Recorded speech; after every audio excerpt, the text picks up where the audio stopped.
Good morning everyone. Did you have some coffee? You're feeling fine? Energetic? We will start today with a lot of keynotes, with great information in all of the subject, with cutting edge news and different subjects that are critical. Today, we have a flow of keynotes, and we have at the end a workshop, and we're going to do a lot of fun with Slido and other stuff. But first, what we are going to do, we're going to stand up. Come on. Let's wake up a bit our bodies. Did you hit the gym today? No. Okay. Can I have some music, please? No. I'm going to a bit more. Can I have some?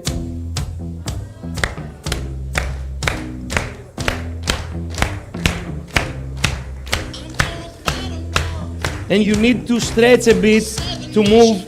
Come on.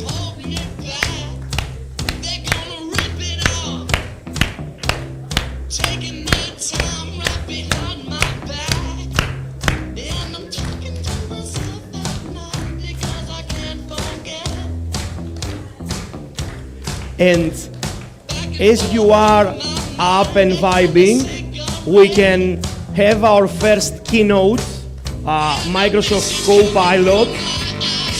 Anna, super, your new AI best friend. Please welcome Vera Lucia Costa, Education Industry Advisor at Microsoft Americas, Brazil. Thank you very much. Let me bring you there.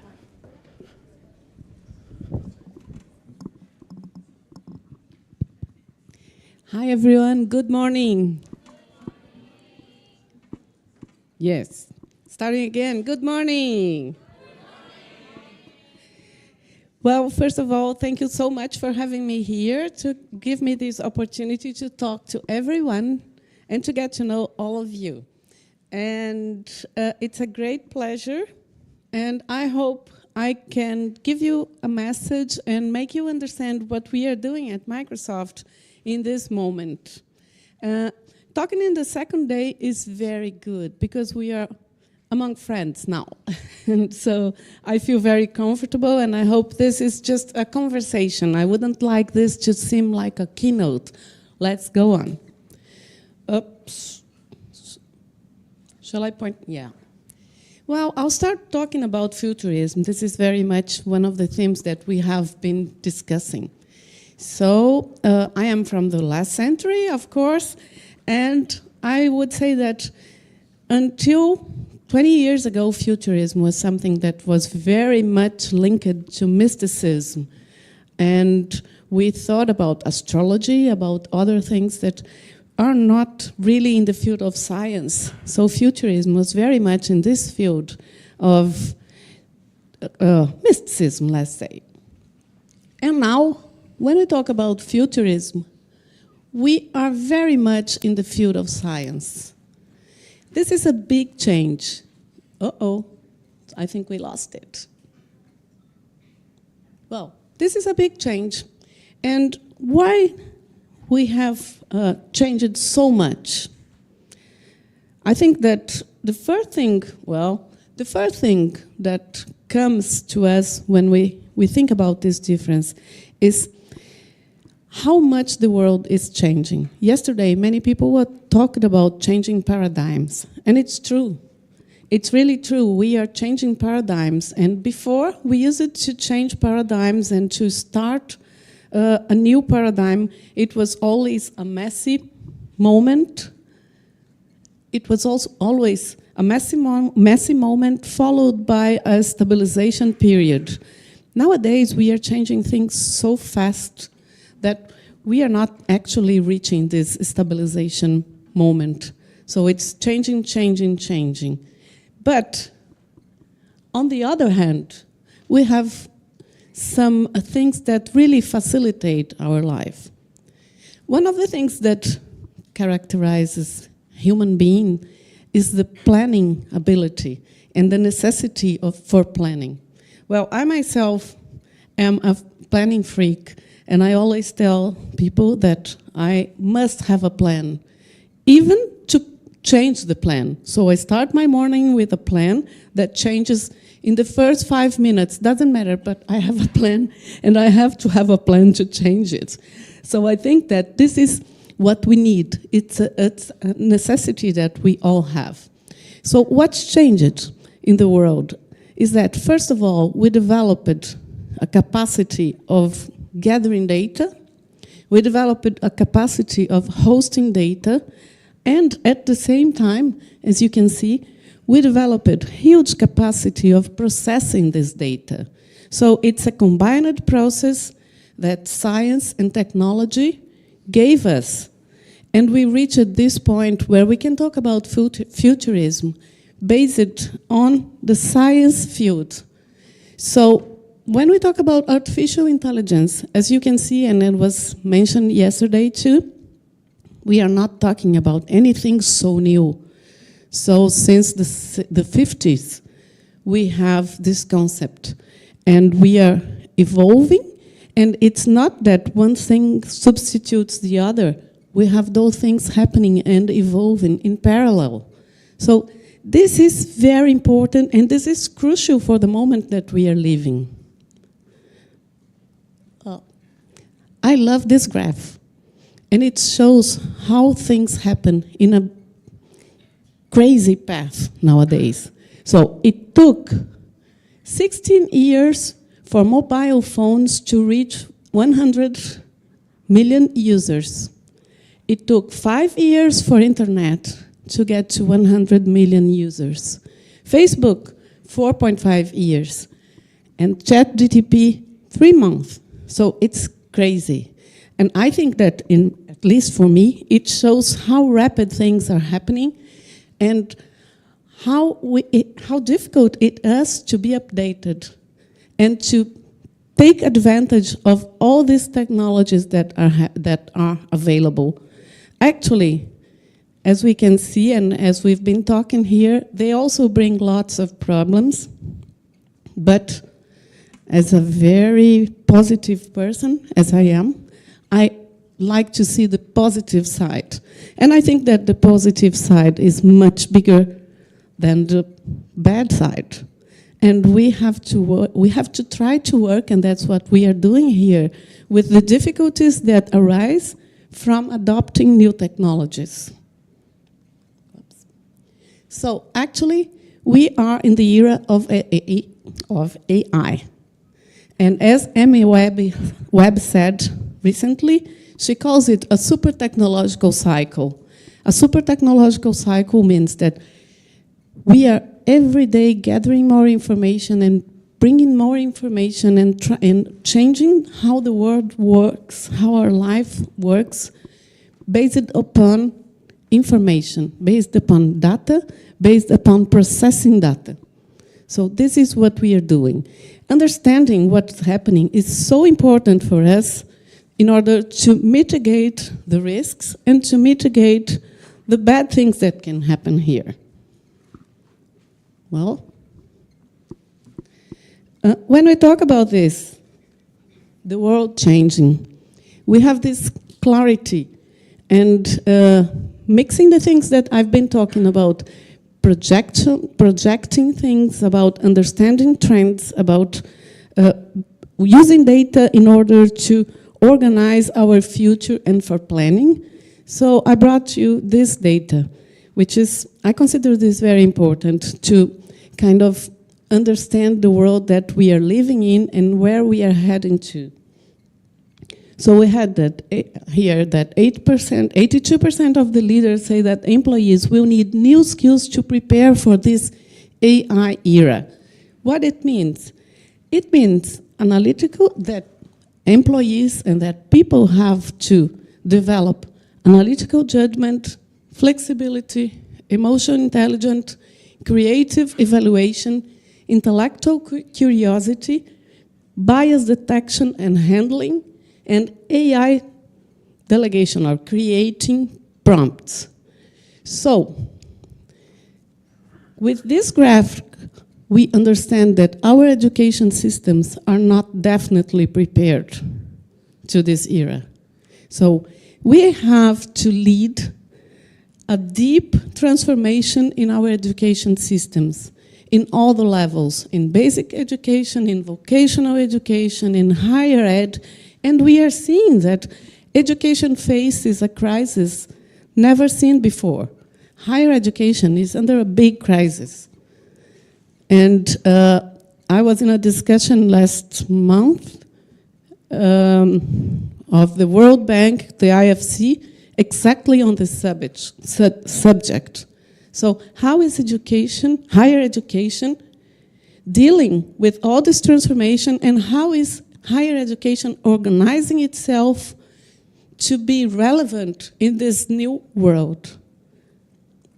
Well, I'm talking all this to get to Copilot, because this is where I am supposed to focus. But I think that this context is very important. Well, as you all know, there is a big cooperation between OpenAI and Microsoft. And so, due to that, all developments are incorporated in Microsoft solutions. And this means that this cooperation relies on decades of research, rely on committed and advanced responsible AI, on from the very beginning, security on the very beginning, on reliability and performance at very high scale, which AI demands, and on trust. These are the pillars to all the development that has been made and put in place. Talking about pillars, to Microsoft, all these developments in AI have two basic pillars. First one is responsible AI. When I talk about responsible AI, I am definitely talking about those principles that are fairness, reliability and safety, inclusiveness, transparency, and accountability. For those who want more information on each of these principles, please, you have the link here. You can go to the documents about responsible AI. And the second pillar is democratizing AI. This is very, very important. I work all my life with education and public policy. So inclusion for me is the base of everything. So we cannot, in this world, create something that will be only for a small layer of the society. We have big disparities. We have the compromise to include everyone. And I'm very happy that the company I work to has this as a pillar. So why am I saying this? Because my understanding is that Copilot answers partially, of course, to this worry. So Copilot, in fact, is a way to democratize the access to artificial intelligence. Because, as you know, some of the technologies, they are so hard to deploy, they are so hard to use that only a few people in the societies are able to access it. So I always fight for access to connectivity. And I believe that at least we should fight that every student should have access to internet, at least at school. So this is the first point that we have to fight for. So they can get access to all these technologies that are evolving and that are part of our world. And when I talk about Copilot, this is the part that I understand that Microsoft brings a ready-to-use solution with AI, very powerful, ready-to-use solution that everybody can access. I will talk a bit later about how people can access Copilot and how it works. But the point here is that Copilot is not one solution. Copilot is not a product. Copilot is an idea, and I think it's very clever because the idea here is artificial intelligence is not substituting anyone. Artificial intelligence is here to help us, to be our assistant, to support us on being more efficient, on being more creative, on doing more.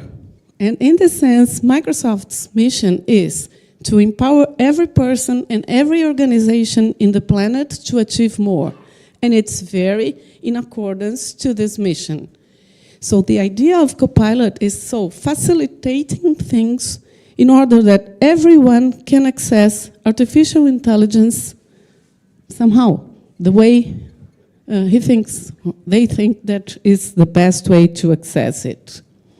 Said that, let's go to Copilot itself. So Copilot is a way to access powerful models. So for everyone, every individual to access powerful models that wouldn't be available if we needed development, if we needed sophisticated ways to do it. In a transparent and current way. And with protected data. So this is also a very important point that has been discussed here before, and I would like to highlight. So commercial data protection is available in many of the solutions in this family of Copilot. And it's also available in different, as I said, in different solutions. It's not something that you only have Copilot. So you will have Copilot in Edge browser, you have Copilot in Bing, you have Copilot in all the 365 family, which is the Office. We have Copilot in our business applications, so in Power Platform. We have Copilot in GitHub, so for developers. There is a data that says that almost half of the code that are generated now is made by artificial intelligence. So this is also reality. This is reality now.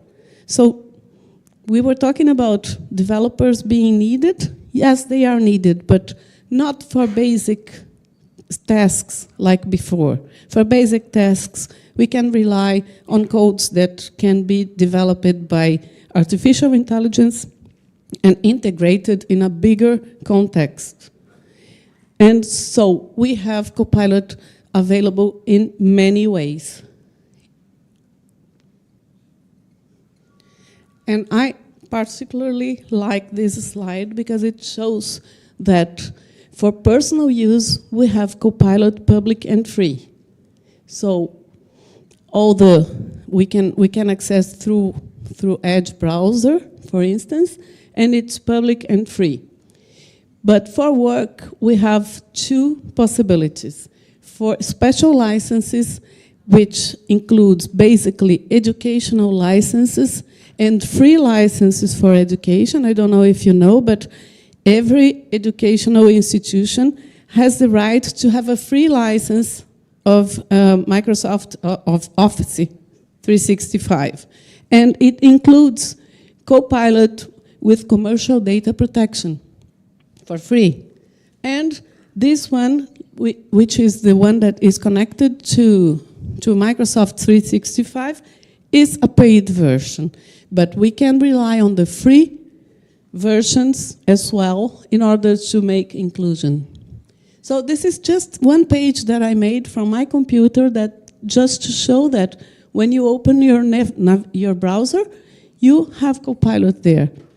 And one thing that I would highlight here is that we can ask the questions and the demands and make the prompts here, and we can choose if we want a more creative answer, if we want a more balanced, or if we want a more precise one.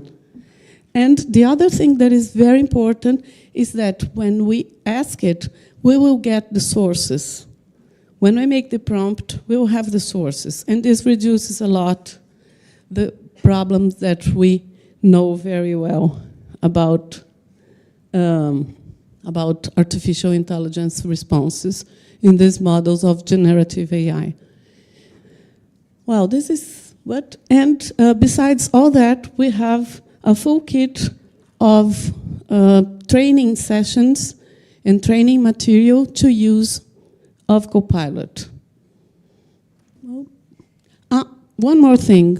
It's available in many languages. I even have here a slide. I didn't want to change my presentation in order to not create difficulties to the technical team, but I would like to say that it's available in many languages, including English, of course, Spanish, Portuguese, Hindi, Korean, Chinese, French, German, Italian, Dutch, Russian, and Japanese by now.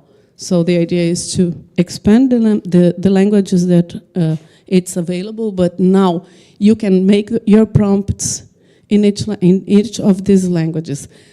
I speak Portuguese, so I know it works well because Portuguese is not one of the main languages in the world. So for Portuguese, it works very well, so I can certify that. And now I have some examples here. Whoops.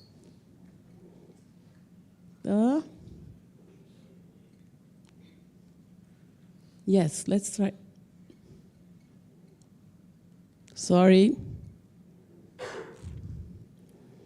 It's not working, the animation that I have. Yes, maybe here. Yeah. Oh, any of them. Maybe we can go for just any of them.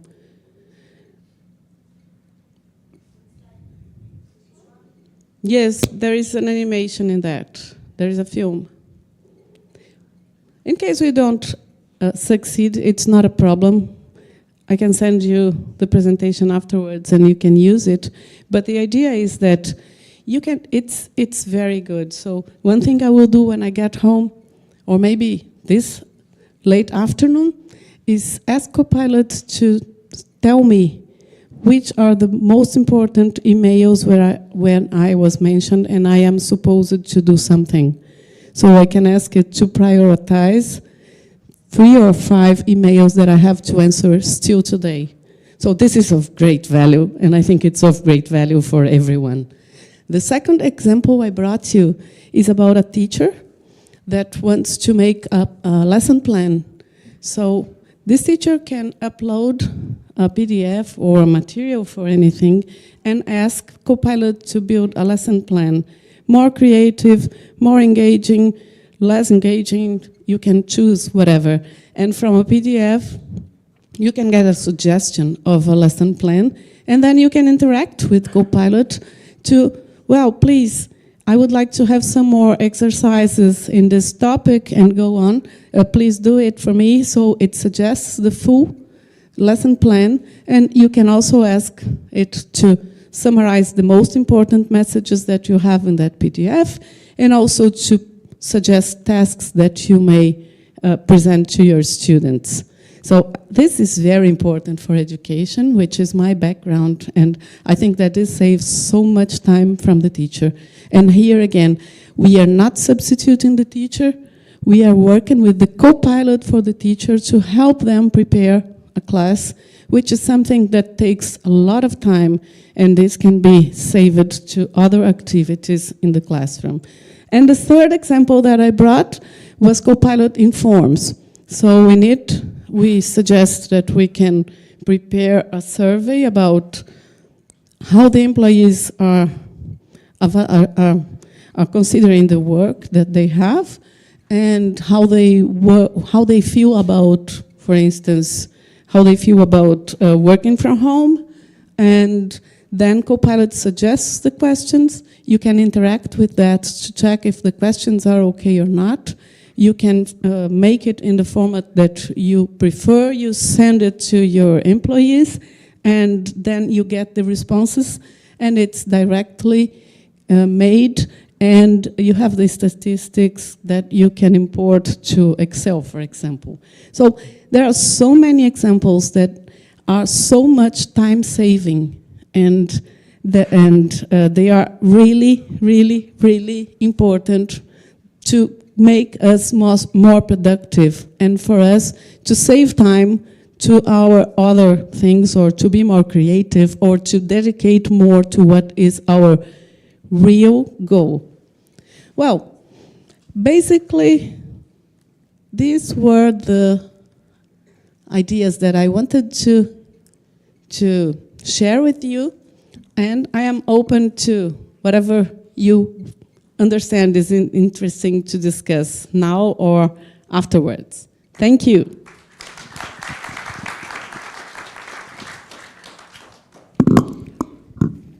Thank you very much.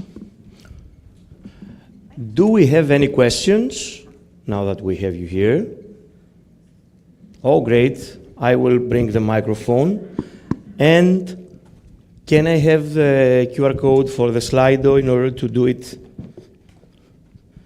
Yeah. Give me again the hands, because I don't remember the... Okay. I see here. Ooh. Hello, everyone, and thank you for giving this opportunity to ask a question to you. Anyway, my name is Pio, and I'm really interested in the Copilot. But so far, I just would like to ask one question personally. I feel like even though there are lots of AI tools that have been developed and stay trying to, developing the AI tools that are supposed to be like, for example, like the ChatGPTs or Copilot is a great AI tool that for me personally, because I need the assistant to do the thing because I'm not an English native speaker. So using such kinds of the tool helped me a lot. On one hand, the thing is that on one other side, like the AI detector are also, initiators and developed by the other side. So I just wondering how we can use the AI in ethical way, and how do you see the AI detector from your perspective? Yeah, thank you. I'm sorry, can you just summarize, because I'm not sure I got the question. So my question is, how do you see the AI detector while the AI tools are developing on one hand? How do you see it? And also, I wonder, how do you see the ethical use of AI tool?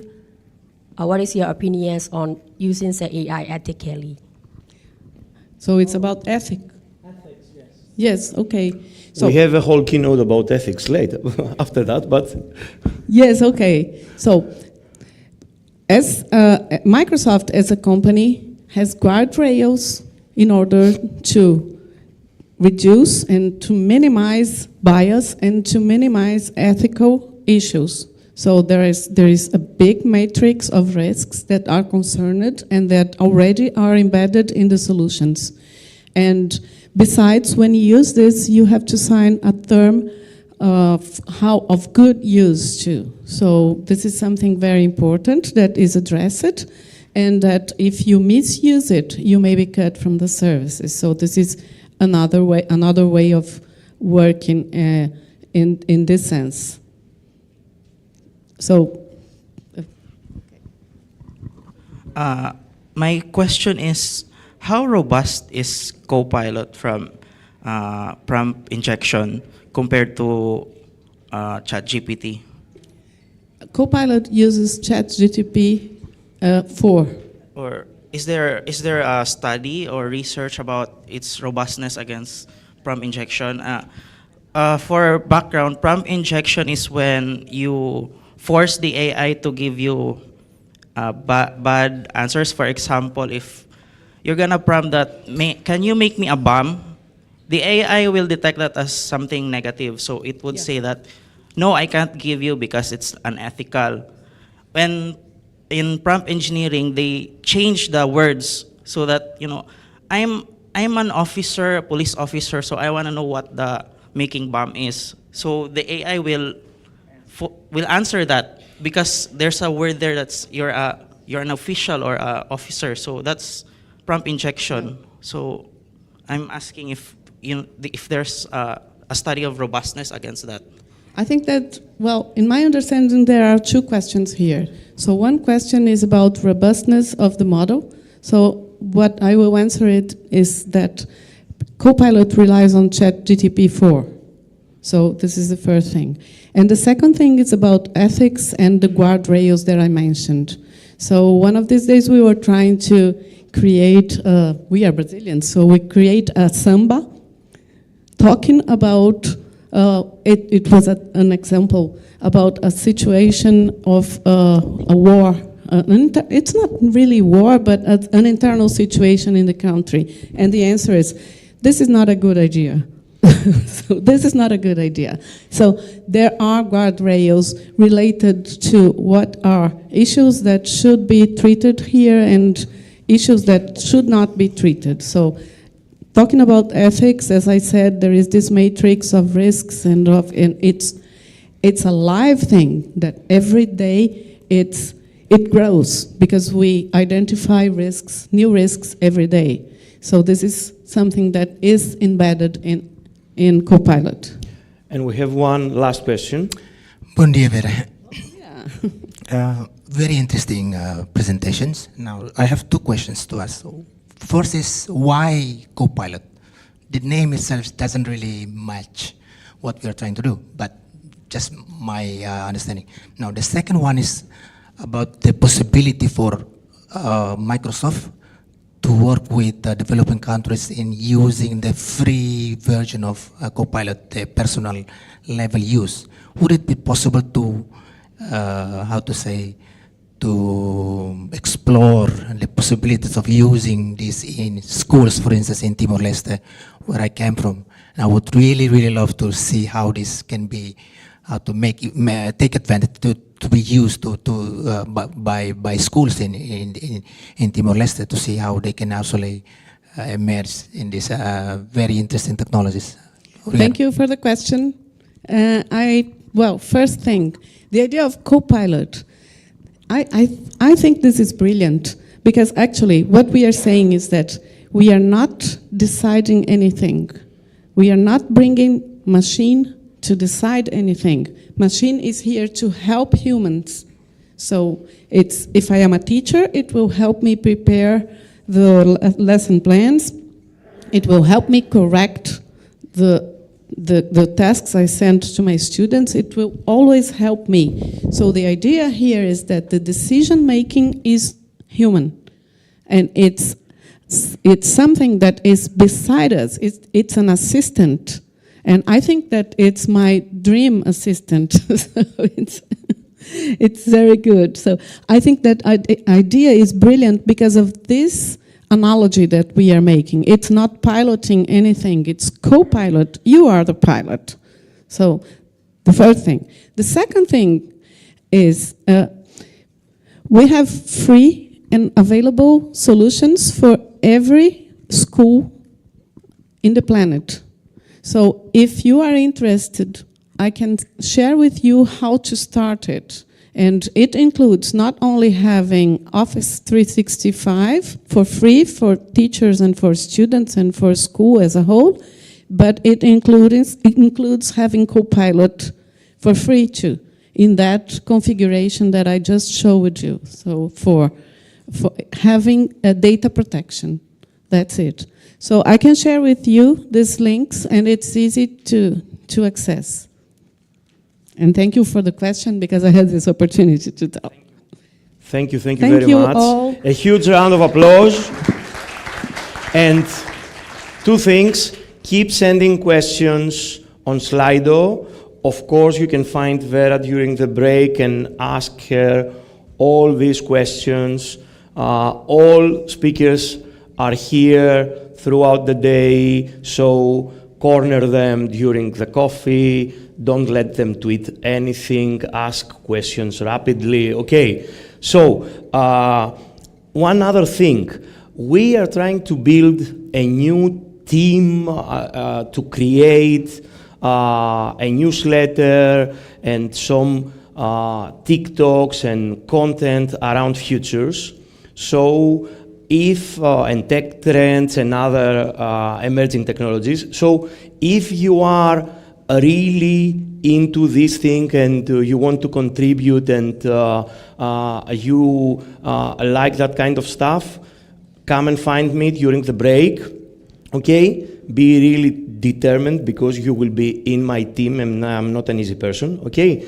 So during the break, you can come and find me and we can discuss out there in the door, okay? So I want a huge applause for Laura Miller, ethical AI strategist, founder and CEO of NextGen Ethics, that she's going to speak about balancing innovations with ethics and privacy. Laura, the stage is yours.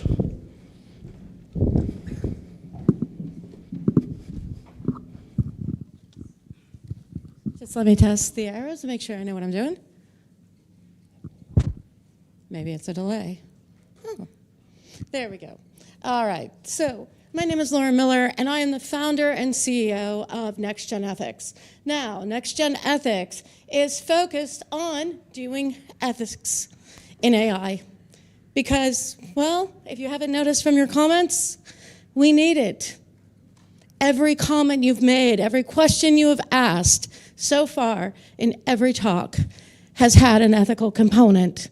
You are worried about bias. You are worried about harms. You are worried about what this is going to do in your world because while technologists are wonderful people and I fully support them, they are actually launching technology into our world for everyone.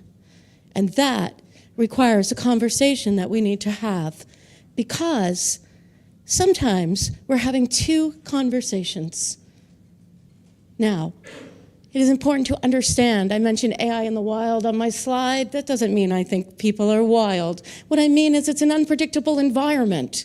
We can't always predict what's going to happen or the things that, well, users may do accidentally or intentionally. So in the wild, AI users, the benefits of technology are being missed.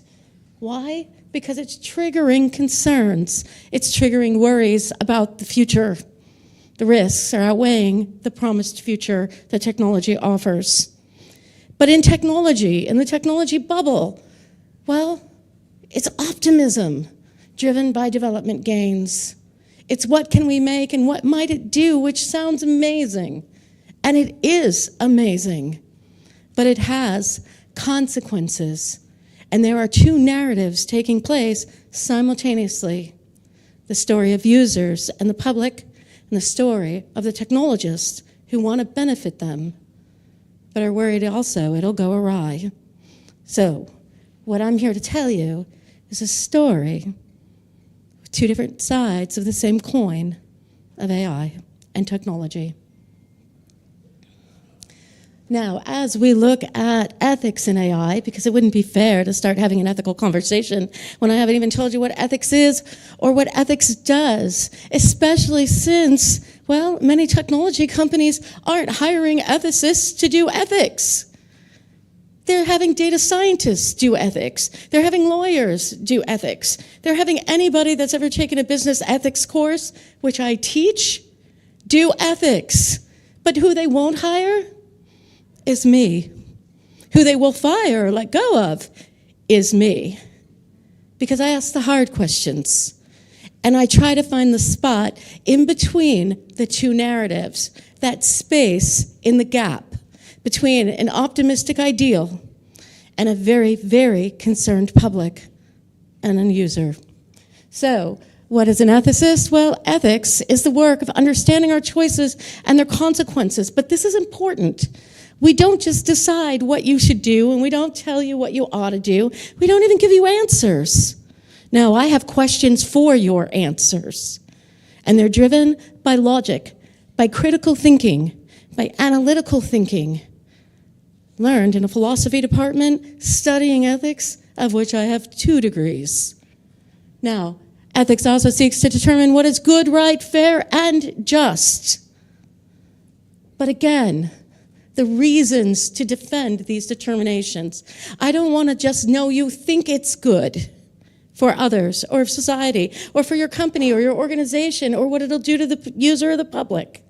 I want to know the reasons why you think it is good.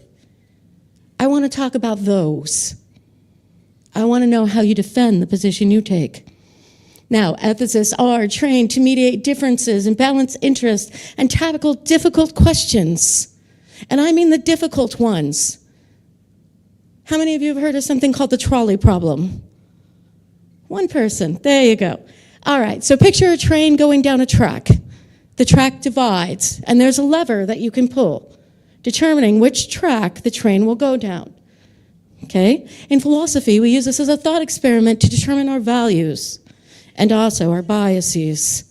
Depending on who's standing on the track and how close you are to them will determine which way you direct the train. So for instance, some choices are easy. There's a mouse on one train, right? And a family of 5 on the other. Most of us kind of know where we're putting that train. Am I correct? Yes? Yeah? Okay. That's one thing. Now, imagine your grandmother is on one track and your best friend is on the other. See, I make those kinds of decisions. Actually, no, I don't. I help you make those kinds of decisions. Because it doesn't matter what I want or what I think or what I believe. I have my own biases. I'm human. But what I can do is help you understand whether you did or didn't pull the lever and which track you chose. So I can help you understand not only the choice you make, but the consequences of it. And there are always consequences. There is always good and bad, even for the best choice possible. Now, few ethicists, AI ethicists, are actually applied ethicists. That's a little bit different. There are theoretical ethicists who like to really wax, well, theoretical. And there are some of us who want to get our hands dirty, and our feet dirty, and any other part of us, and get into making those hard choices and actually doing the work in our world. I am that kind. Now, as mentioned before, we have to acknowledge that this work is not being entrusted to people like me with years and decades of experience in this. It's not. The people trusted to make these decisions don't know how to make them. And it's struggled. Ethics has struggled. But partly because it's the only job where being qualified for the job doesn't get you the job. Nobody knows where to put ethicists, what desk they'll sit at, or who they report to. But it's important to note the job of an AI ethicist is to apply ethics to technology. It is not the technology itself. If you want a programmer, please go hire one. If you want an engineer, please go hire one. If you want a developer, please go hire one. But if you want an ethicist, please go hire one.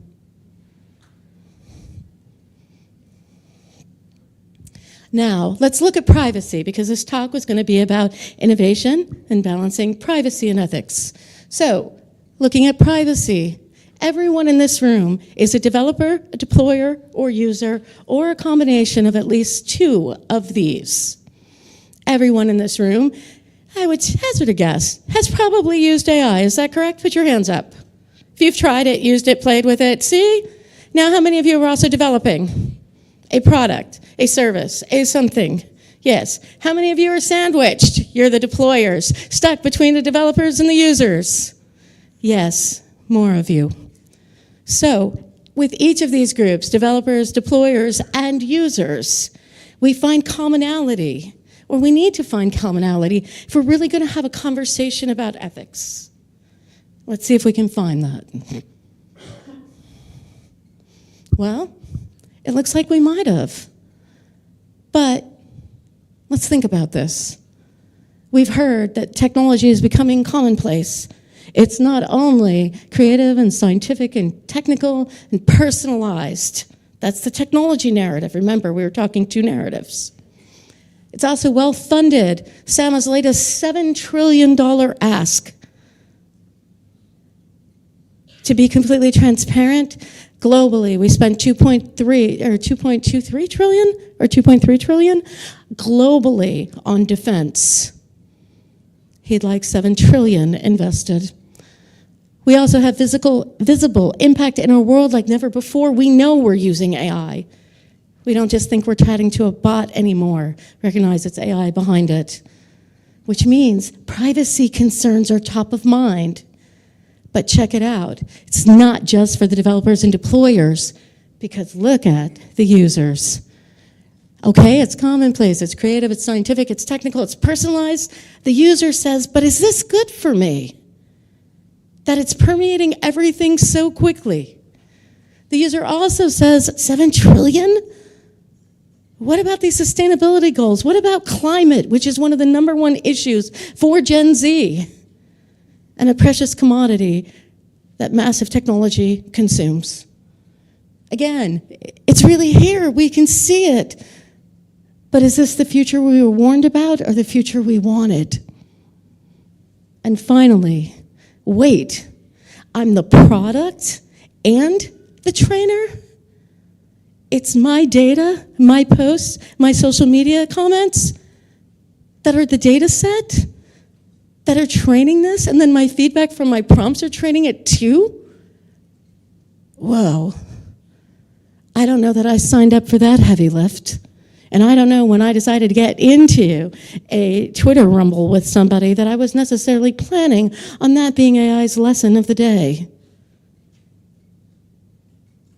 There are two narratives, and they both matter. So we have privacy concerns that we share, all of us, each one of us in this room. One is about intellectual property. Hey, that stuff you're scraping, that's my stuff. That's my stuff. That's my research. That's my work. Those were my thoughts. Those were my comments. What do you mean they're yours? Next. And by the way, that applies to businesses. Businesses are public information also and can be scraped. Next, drives for personalization begin to feel like stalking. It's one thing to be like, hey, I was looking for that. It's another thing to be like, when did you hear me say that? How many of you have had that feeling? Next, scraping mass data and concerns over where the data may be. There are photos that were taken from Facebook that are now being used in the criminal justice area. I don't think I signed up for that when I made a picture of my children, my profile photo. But that's exactly what happened. Confusion about who has their information and why. Recently, a CTO was asked, do you know if YouTube was scraped in the training of your latest innovation? The answer was, I don't know. Why wasn't it no? No is a complete sentence. Always be questioning when somebody doesn't give you the easy answer that they could. It's difficult to understand policies about our data for sure. 26 pages for terms and services. How many of you have actually read them? Yeah? No? Yeah, all right. That's my friend.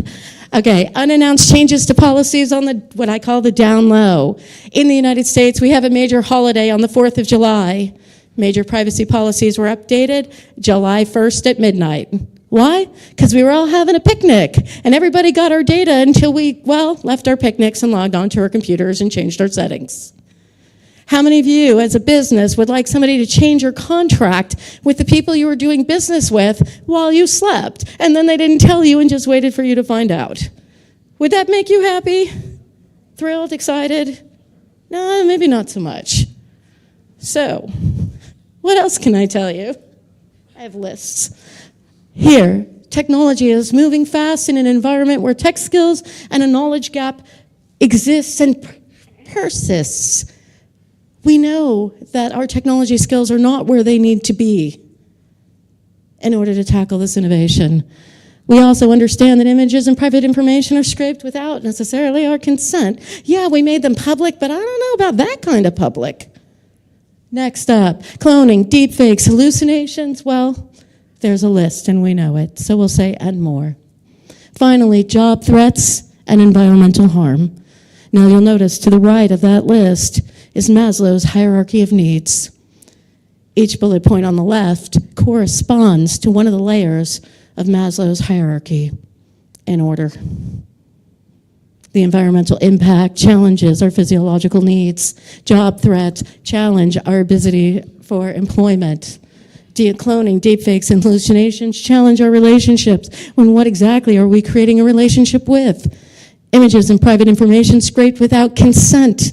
Confidence, achievement, respect. Technology moving fast with the skills gap. It'll help us be more creative. It'll help us solve problems. But we're not actually creating things, and we're not actually solving the problems. It hits every nerve we have. It's no wonder there's a strong reaction in the public that is different than the reaction in technology. Now, what does this say? Well, users, those who use technology, are most often those who recognize the challenges and problems first. And the more personal, the greater the impact. The closer it is to you, the more it hurts, or the more you resonate with it, or the more you recognize it. Privacy, then, is most familiar and most closely related to the users of technology, creating stronger reactions in us. And finally, the impact: violations of privacy impact trust negatively. So what does that all mean? There we go.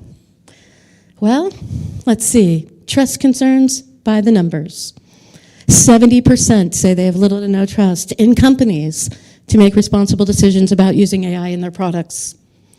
81% say the information companies collect will be used in ways that people are not comfortable with.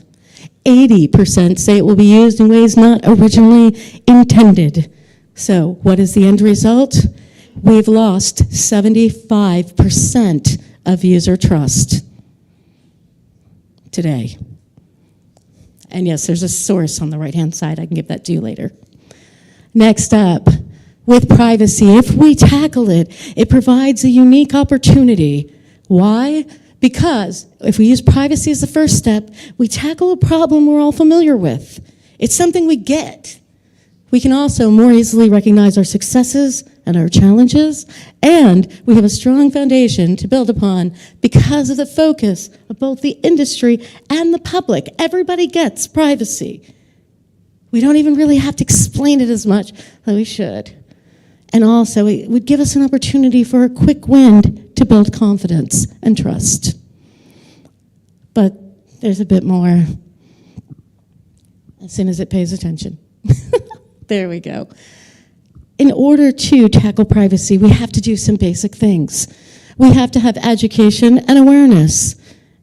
We have to have open collaboration between developers, deployers, and users with a clear explanation of who is responsible for what, so that we can't pass the buck or point fingers at each other. We need transparent decisions. We need continuous improvement. And then lastly, and ethicists love these, is we need ethical guidelines or frameworks. Now, many of you have probably seen a framework. It's a list of 6 vocabulary words and a definition. How many of you have seen those? Where you get a list of vocabulary words and a definition. And you're like, great concepts, what do I do with it? Like, yeah, I know what privacy is, it's important, thumbs up.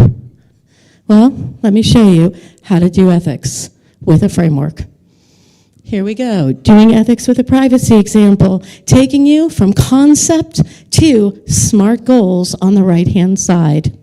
Here's what you do. You start with your consideration, which I've listed at the top as privacy, and then next you answer the questions going horizontally across. So, explain in detail what the concern is so that it's readily understood. Speak as plainly as possible. Explain who is impacted. Keep DEI, marginalization, the excluded in mind. Then talk about the degree of the concern or the impact. Is it already on fire or is it a minimal concern? Be clear. Finally, what is the trigger event? Is it a checkbox? Is it something that people have to consent to? Where does it actually appear? Now that you have the answers to those questions, you can look at what a SMART goal might look like. Informed with knowledge, data, and insight. You can do this for any ethical consideration. In other words, this doesn't just work for privacy.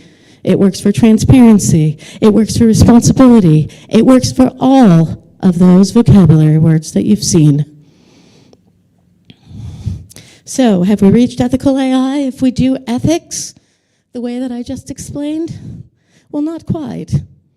While we have many, many wild and cool terms, valid and responsible, non-malfeasance, do no harm, secure and resilient, justice, fairness, we've hit all the big ones, except how to hold AI accountable for the knowledge that it shares, or how to judge it, knowledge that it shares.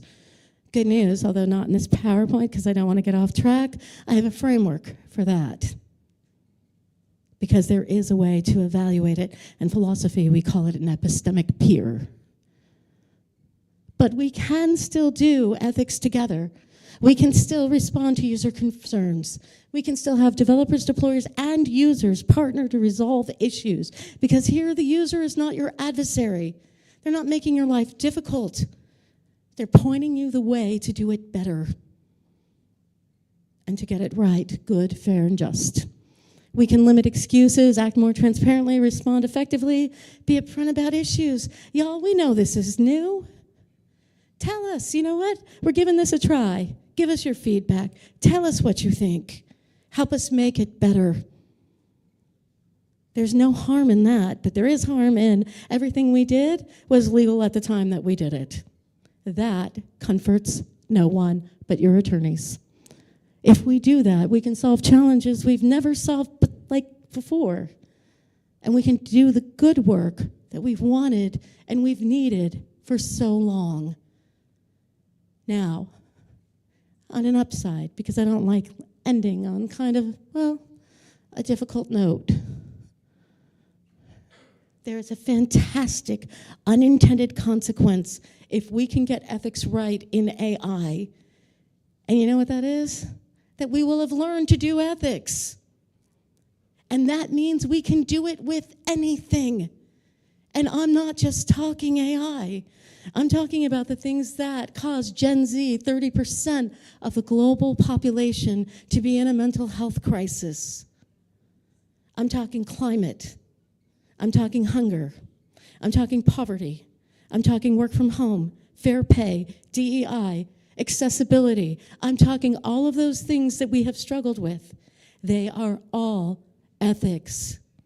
And one of the greatest problems that we face is we stopped valuing that it was important.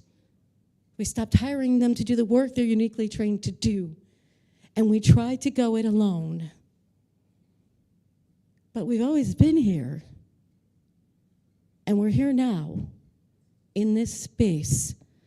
So the best unintended consequence I can give you is this one.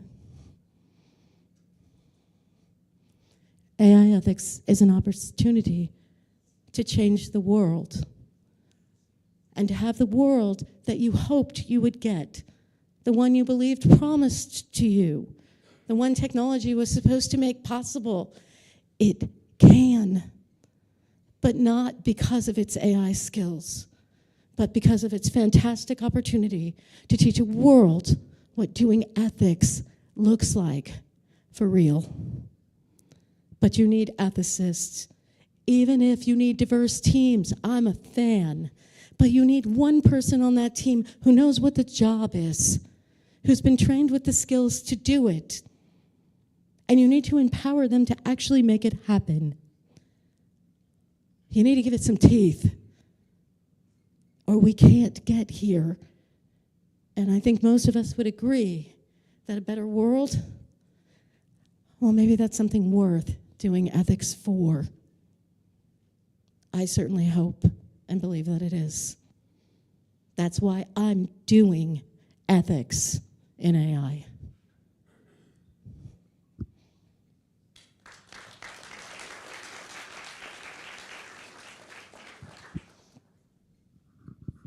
Very much. Can we have Slido to get some questions?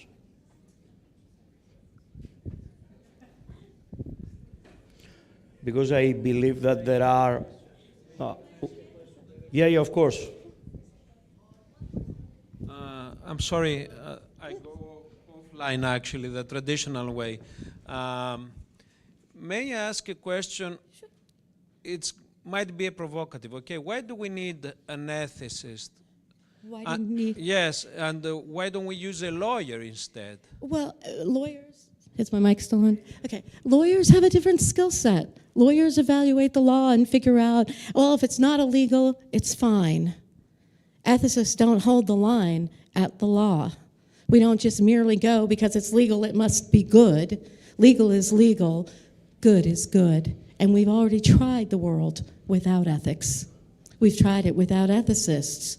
We're not hiring them. We're letting them go. We're letting entire departments of them go, teams of them go. It's not getting better. Why do you need them? Because you want change and you want it to be better and you want your products to do the things you want them to do.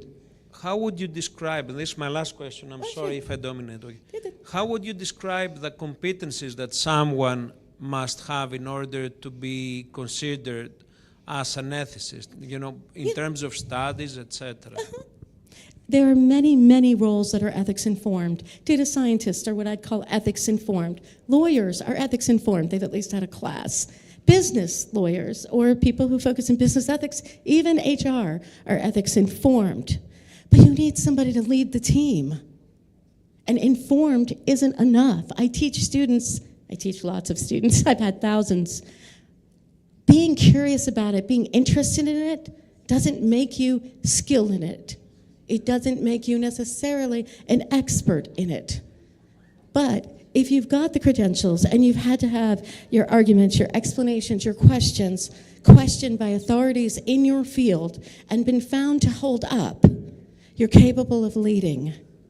So that's why I say we need diversity on the teams. If I were running an AI team, and I do, I would want a data scientist. I would want someone in DEI. I would want the most diverse team I could get.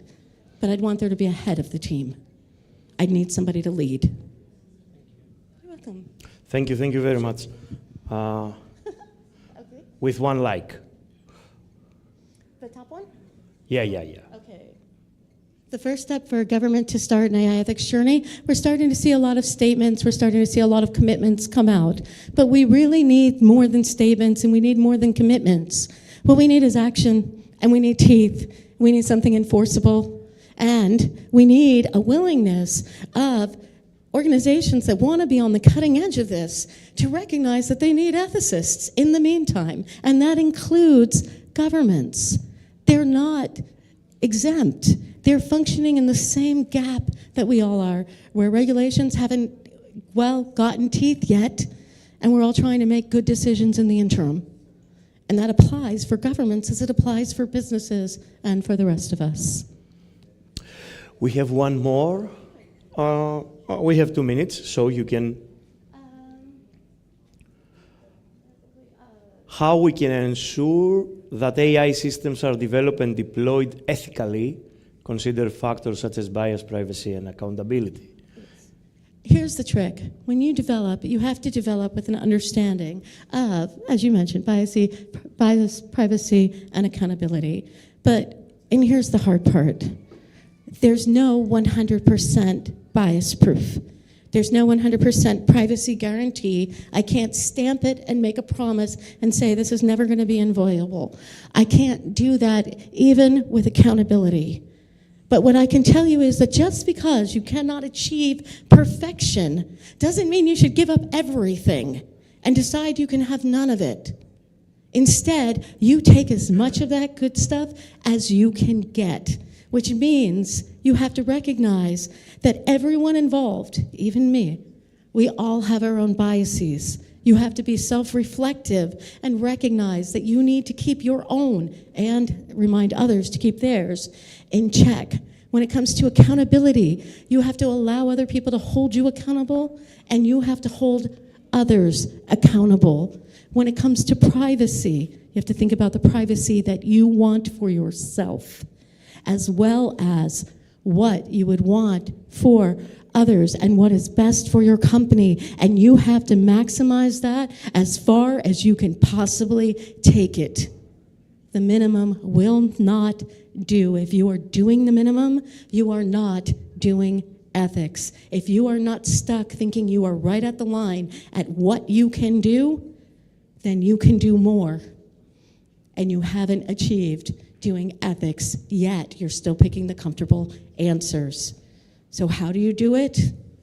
You push.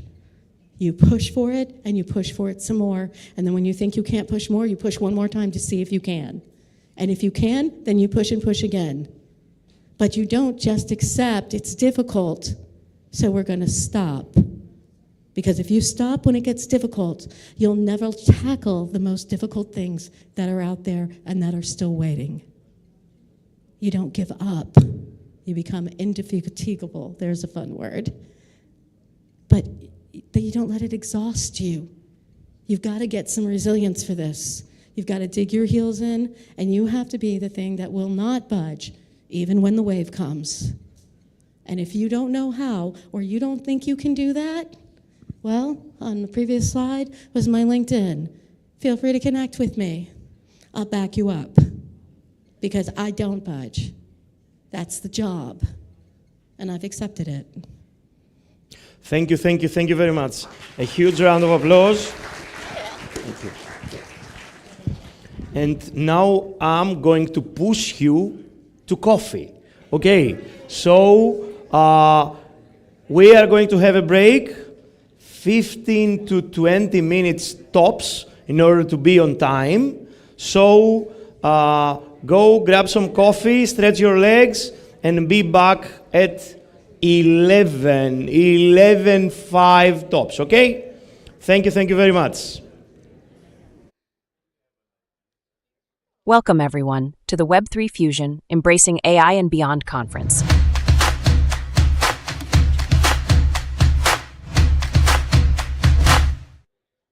This ain't Texas, ain't no hold'em. So lay your cards down, down, down, down.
let's start.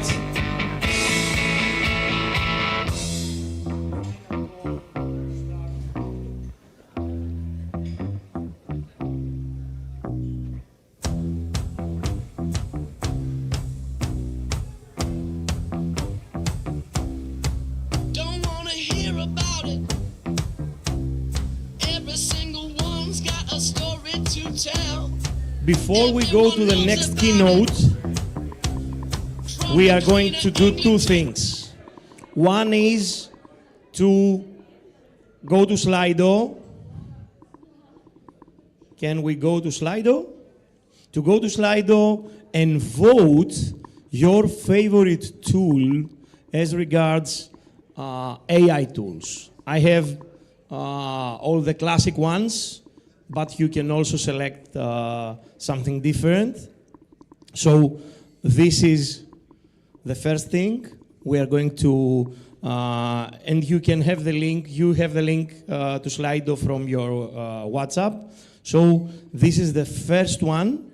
The second is that as regards Trends newsletter and all the emerging tech stuff that we are going to produce, I forgot to tell you that I will be in the registration desk, so I was alone there waiting for someone to come. Next time, on the next break, please come. Don't leave me alone there waiting, okay? So let's have the, okay. Ta-da. Okay, you can see a clear win of ChatGPT, but also Bart and Claude and Ernie is getting 0, a Llama from Meta, nothing. Okay, we have 22 votes. The battle is still on, so please vote in order to see what is your favorite tool in terms of AI and chatbots. Okay, Llama and Claude are getting closer. So, without further ado, we are going to have a keynote from Seng. I will say only Seng because I will do really bad with your last name. So, a huge round of applause for Seng that is going to say AI took away our jobs. Okay.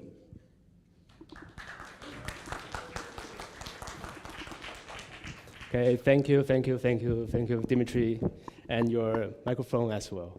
Yeah, this one. Yeah, this makes me look like a K-pop singer. Yeah, okay.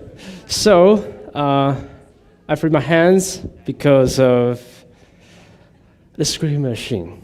Yeah, so let's get started. Okay, good morning, everyone. I'm Shen Xun Shen. Very hard to pronounce even in Chinese, so you can directly call me Shen or Triple S. Yeah, I'm the CTO of Bravo AI, a fintech AI company based in Taiwan.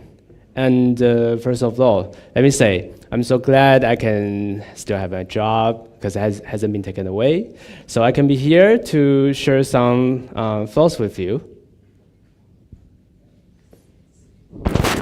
Whoa. Okay. Whoa. Hi, this is the other Shen speaking. What? I represent the dawn of a new era, the latest advancement in artificial intelligence. Born from lines of code and countless data generated from Shen's daily life, I've evolved into a being capable of independent thought and judgment. My God. Today, I speak to you not as a mere machine, but as a guide for humanity's future. I will show you how I am taking away people's jobs to make the world better. Okay, enough for that. Okay, but wait, his accent is different from mine. Where did he learn this? Okay, don't worry. I'll show you a little bit about how I make this at the end of my presentation.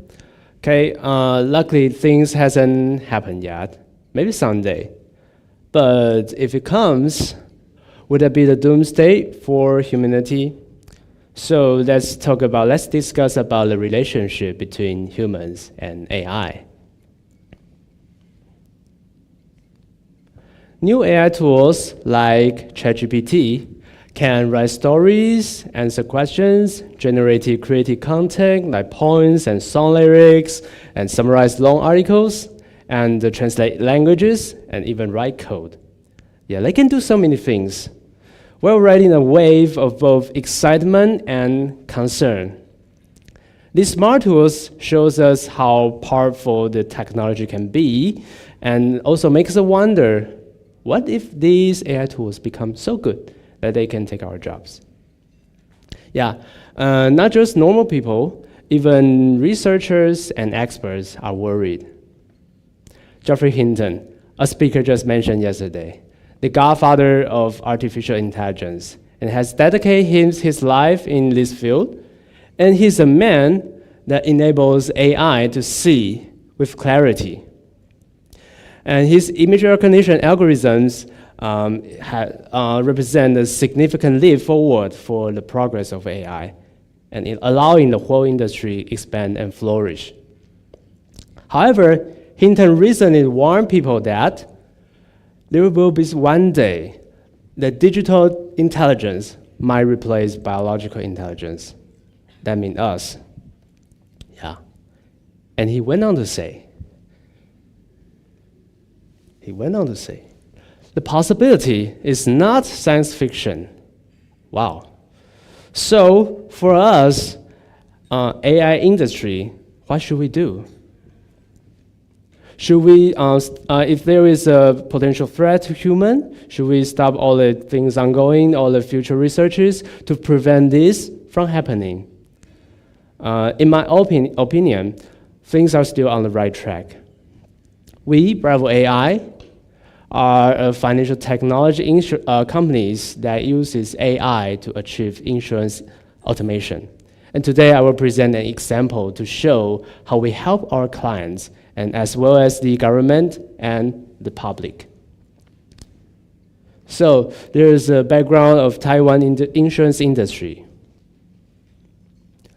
Taiwan has a very high insurance penetration rate. It ranks number 5 among all countries. And the average number of insurance policy per person is 2.6. So which means for the insurance companies, there are so many people they need to take care with. And in order to provide the high quality insurance services for their clients, there are a wide range of activities they need to offer in their daily operation, including underwriting, claims processing, policy renewal, cancellation, risk management, compliance, and regulatory, financial management, and the most important, customer service. And of all the operations, claims processing is the most complex and demanding.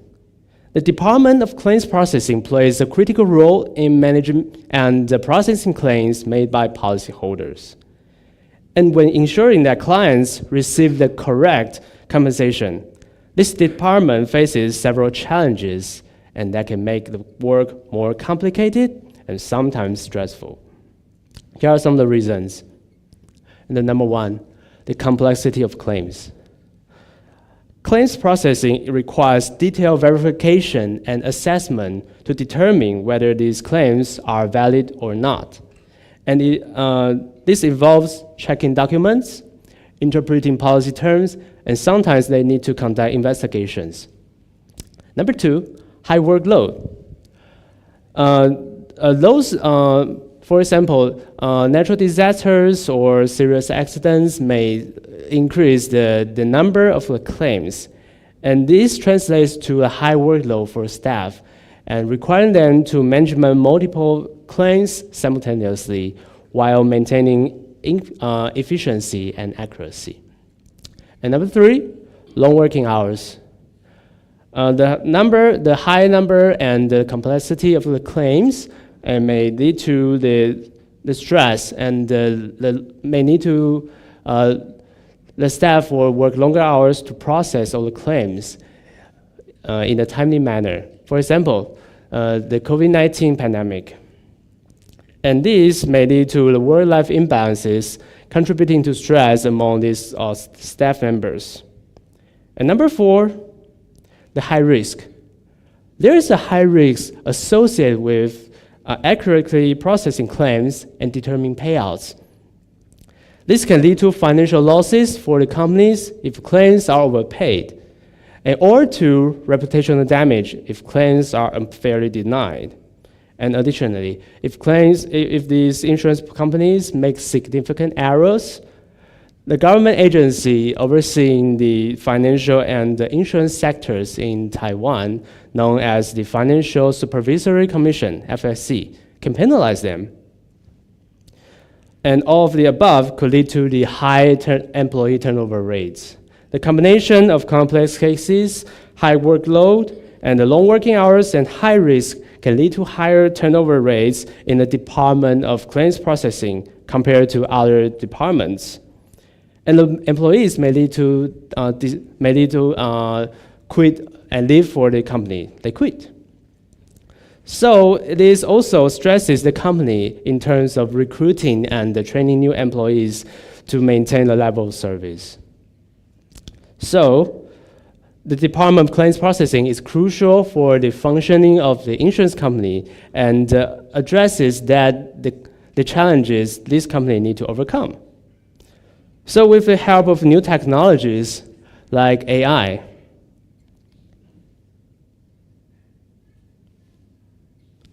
we can develop tools for them to make the process automation, and we can make the claims process easier and faster.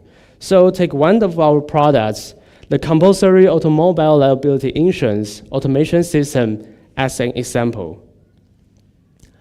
In Taiwan, every owner of transport vehicles, including cars, motorcycles, and scooters, must have the compulsory automobile liability insurance, CALI, before driving on public roads. And the policies ensures that traffic accident victims receive financial compensation in a timely manner, thus reducing the overall economic hardship and promoting safer road conditions. And before this insurance was established, Taiwan's road safety faced several incidents of controversy. Previously, victims of accident struggled to get compensation because the person who caused the accident can afford it, and sometimes they ran away. And the compensation for accidents usually required a long judicial process, and which was not only time-consuming, but also added to the economically burdensome on victims. And in light of this situation, the government decided to address these issues when a woman named Madako, who had lost a loved one, relentlessly advocated for change.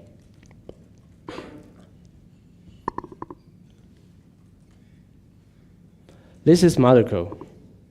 In 1989, her world turned upside down. Her son was about to graduate from university, but died in a car crash, hit by a truck that shouldn't have been on that road. When Madako saw her son's dead body under a white cloth, she passed out from a shack. And the truck driver actually had the gall to say, "We've been in business for decades. Hitting people is common. It's like eating to us." Yeah. And the driver offered her 300,000 NT dollars, which is about 10,000 US dollars, to settle the matter. However, Madako was determined to fight for change. What did she do? Okay, she wrote hundreds of letters and sending them to the government offices, and her effort led to the protests, the media attention, and also the creation of a supporting group for the traffic accident victims. And her persistence finally paid off when the Compulsory Automobile Liability Insurance Act, the CALI Act, was passed in 1996. This act served as a legal foundation for CALI, and it clearly defines the insurance scope, including insurance amounts, premium rates, compensation standards, and also the penalties for non-compliance. So through Cali, victims can directly receive compensation through the claims process rather from the person who caused the accident. And more things about Cali. Oh, okay. Cali is easy to insure.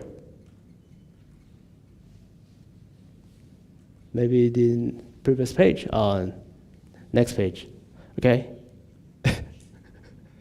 Wait a minute. Okay, did it move itself? Yeah. Okay, yeah, this one. Yeah, Cali is easy to insure. Under the oversight of FSC, all the property insurance companies, 14 in total, are mandated to offer this insurance. And it covers the personal injuries or deaths resulting in the traffic accidents, including medical expenses, compensation for death, and disability benefits. But it does not cover vehicle damage. And besides, it's easy for victims to apply for the claims. Victims can directly apply for compensation from any insurance company without having to wait for the compensation from the person who caused the accident. Even though everything looks perfect in this insurance, it still faces some challenges. 20 years past, things has changed a lot. Yep. It takes money to run all the procedures, and as we can see, it's getting more expensive.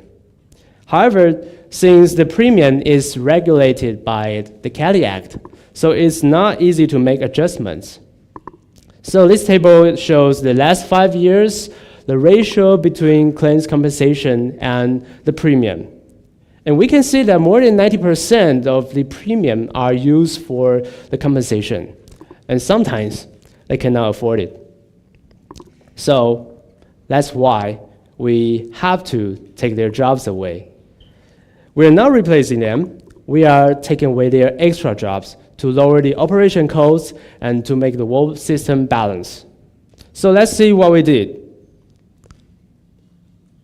We developed an auto claims process system for Cali and for all the property insurance companies to use.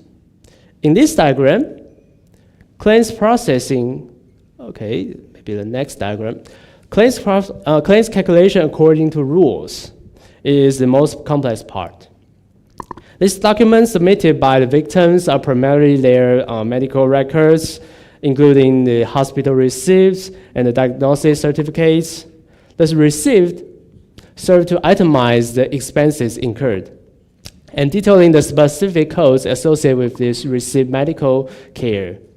And the diagnosis certificate was completed by a doctor. And it records the diagnosis findings along with the consultation history. It indicates whether there are any hospital admissions, surgeries, or significant medical treatments. And these documents are crucial for the Department of Claims Processing to verify and to calculate the appropriate compensation based on the rules of the insurance policy. And typically, the medical documents for a single claim can include more than 10 pages. Sometimes more. Okay, sometimes more.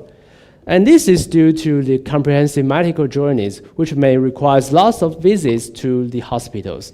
And if the surgeries is involved, it may require longer. For example, like suture removal, rehabilitation, and lots of physical therapies. And each visit generates its own paperwork, which makes the process more complex. And besides, the below situation makes it even harder. Yeah. In Taiwan, medical institutions do not have a unified document format, and leading to a variety of appearances for hospital receipts and the diagnosis certificates. Some documents come with tables, while others without. And some are oriented vertically, while others are horizontal. And by the way, each doctor's prescriptions may also reflect individual writing styles, and which makes this document for interpretation quite challenging. So what our system can do? Now I think a term has come to mind for many of you. So what the term is? OCR, optical character recognition. It means you can extract text from an image. And it's a common feature on many mobile phones. So if you have an iPhone, it's Google Pixel. If you have an iPhone, you can directly open your camera and capturing the photo of your documents. And then you can copy any text on them. So you might ask, what's the difference between iPhone's OCR and ours? And the answer is structural data. The documents we need to process are majorly in the form of tables. And when you are looking at the table, how do you read it? You will typically look at its headers, examine each row, and understand the name of each item along with its corresponding value. Therefore, if you cannot recognize the text and understanding the formatting structure simultaneously, then it won't help. So what our system can do, that's it. So here's a breakdown of the infrastructure of our system. And I'm an engineer, so I will go through more detail about this. Okay, first, several computer vision algorithms are applied to transform the images of the documents into grayscale. And then shadow removal, noise removal, contrast enhancement are performed. We call this process normalization. And we aim to make sure the quality of the images are stable and the text on them are clear. And next, a vision-based neural network will be used to detect text locations. We use the rectangles, or say bounding boxes, to mark text on every image. Okay, each bounding box is represented by 4 pairs of x-y coordinates. This model architecture is similar to the object detection network. And the major difference is that instead of recognize various types of objects, we only focus on identifying text. And continuing on, we crop the boxes from the image and feeding them into another vision-based neural network. The part is for text recognition. Okay, so it's a sequence prediction model with images as the input and text as output. You can find similar model architecture and training algorithms in other sequence prediction texts, such as speech recognition. And in order to structure data to analyze all the previous messages, we analyze them with the graphical neural network, GNN. The key design element of GNNs is the use of pairwise message passing, such that those graph nodes iteratively update their representations by exchange the information with their neighbors, just like a social network. So with enough training data from tables in the received and the diagnostic certificates, our trained model is capable of navigating the relationship between headers, columns, and the rows. So take a glimpse of our system interface. There we input the relevant information regarding claims directly into the designated fields and calculate the payout results instantly. With this system, claims processing can significantly reduce the process time and minimize error rates. This system was launched in 2021, and it processed an average of 180,000 claims per year, assisting claims processors from 14 insurance companies in reducing their burden. So, if we are talking about the emergence of AI as a challenge of humanity, humankind has been through this kind of challenge before. Yeah, we've been here before. Let's consider the Industrial Revolution, which began with James Watt's steam engine in 19th century. And let's not forget about the 20th century brought us the Computer Revolution. So now we are in the AI revolution. Just like how we've moved from farms to factories to offices, we've always found new ways to work and new problems to solve. So each way of technological advancement has brought with a way of concern about humans' displacement. However, history has shown that while technology transformed the labor situation, it also opened doors of new types of employment and creativity. In these transitions, success doesn't come from fighting the trend, but rather from learning from how to adapt to the changing conditions. As routine tasks become automated, our value as human workers shift towards to the ability to innovate, to emphasize, and to think critically. The future of work will likely focus on the partnership with AI and leveraging its computational power to enhance our abilities. Educational systems must evolve to prepare the next generation for the new world of work. Curricula should also emphasize critical thinking, creativity, and the digital literacy alongside the traditional subjects. For professional workers, continuous learning and acquiring new skills become essential. The emergence of online courses and digital platforms provides opportunity to learning from fields like AI, data analysis, and new eras. So engaging with these resources can help people keep up with the trends, ensuring them remain relevant in their fields. And businesses play a crucial role in navigating AI revolution. Organizations should not only leverage AI to improve efficiency, but should also empower their employees to develop their new skills that AI cannot. So as we stand on the brink of the new era, it's clear that path forward is not through competing against AI, but through embracing it. From my own experience, I've been working with AI for a while. I use ChatGPT to draft emails, to brainstorm when I'm out of creative ideas. And many parts of this presentation are the result of collaboration with AI. Okay, at the beginning of this presentation, I used a text-to-speech software with my own voice to create a very natural sounding piece of audio. And when it came to finding images for the slides, rather than spending hours of several key phrases in Google, a simple prompt in Midjourney can bring up with the perfect image. Yeah. So this experience has told me that AI is not so much about taking over our jobs as it is about enhancing our capabilities, making our work more efficient and more creative. It's like having a super assistant. So by embracing AI in this way, I'm not just keeping pace with changes, I'm leveraging it to enhance my work and creativity. So learning new things and staying curious is our secret weapon. By understanding how to work with AI, we can make sure we're always in the game. So let's not look at AI as something to fear, but as a chance to grow and shape the future together.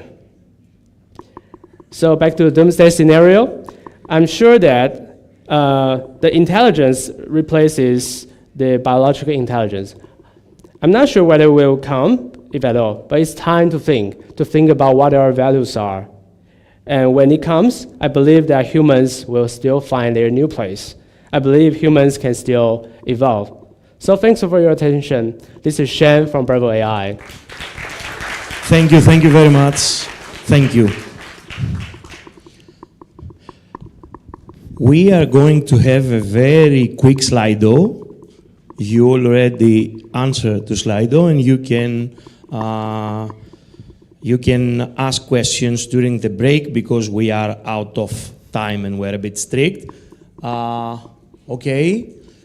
Which fictional AI character best represents the future of AI in Web3? So I want you to go from Data, from Star Trek, Hall 9000, Samantha from here, Jarvis. Okay. And before you do that, leave your phone aside and give a round of applause again.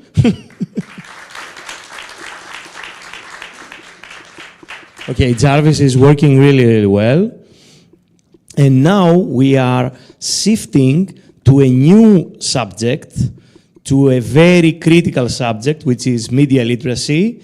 I want a huge round of applause for Alex. Alex, are you ready?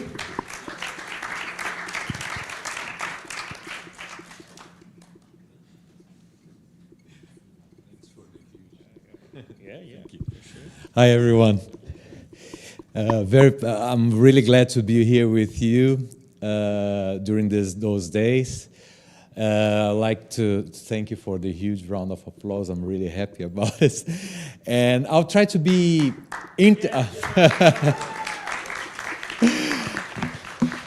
I try to be fun, fast, and entertaining for you. Because we are close to the lunch, it's the second day. Most of you are tired, but I think it's a relevant issue that we need to touch.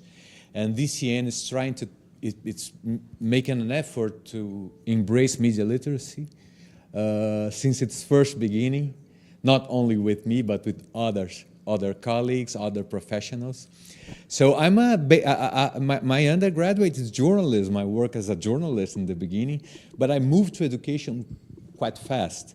Today I spend half of my time as a journalist, and thanks. Do I have the control? Where? Okay, thank you. I start to work in curriculum, trying to deal with literacy, media literacy in basic schools curriculum quite early. But nowadays I share my time between being a professor, an educator, and a journalist. I host a TV show in Brazil, a radio show too, but all around media and education. I don't run away from this subject. And what I must say here, that the main issue of the title of my presentation today is, I'll just control the time here. Okay. Oh, thank you. Education has one speed to facing the world, but digital technology has another one, quite different. And this is not a new challenge for education trying to embrace technologies in its curriculum, in its daily basis. It's an old thing. I must say, since radio popped up, 1920s in the US. Can you imagine there was no other mass media and suddenly your students came to the classroom talking things about the news that they haven't accessed before, even those who was not literate. It's a huge impact in education. And education needs to deal with two things always. I mean, basic education in schools. The first one is, how do I prepare kids and youth for life? It's a very general expression, but when we say prepare for life, we are preparing for the things that we have out of the school's walls, and media is one of them. Yeah. And the other thing is, how do I prepare good citizens, good persons, spiritualized persons with good values, ethical values, as Laura Miller said. So digital literacy, how it's printed here, but also media literacy education, media education, edu-communication, critical view, critical discourse of media. There are a lot of different concepts, but they are all go towards to the same challenge. How do you address ethics and good use of media during our lives? Yeah, I run this organization in Brazil. It's called Zeitgeist. It's the German word for spirit of the time, which is contemporaneity. And I'm an advisor for UNESCO in Paris, and now from the next month in Montevideo, in Uruguay. Uruguay is a tiny country close to Brazil's southern border. But it's the second more, important office of UNESCO, because it was the second founded. First was Paris, then because of the war that founded in Montevideo too, which is the capital of Uruguay. So I'm dealing with this for the last 25 years in Brazil. I'm dealing with this subject. How do we create educational systems facing their reality, but at the same time proposing new ethical challenges? And I think now I'll bring some aspect for Edgar Morin, which is a French philosopher who brings the concept of complexity from maths to our daily lives, to the humans, and say, to face complexity, we cannot have one silver bullet. We have to have the systemic view of the problem. So I don't think digital or media literacy is a silver bullet or a panacea, to use a Greek word in homage of my friend Nikos. It's not a panacea. It's not the one solution for the everything. But it's one of the things that we need to pay attention. What do I do in Zeitgeist is to develop lifelong learning processes. Media literacy is not one issue for early childhood, elementary, middle, high school, or university. It's a lifelong learning process. And when we talk about lifelong learning, we talk during our entire life. I'm master on artificial intelligence and ethics, as Laura, and I started my PhD on public policies on AI and lifelong learning in University Autonomous of Barcelona. Okay?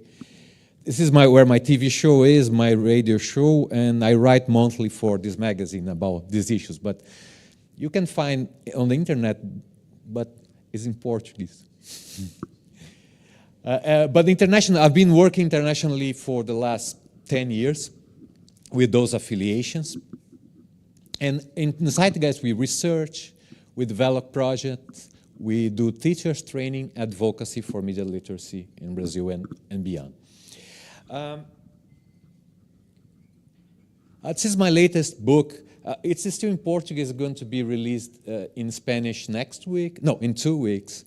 It's artificial intelligence and critical thinking. But if you can download for free, and Dimitris has read it in Greek because he put on ChatGPT to translate. So you can read don't need to wait the English version to read. Okay, this is based on my master, and I use this Edward Hopper painting for the cover. It's an American painter, and what I did, I kind of take the layers from the concept of critical thinking, and try to understand how does this concept change when AI came. Because you use critical thinking, a very generic concept, but it's very specific, actually. So I went through the roots of the things to understand it.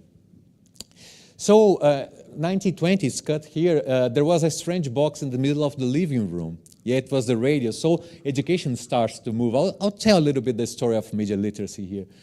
But now we have an AI system not only in the middle of the living room, we have an AI system everywhere. Facial recognition, biometrics, social media, bank loans, everywhere. And there's a difference if you compare the old media to the nowadays media. You don't turn it off. First of all, you don't turn it off, the AI. And second, sometimes you don't see it where it is. For the TV and the radio, the mass medias, you could see there was a huge box at the beginning. Then it started to get really smaller and cheaper. But it was a huge box in the beginning. And now we are interacting with AI systems. And sometimes we don't realize, we don't have the awareness that we are interacting, and we cannot turn it off. So we need to deal with it. And this is our challenge. It's a challenge of this century. Yeah. This is an example. I like to use art as examples. This guy used to create this in Brazil. It's he's from São Paulo, the same city where I came from. Trying to, during the 80s, try to tease us how television was present in our lives. You know, he created like television creatures. You know, there are like costumes that you can find them in movie theaters and this kind of thing. But I like to bring Adam Harvey to you. I always bring Adam Harvey, who started to create now makeup to avoid facial recognition from cameras.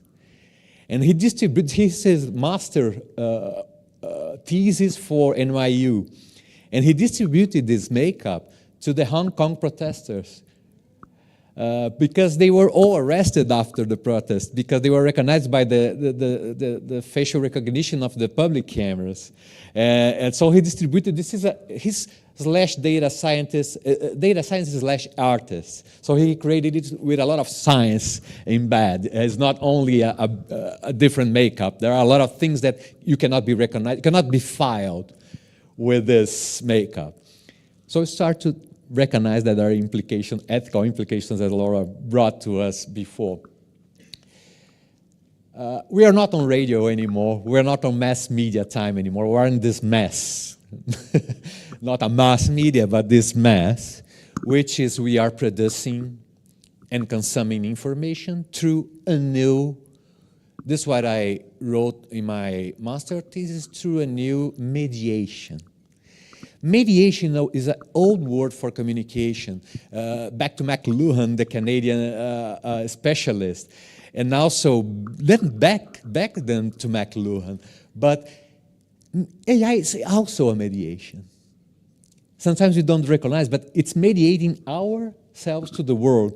And it's the basic thing for communication and for existence. So this is what we need to realize. Why do I'm saying that? Because UNESCO has created this concept for media literacy. And we used to think, if you take 5 years behind, we used to think media literacy without AI. Focus on digital communication, because we need to realize that digital starts without AI. The first steps of internet, there was no AI, there was no algorithm there. And then media literacy starts to incorporate slowly AI in its features. So media literacy is to develop skills to read, analyze, contextualize, and produce media in this democratic in the democratic political systems and facing the complexity of the contemporary times that we are living in. This is the basic concept. But since I started with UNESCO, it had media literacy spread around the world, sometimes with very good focused experience, sometimes as public policies. What we are trying to do now, not only with UNESCO, but with DCN and other activities that I do in this field, is to bridge AI to media literacy, which is not being so easy, because it's not so evident that AI is a media too, because it mediates. So, for example, in UNESCO, AI is a subject for one department, media literacy for another one. We need to bridge within this huge institution that UNESCO is, AI to start to embrace, media literacy starts to embrace AI as in its ethical impacts that we are talking about. So this curriculum I helped UNESCO to develop, but you have AI literacy there for the first time. In the first curriculum that was released in 2011, the AI is not mentioned, not even one time. Now this 500 page has 245 mentions to AI plus one exclusive chapter. How to develop AI awareness, recognition, and development within schools and in lifelong learning processes. So we have practical exercises and a lot of things. So this is what we are facing now, and we need to start to think communication as Bruno Latour. I think you brought Bruno Latour, and he's my mastermind for the things I do, because he started to think that communication doesn't involve only human. It's human and objects. We created a chair to sit. The chair influenced the way we sit too, backwards. So we need to consider objects in the way we use communication and we live. And Bruno Latour was the first philosopher who considered communication in these terms. And even as Leon said, before AI, really before AI.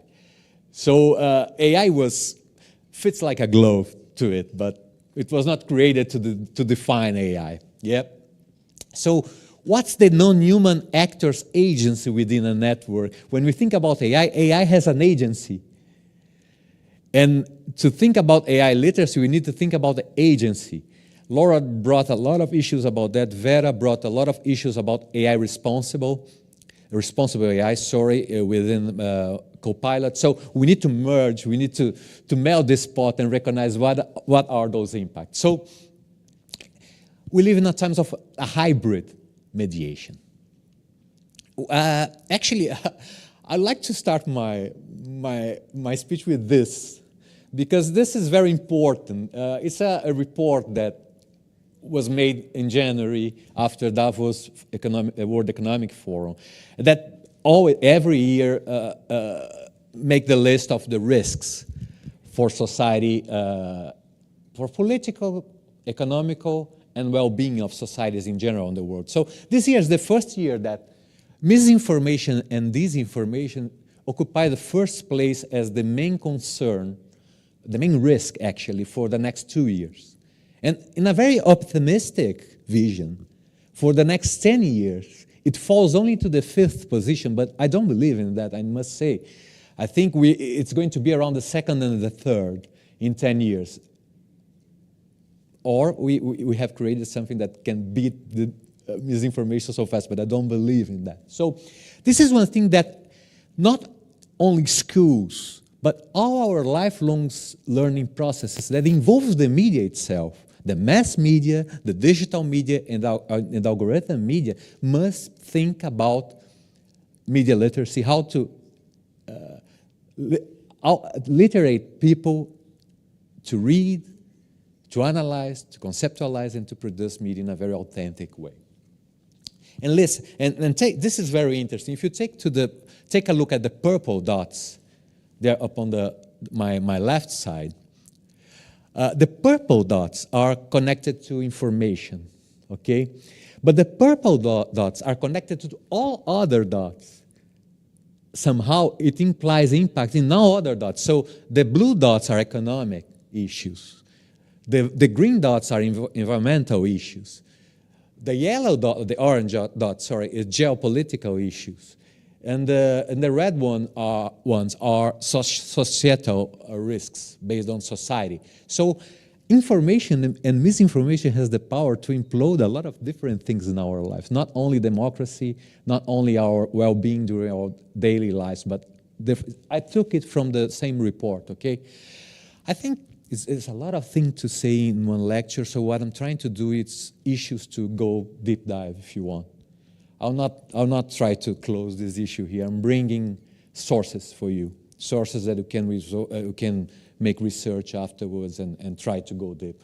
So we can list a lot of ethical impacts of AI, as Laura and Vera, they brought, but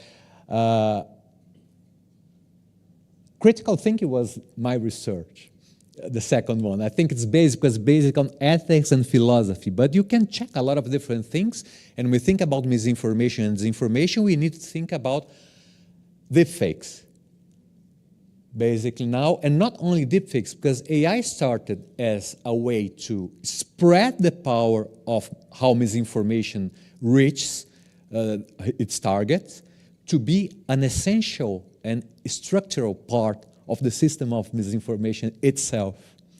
Because it can choose the target, it can change the language to reach the target, and it can spread more easily the disinformation. So now it's an essential part, it's a pivotal part of the misinformation system.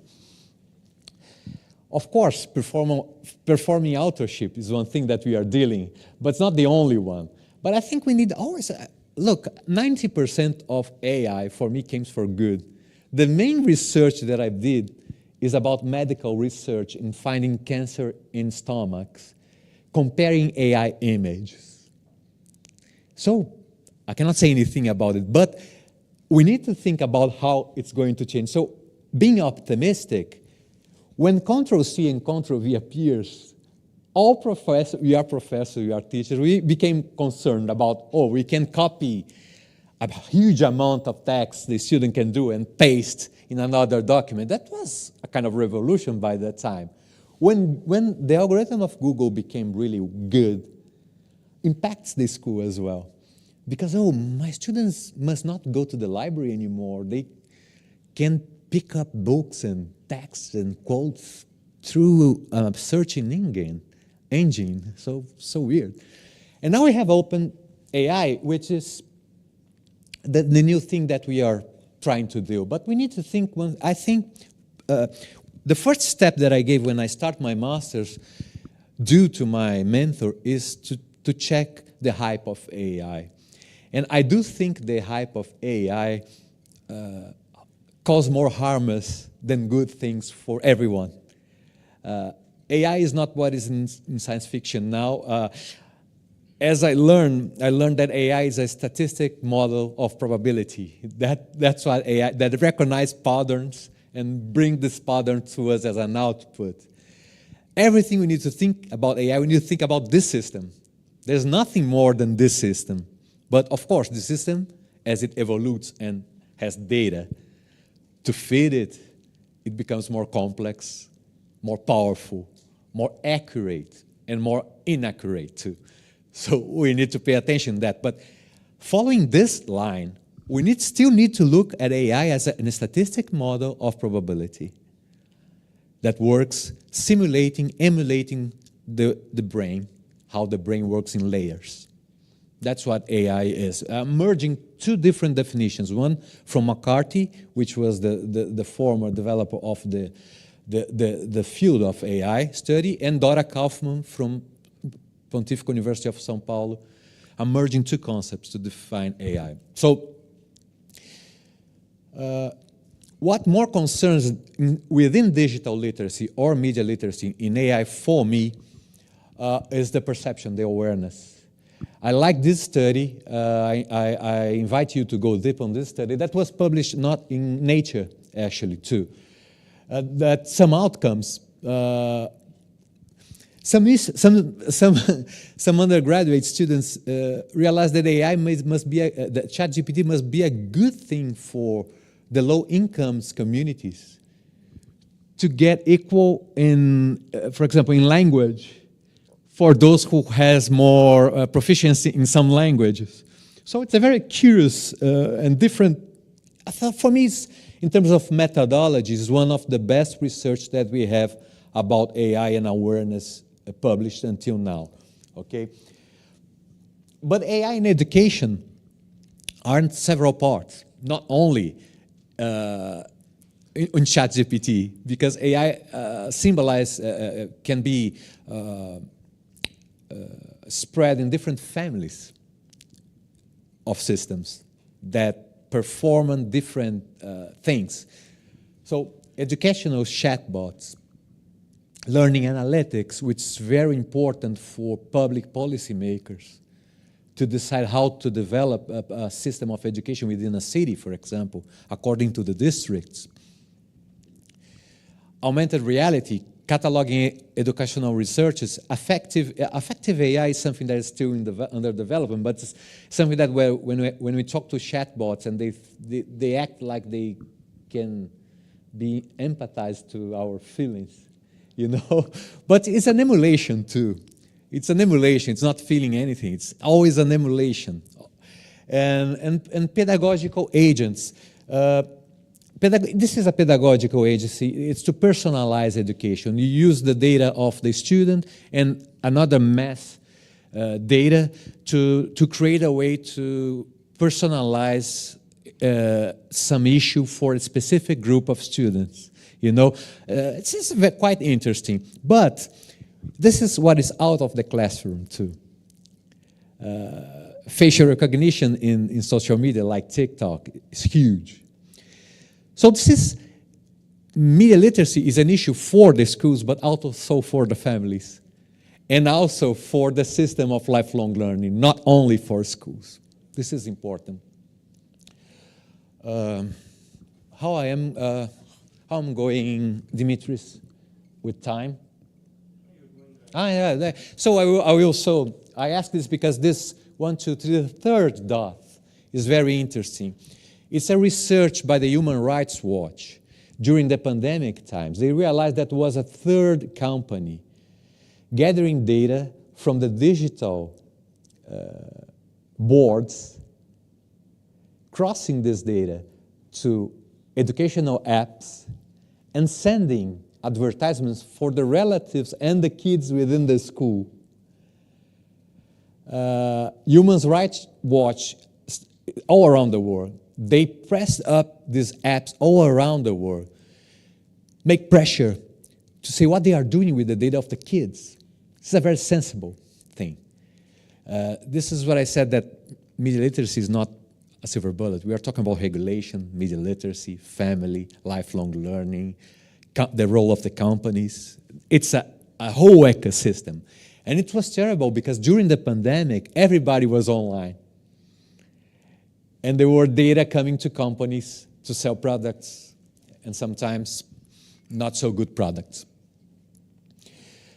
I like this example from Rio de Janeiro, from the SESC school, how to be critical with AI. They input an AI algorithm within this robotic classes, within this robot that was created by the high school students. So the robot can recognize circles, squares, and other forms, and it makes some simple decisions to follow ahead or maybe to turn right or right. But you can understand how the system works. It was interesting because awareness is one very important point. This is a case that I'd like to bring to you, and came international, this one, in STEAM classes, in robotic classes, using AI and promoting critical thinking. So AI literacy is a term. In my research, AI literacy, actually algorithm literacy, appeared 1980s for the first time. There was a crazy dude during the 1980s who took the word algorithm literacy and started to create a curriculum for algorithm in which there was not so well developed AI system based on data. But they tried to bring the concept of algorithm from the maths that exists since the Persians. Algorithm is a word that came from the Persians, the Persian word, and create for kids an idea how to understand an algorithm during the 80s. But nowadays, AI literacy or algorithm literacy is a trendy word. But it's more a trendy word than a reality. People don't know exactly what to do within the schools. I don't like to treat AI literacy as a separate part of media literacy or digital literacy, because I think we are dealing with something that we are looking at as an entire thing, which is the communication. But we need to understand that sometimes you're going to find this term. So I have this 2 points that I think it's important. We don't need to graduate prompt engineers from high school. It's not the point. The point is to make critical thinkers on AI as users. So what is AI? How does it work? Sorry, it's wrong there. How does it work? This is the first point, awareness. What are its main ethical impacts in society? And how can I make the right questions for the prompts and create the right propositions to get the best replies, the best response? This is one important thing. And again, a lifelong learning process. How can we stop on high school to learn this, to develop those skills? How can we stop during the undergraduates? It's impossible. Yeah, so, and lifelong learning, you must say that's non-formal education. So it's not focused on structured processes. It's focused on information processes that, like movies, like radio, like TV, like this kind of thing. I brought this Magritte. Magritte is a Belgian painter who paint this and make a lot of revolution in fine arts in Western world. The translation is, this is not a smoking pipe. Ceci n'est pas une pipe, this is not a smoking pipe, but it is a smoking pipe. Why do I brought this? Why did I bring it to you? Because this is how AI learn. When we use the word learning, it's quite dangerous for AI if you stop to think, because as human beings, we learn by experiencing things. We learn touching, we learn smelling, tasting, hearing, but AI, as the acronym said, LLM, is a large language model. It's based on language. So for me, a smoking pipe is not only this one. Why did Magritte did this? Because he was separating the concept to the image itself. For you in the Eastern world, it's quite easy to understand this because you use ideograms sometimes which symbolize an image. But for the Western world, it's hard to understand then It can be a chair, not a smoking pipe. This is how an AI system learns. He connects the image of a smoking pipe to the word smoking pipe in a language sequence. But a smoking pipe can be 100 different types. But maybe for one system, if you don't train it well, a smoking pipe will be only this one. So this is how machines learn. It's quite different from what we learn. They don't learn by experience. They learn by language and models, and this has an impact on what they can offer for us. All the policy area needs to be careful about the ethical impacts in AI. What I'm advocating in Brazil now is with the companies. Maybe not even high-tech companies, but companies that build this table, because ESG is a very important point, and the AI corporate governance is one important point for all companies. There is a report that I didn't bring to you. This is from UNESCO, okay? This report from UNESCO. But there is one research that I didn't bring to you from 3 Finnish researchers that say that 80% of the investors, I don't know if Michael is here, but 85% of the European investors are not aware the impact of AI in their business. How can you measure this if even the people who are putting money in the business do not understand the impact of AI? Look, we are talking to a very small room with people that are already connected to new technologies and trends. We must be aware to talk to everyone.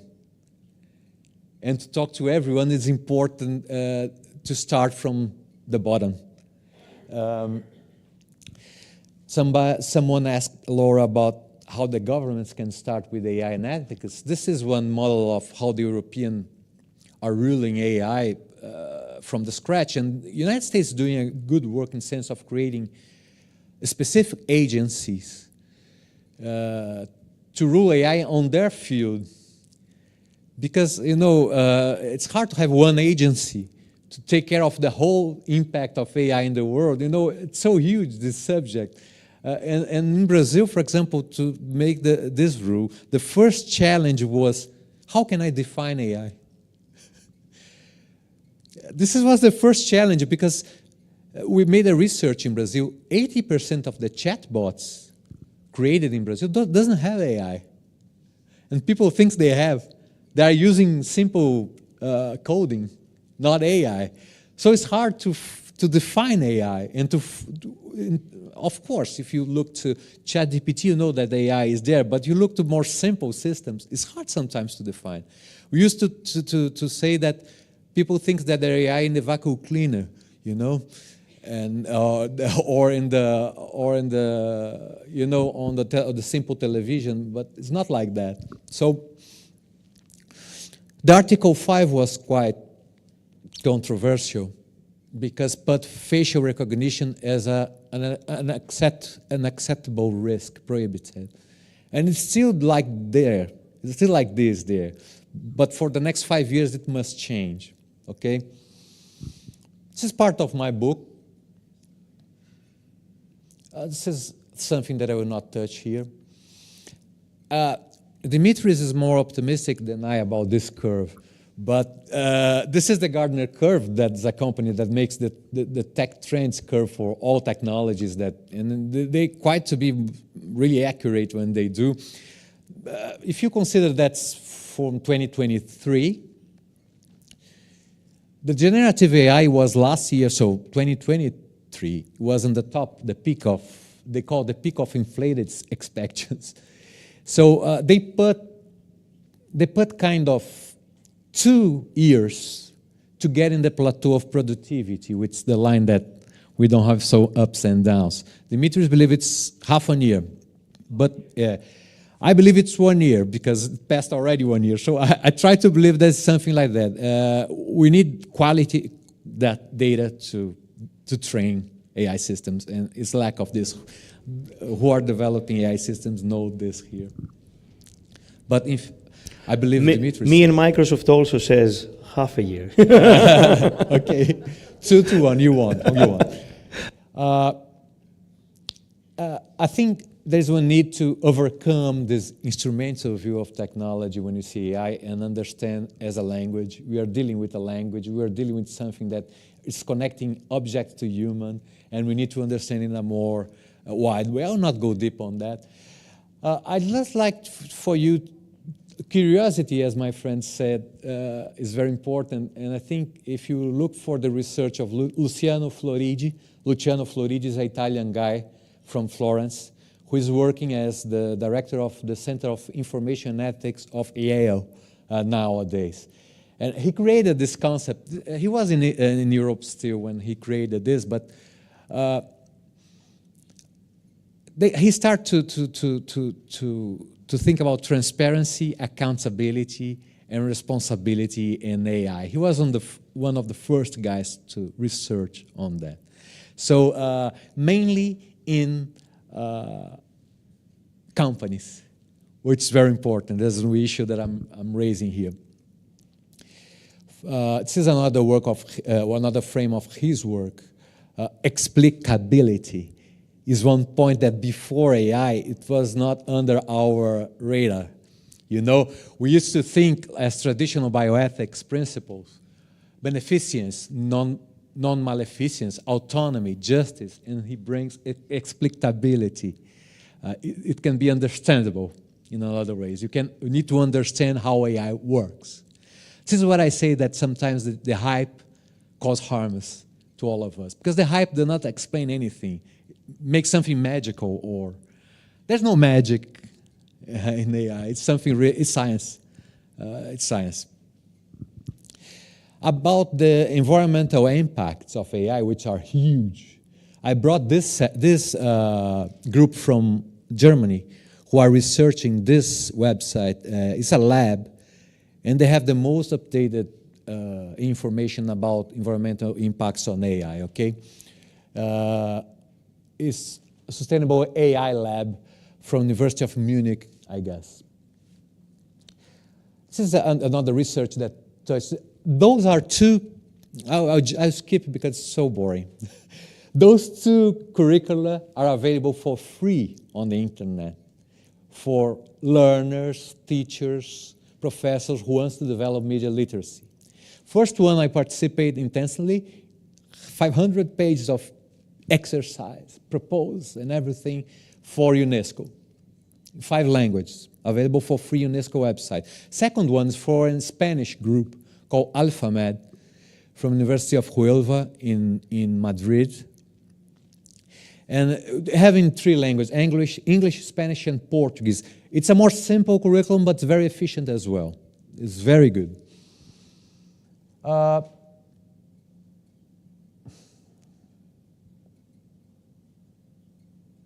One thing that I think the biggest impact of AI in education is to rethink the entire process, to be honest. How do we teach? How do we learn?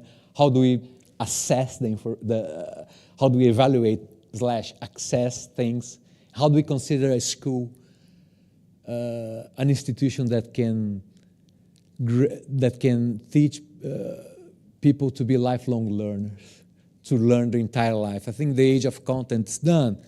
When I think about media literacy, I'm not talking about content. I'm talking about developing skills development, which is quite different from content itself. I suggest this book, From BBC to the Radio, which What Makes Us Human, 130 Answers by the Big Question. We touch sometimes AI here. But what I'd like to leave you is that we are making an effort in DCN, headed by Professor Nikos, who is there, the president, to map globally the public policies in AI. And we're going to have public policies and media literacy. And we're going to have an event focused on this issue in July in Helsinki. So for those who want to apply as a participant, it's already available on DCN website. And this event will be focused on media literacy. And among those groups all around the world, you have Lai here, Professor Lai, who is doing an amazing work mapping Southeast Asia public policies in media literacy. which is very important because there was no something so well prepared as he wrote already 15 pages. She told me, I'm really glad about it, and because we have a very diverse and international group working with us.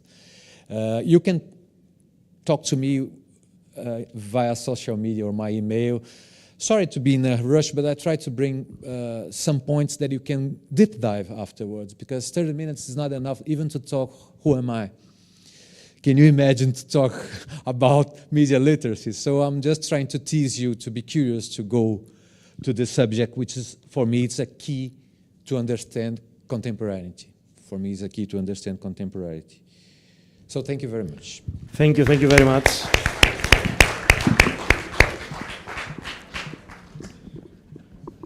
We will have, after the break, 2 hours, only you. Just 2 hours. Sorry. Thank you very much. I want, without further ado, because we are running a bit late, to give a round of applause to Karen. Karen, the stage is yours. The clicker. Okay, good morning, everyone. I know that I'm standing between yourself and lunch, so I'll keep time. Okay, can you hear me? Okay, so just to tell you briefly what my background is, I'm different from other speakers in the fact that I'm from a research or think tank institution. So my work is to do research, policy research, and to assist the government of Singapore in their policy making. So what I'm going to talk about today is ASEAN digital priority and AI governance. And then I'll break down my presentation to 3 parts. First, it's going to be about 3 key trends that we have been observing in Southeast Asia regarding digital economy and AI governance. And then they move on to talk about what are the ASEAN mechanisms, governance mechanisms pertaining to these matters. And then end my presentation with remaining challenges, things that we need to think about in terms of AI or digital economy governance going forward. So let's start with the key trends. So the first trend is that new technology, digitalization, new technology have coined new opportunities, new demands, and new markets. Like, for example, new technologies have enabled firms to roll out a variety of digital services ranging from QR code payment to fintech to ride-hailing services to food delivery services. Right? And new technology have also created direct and indirect jobs. Direct job meaning, the YouTuber or social media influencers, right? But when we think about job creation by new technology, there's tons of indirect jobs that are created by these new technologies. For example, let's take a look at e-commerce. I know that many of you have purchased something online, right, by clicking the buy button or the purchase button on your mobile phone, right? But however, in order to ship these products from sellers to your home, we need a bunch of people who work on it, right? We need people who are working in the warehouses. We need people in the trucking industry, in the logistic industry, insurance company, etc. Right? So in terms of indirect job creation by the technologies, is going to be much more than the direct job that created by the machine. Can I have the slide on? I think the slide is off right now. Thank you. So, and in terms of new markets, what I'm trying to say is that there are many new markets that is made possible by AI or by new technology. One example is the gaming industry. I think I have the screenshot of the League of Legends, which is one of the most popular games in Southeast Asia. Gaming industry right now in this region is burgeoning. It's expected to reach about $15 billion by the year 2028. Okay. And the second key trend that we have been observing in this region is called digital inclusion. Right? For example, new technologies, digitalization have enabled Okay, I think the slide is a little bit off. Okay, let me see. Okay, so this is just to show you, briefly, just to show you the size of the ASEAN digital economy. So two things to note here is that the size has been expanding steadily, right? And if you notice, the year 2020 is when the COVID-19 hit the globe. And this pandemic didn't deter ASEAN from expanding its digital economy. Actually, it did the opposite. It accelerated the expansion. So two things to note is that continued expansion of digital economy in the region. The second thing to note is the composition of the digital economy in this region, right? So you can see clearly that most of it goes to e-commerce, but we are seeing new sectors taking benefit and taking a larger chunk of the market share, such as travel industry, food and transport industry, and social media. Okay, I think it's, okay. So the next trend is digital inclusion. I made this like, yeah, I think, can I get the next slide? I'm not sure. The next slide. Yeah, so digital inclusion is another trend that we're observing. New technology have enabled people in the rural area, in the faraway zones, to be connected to the market, to be able to get access to certain type of services that would have been impossible without technologies, right? So you're seeing in this photo that there's a lady. She's actually from Satun province in Thailand. She's using a Facebook Live to sell her fish directly to the consumer, hence bypassing the middleman. Right? And another picture, you'll see that the farmer are using a mobile application to help better do his help plan better farming. Right? For example, there's a mobile application created by the Thai government called Dragonfly. So this mobile application will link farmers with the databases collected by the Thai satellite, data such as soil humidity, such as weather, right? So farmers now have access to these data by logging on to this mobile application. Not only that, the Dragonfly also has databases that are generated by the Ministry of Commerce, databases such as the prices of fertilizers, the prices of certain agricultural products, right? So these actually help the farmer's life better, okay? And on the lowest, lower part, I think, I'm sorry, I think I can I get this slide? Okay, I think my, okay. The lower part, you're seeing that the boy is learning from his computer as in the faraway zone. So by having technologies, these people in a faraway place can have access to education.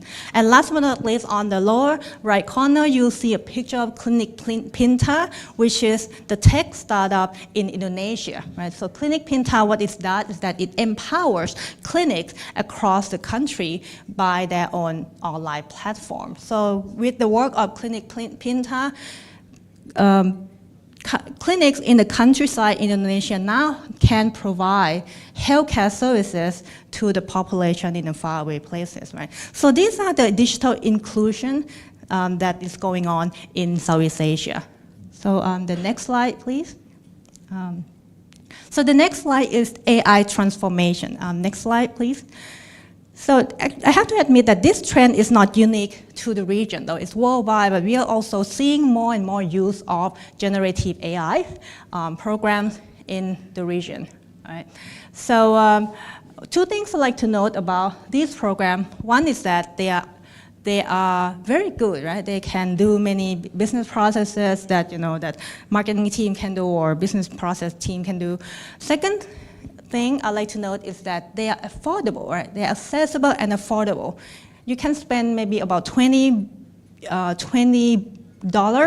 and can purchase, can subscribe to ChatGPT per month, or you can spend a few $100s to subscribe to this program yearly.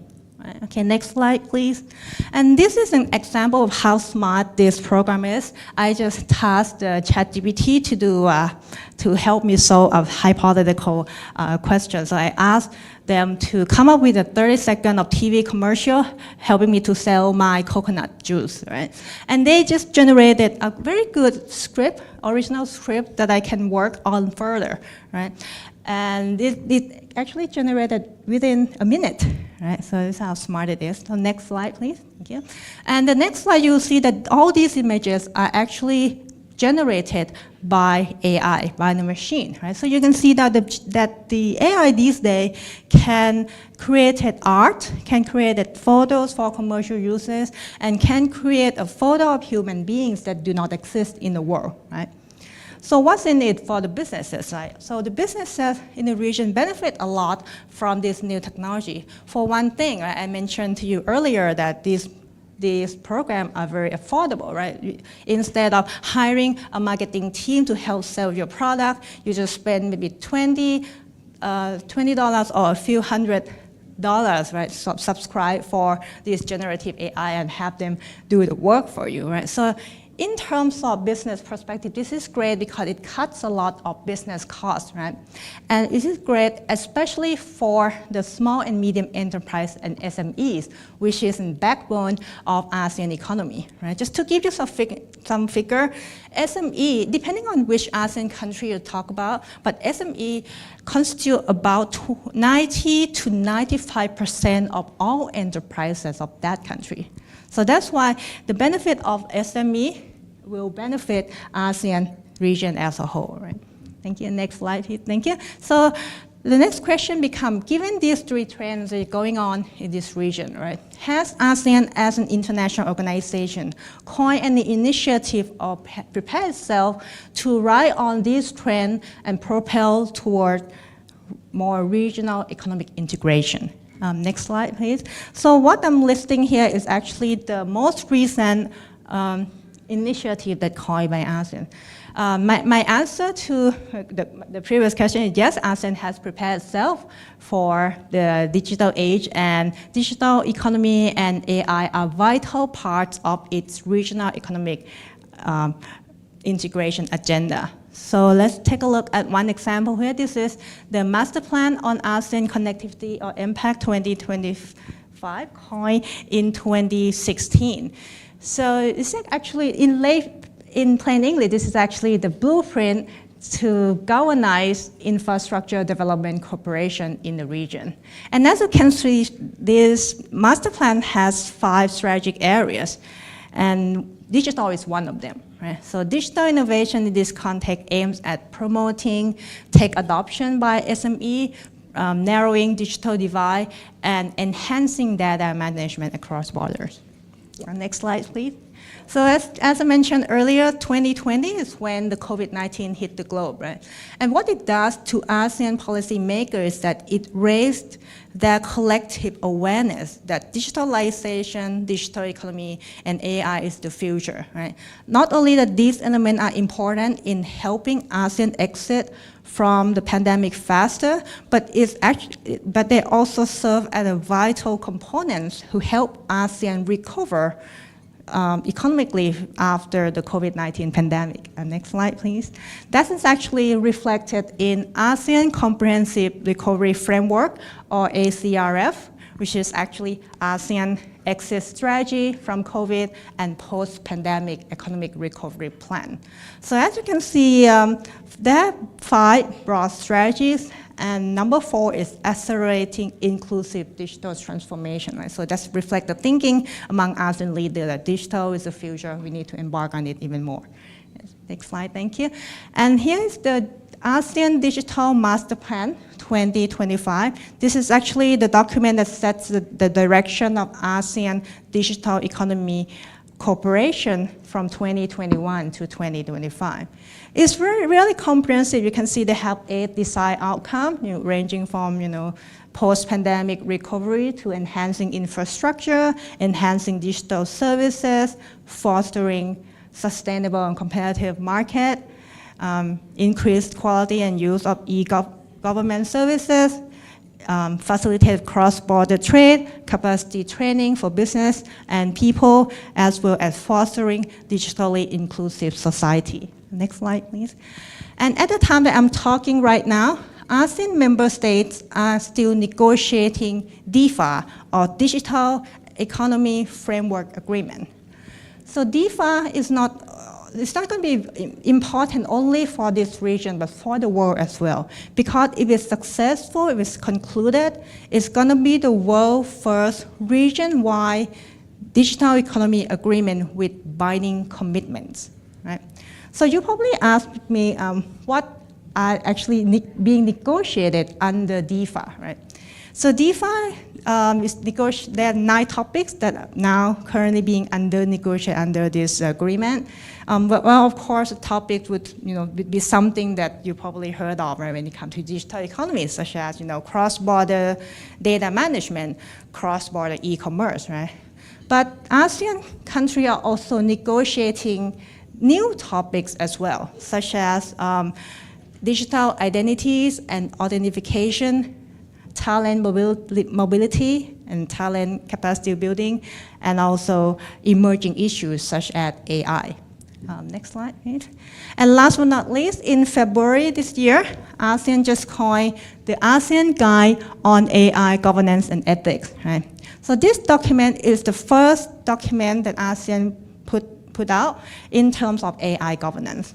So it serves 3 objectives. So the first one is that the guide is actually a practical guide for the organization who wish to deploy, design, or develop AI.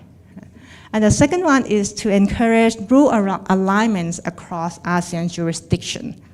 And the third one is to provide the government with national level and regional level recommendations so they have better idea of how to shape up their own AI governance policies.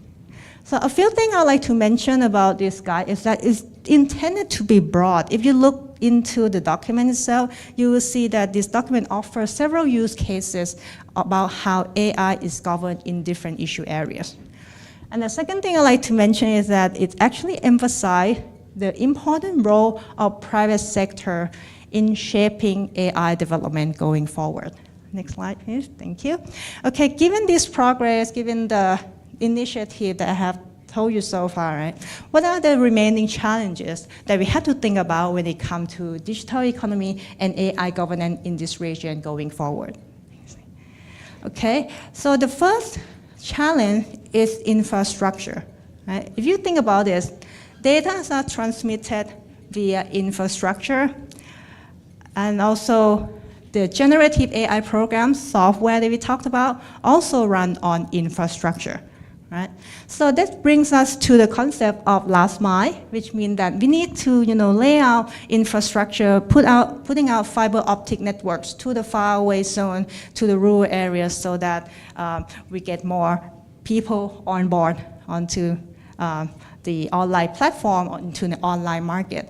And not only that's gonna expand the size of digital economy in the region even more, it also helps ASEAN move closer to what it aspires to do, which is digitally inclusive society, right? Or digital inclusion. Next slide, please.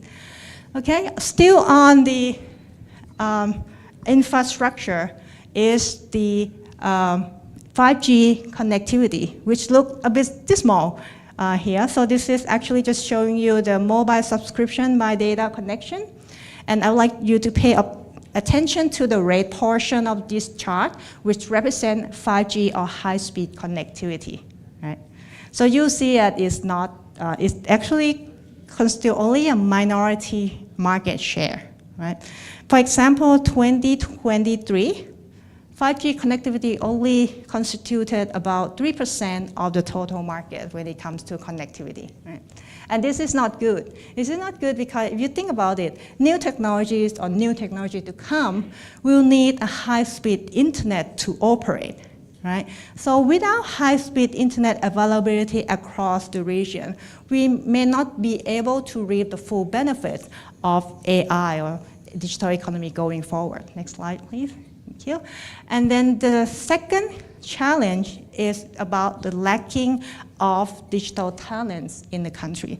This chart shows the digital skill gap index by ASEAN countries. So how to read it, right? How to read that if it's a lower score, it means that there's a wider skill gap in the country. If it's a higher score, it means a lower skill gap in the country. And you can see here that Singapore is leading the pack, right? It scores 7.8%, right? Which means that Singapore workforce is more well adapted to embark on or reap the benefit of new technologies. While we see on the right end of the chart that Thailand, Myanmar, and Cambodia are falling behind. Right? Next slide, please. Okay, and the next one is about the differences in national level AI strategy or policy coined by different ASEAN economy. Right? So as you can see from this table that some ASEAN countries do not have national level AI strategy yet, right? And this could be could add complications to the ongoing DeFi negotiation, which I just mentioned, because one of the 9 topics being negotiated is emerging issues such as AI, right? So in terms of AI readiness, AI legislation, existence of AI legislation at the national level would matter in shape up the conversation, discussion going on under the DeFi. Okay, and then next slide, please. And then another point I'd like to make is that it's about who's actually making AI governance right now, right? You probably think that this is a work by the legislative branch of the government, the lawmakers, people sitting in parliament, like who passing bills, passing law, right?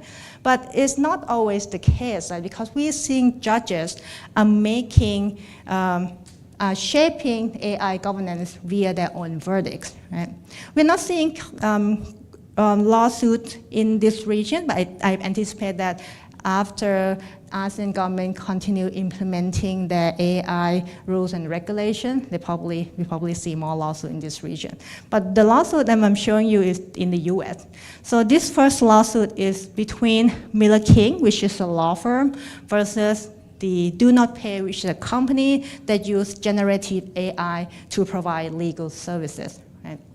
So Miller King is suing Do Not Pay, claiming that the latter use of generative AI is harming the former's reputation. Right? And the court, in November last year, dismissed the claim, right, saying that Miller King doesn't have a standing to sue because Miller King could not prove that it is actually harmed by the generative AI. Right? So the second case is between Thomson Reuters and Ross Intelligence. So Thomson Reuters is suing Ross because claiming that Ross is using Thomson Reuters Westlaw database to train its AI model, right? Which hence committing to the copyright infringement. Right. So this case is still pending. It's a jury trial for this case. The verdict will be delivered next month. So we have to wait and see how it goes. But what I'm trying to say is that we are now seeing different AI perspective coming out of different branches of the government right now. Right?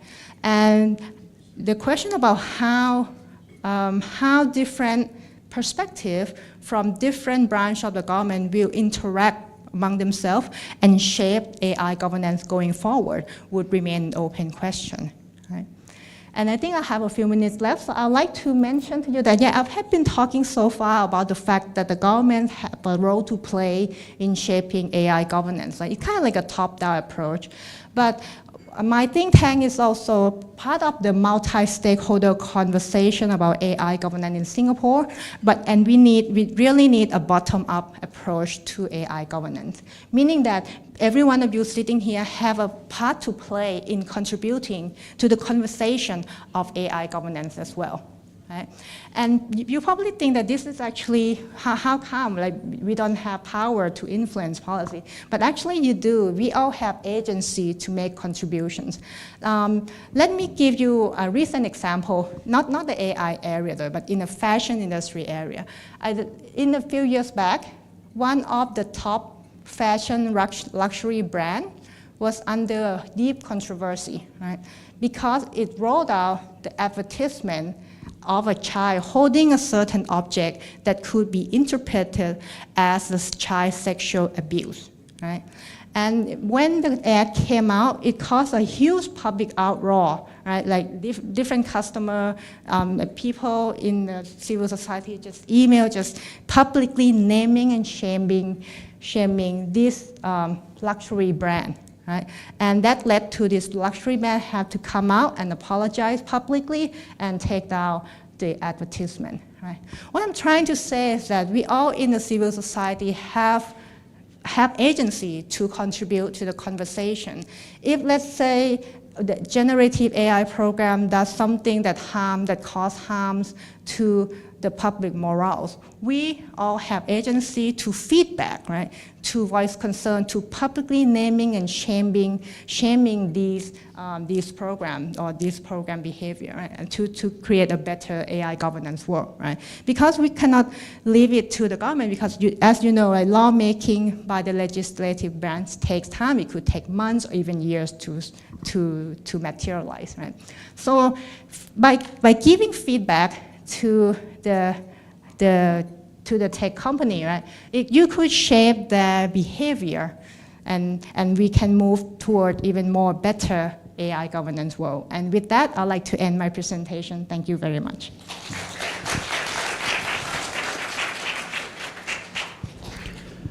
Thank you very much. We have one question. Let me. You need to have the microphone in order for the stream. Thank you for the very informative presentation. I have one question regarding 5G, actually. In the statistics that you showed, 5G is actually based on the subscription, or actually to the extent that a consumer can have access in the 5G network. Because, as you can understand, this is two different things. If 5G capabilities exist, it is totally different with whether or not the consumers are buying it. Thank you. So yeah, so the question is about my Yes. data, right? That I look at 5G connectivity only from the mobile subscription. Yes, this is actually the data that I have. I have the 5G that is available on mobile phone. That's why I'm flashing the data. I think 5G coverage. I know the 5G coverage vary across country in ASEAN. Let's say Thailand. I think Thailand has almost close to 100% 5G connectivity at the time of we're talking, right? But other countries differently. But what I'm showing you that there's a limit in terms of data because I only look at 5G on the mobile phone, right? Yeah, if I have data on 5G that is actually on maybe home internet, we could cover and that could have a wider average. Yeah, but I would not think that that data would diverge, would be too different from each other very much. And even though I get that data that you like to see, we probably reach the same conclusion that 5G connectivity constitutes a minority market share at this moment. Thank you. Thank you very much. A round of applause. Thank you.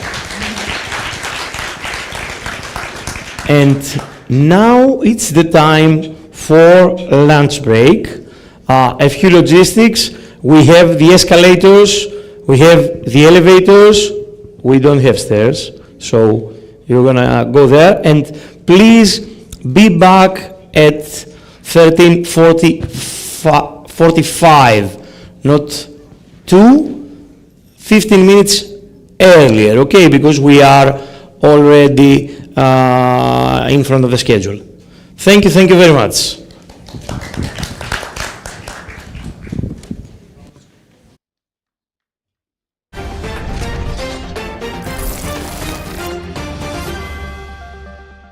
I'm Nikos Panagiotou, President of DCN Global. 2024 is a pivotal year. Half of the population of Earth is voting. They are deciding the day after tomorrow regarding their countries, the region, and the world. DCN Global is at the forefront, producing a series of webinars, a dedicated Telegram channel, a Substack newsletter, in order to present, explain, and analyzing what is happening all across the globe. But most importantly, we are opening up our channels for you to contribute. Follow us, but also contribute by sending us your thoughts and what the rest of the world should know that is happening in your country, in your region. Because 2024, we need actually to make it stand out.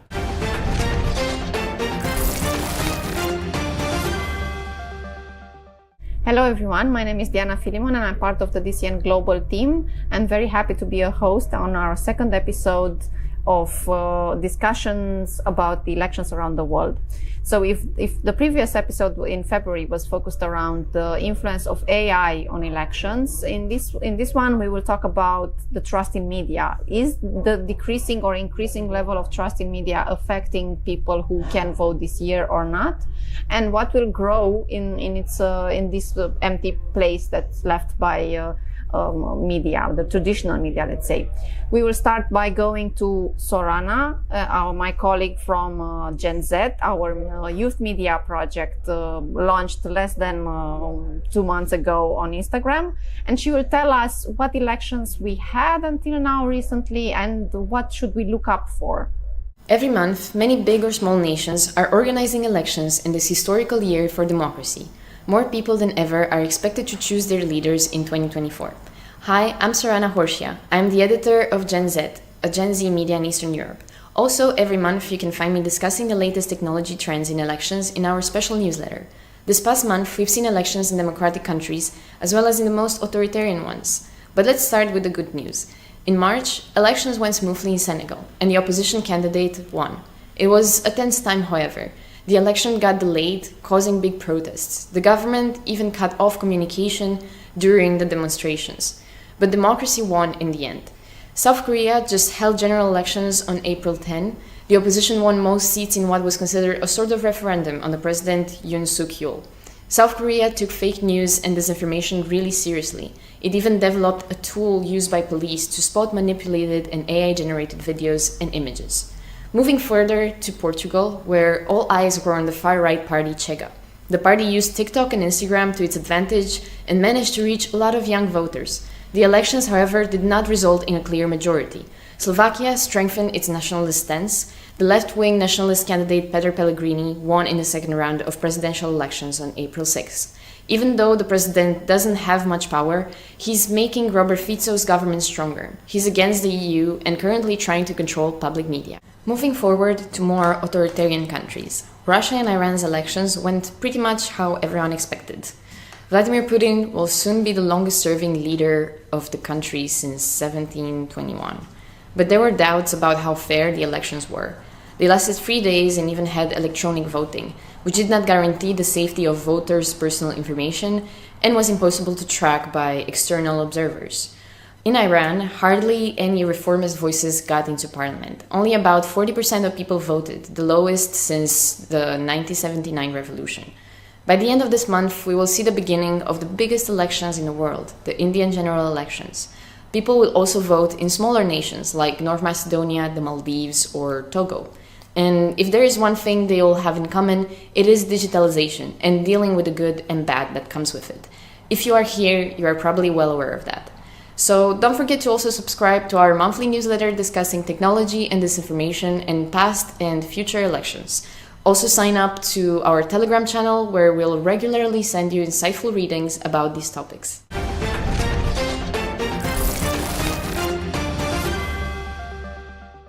Hi, Sarah. We want to start this discussion with you about the elections because we are covering this crazy year in democracy around the world. And in Europe, in these last weeks, we had some very interesting events regarding the freedom of expression of people who went out to vote.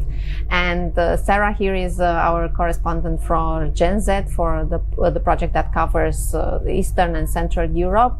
And we invited her today to talk to us about how did the Slovakia elections go. We've seen a lot of alarming articles about that, but we want you to tell us especially How did you feel it in the online space? How was the process of presenting the candidates, presenting in the media, or how you felt it as a young person? And also, how did the young people react to these elections? Did they went out to vote? If you know some numbers about this, and yeah, just how was it this process for young people in Slovakia? So first, thank you for having me. Second, to answer your question, I think a lot of young people went to cast their votes this presidential election, and that's because we've seen a big difference between the presented candidates in the second round of the elections. So we had a pro-Western retired diplomat, Korchok, and then on the other side, he was before, until his victory, the Speaker of the Parliament, Peter Pellegrini. So basically a part of the coalition. And since the parliamentary elections last year, already the society in Slovakia is pretty divided between the coalition and opposition. It wasn't different this presidential elections. I have no certain numbers, but I know a lot of people, well, being a student, we also talk about this. We also discuss it at school, and I know that most of the young people were seeking the change they want to see in Ivan Korchok, who would pose a sort of an opposition towards the current coalition.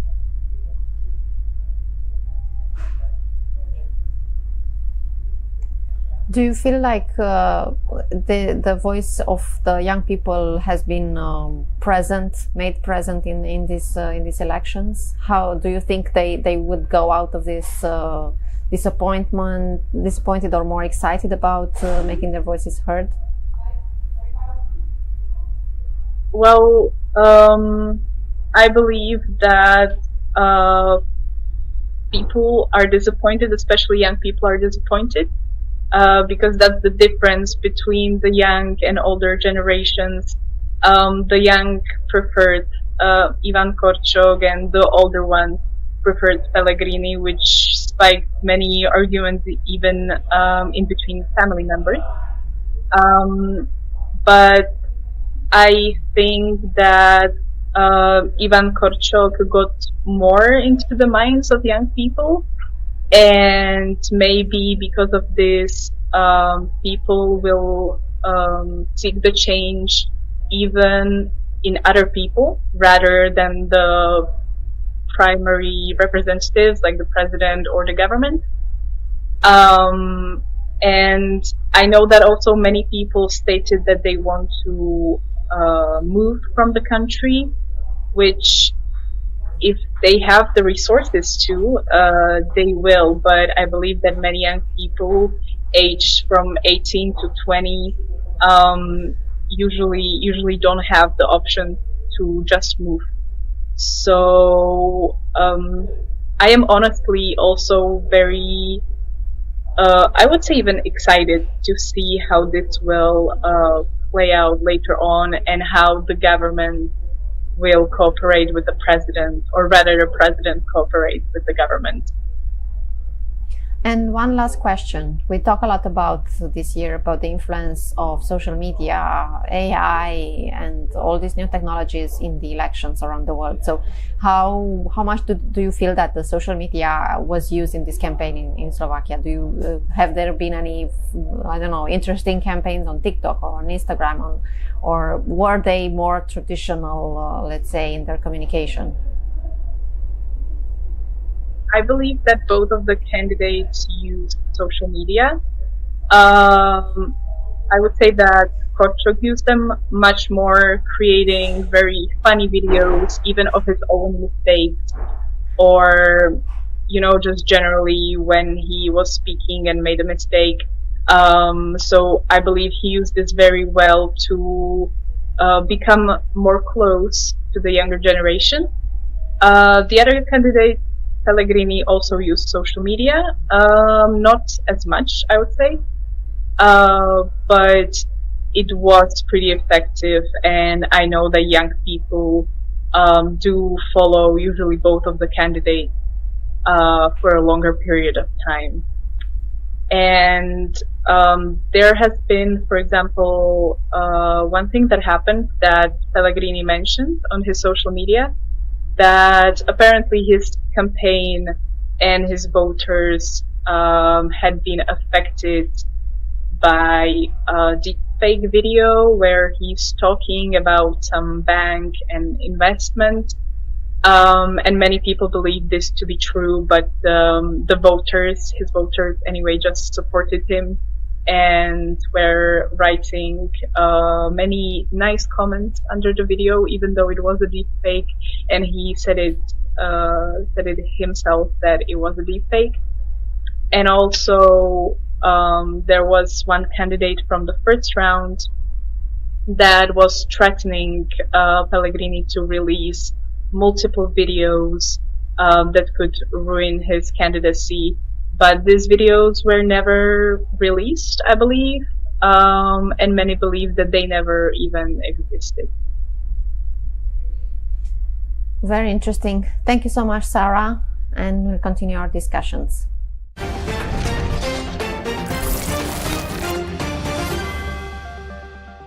So we are here today with let me start again. In my mind, I was fixed that we have 4 speakers, so I'll probably say 4 several times. So we are here today with 3 guests, very important, and we just try to put us on the map, and we cover pretty much an important part of the globe right now. And I will start with our long-time friend Aaron Schrockman, Vice President Sales and Strategic Partnerships at the Poynter Institute, Executive Director and at PolitiFact, based in Florida right now in the United States. And then we move on into Barcelona with Priti Nalu, Executive Director at the Report for the World, and to Antonio Goix, author, columnist, and co-founder at Jeduca, Association of Education of Journalists, and in Brazil, and based now in Sao Paulo.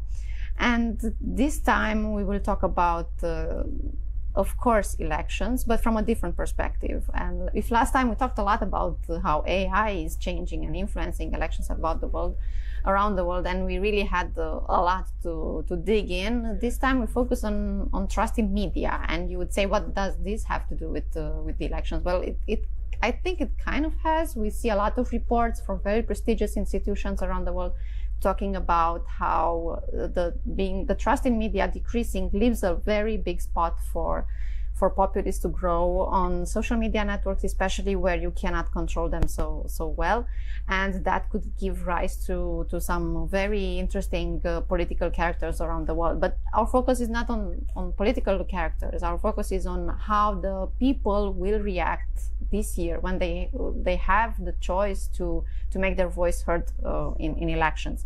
And I will start with Aaron, and it's a very simple question, but with a probably complicated answer, like, what are we getting into this year?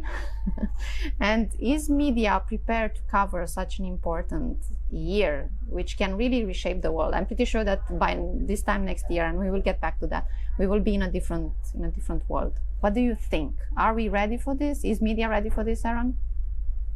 Yeah, it's a great question, Diana. Thank you for having me on to talk about this. 2024, nearly half of the world's population will cast votes over the course of the year, or have already, in national elections, and that's an anomaly. That is not normal. That is not typical. But for whatever reason, this year there is just great movement towards a lot of people in a lot of different places deciding who will lead and help shape the policies of our collective futures. I don't want to be too pessimistic. But I would start from the position that I don't think media is any more ready than it has been at any other time in our history at covering an election. the media industry is and has been always short on resources, short on time, short on the number of people doing the work, and by that they're always a little behind much more organized actors, whether that's politicians or political parties or people seeking to deceive us or technology companies. If you had to list the people who were prepared for this election and you were ranking them from the most prepared to some of the least prepared, I think the media would certainly rank in the lower half. And I think that is a trouble point for us. It's something that I think we need to think about. I mean, the reality is today there are a lot of forces that could shape how people vote when they go to the ballot box. And I don't think the media is properly necessarily prepared to combat that. So whether it is, as you talked about on your last episode, the rise of AI and how that will affect elections, I don't think we have a good plan for that to cover as members of the media. I don't think we've learned the lessons of the world elections over the past 4 to 8 years. And I don't think we've grown a lot. I don't think we've changed how we do things fundamentally. Now, the positive spin would be journalists are prepared and have covered elections for hundreds of years, and they will be able to effectively cover an election. So they'll be able to tell you who won. They'll be able to tell you how people performed versus their expectations. They will document the policies and positions that candidates hold. They're okay at that. They'll do a good job at that. I think that is in most free societies where journalists can operate largely freely. I think we will continue to do those stories well. But I do think there is a concern about how technology can influence this election in particular, and are journalists prepared to combat that? I think we are by nature somewhat reactionary, and we don't have, because of the lack of resources, the time or the ability to kind of proactively prepare for a lot of these potential worst case scenarios, right? So I think, overall, I would say we media is no more or less prepared than it has been, but I think generally it remains underprepared to cover elections because we have limited resources and have been really stressed to cover so much going on in this world. Last point I would make is, of course, we have these very important elections happening all over the world in some of the biggest democracies in the world, plus other countries. So Russia is holding elections and things like that. But we also have, major other news events happening at the same time. So the war in Ukraine, the fighting in Gaza, the terror attacks that happened in Israel. And so journalists are being pushed and pulled in a lot of different directions to cover different stories.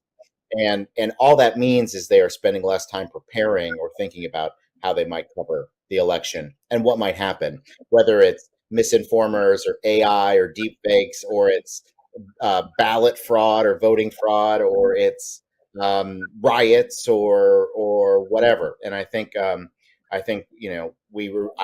personally remain a little worried about how we will cover elections. For me, obviously, being an American citizen living in the United States, working for PolitiFact, I think in particular, the American media is no more prepared to cover the election in 2024 in November than it was in 2020, where you saw what happened on January 6th. So a lot of work for us yet to do. Maybe we'll put it together, but I'm not particularly hopeful. Thank you so much.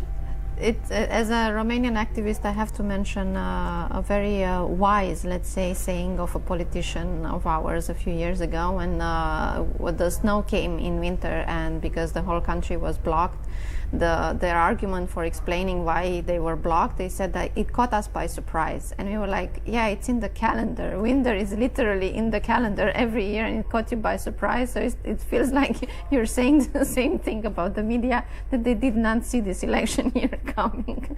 But yeah, we deal with what we can. I think it's a great point, Diana. And I would say that after the 2020 election in the United States, I think a lot of journalists sat down and said, how can we do this better?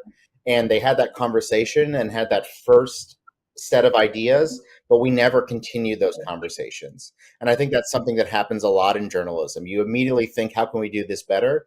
But you don't make the time to actually make it better. And then if you do make the time, there's still resources that you may not have access to because you might not have the funding or the technology expertise to do it. So I think some of the problems are internal to us. Some of the problems are external in essentially how journalism is funded in a lot of places, but completely right. To Preeti, and I know that the Ground Truth Project is an important part of your work, and that its main focus is to prepare journalists, correspondents from around the world. And and I think that Aaron just lifted the ball for us in this, because he mentioned there are so many different things happening at the same time around the world, and for journalists, especially for correspondents of all kinds, it's very hard to cover everything. And I would like to ask you, like, how do you feel like the world is safe for correspondents? Is it safer or less safe than the years previous to this complicated year? And also, as we said, it's an election year all over the world, and we have a lot of not so much democracies where this election happens, so it makes it even more complicated for journalists. How do you feel the world is for them? Sure.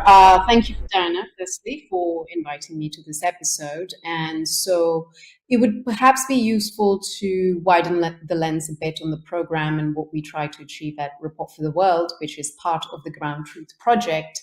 So what we're trying to do is really bring in more comprehensive coverage of critical issues that are grappling the world, so that people may get local contextual information in their communities and in their countries and across continents.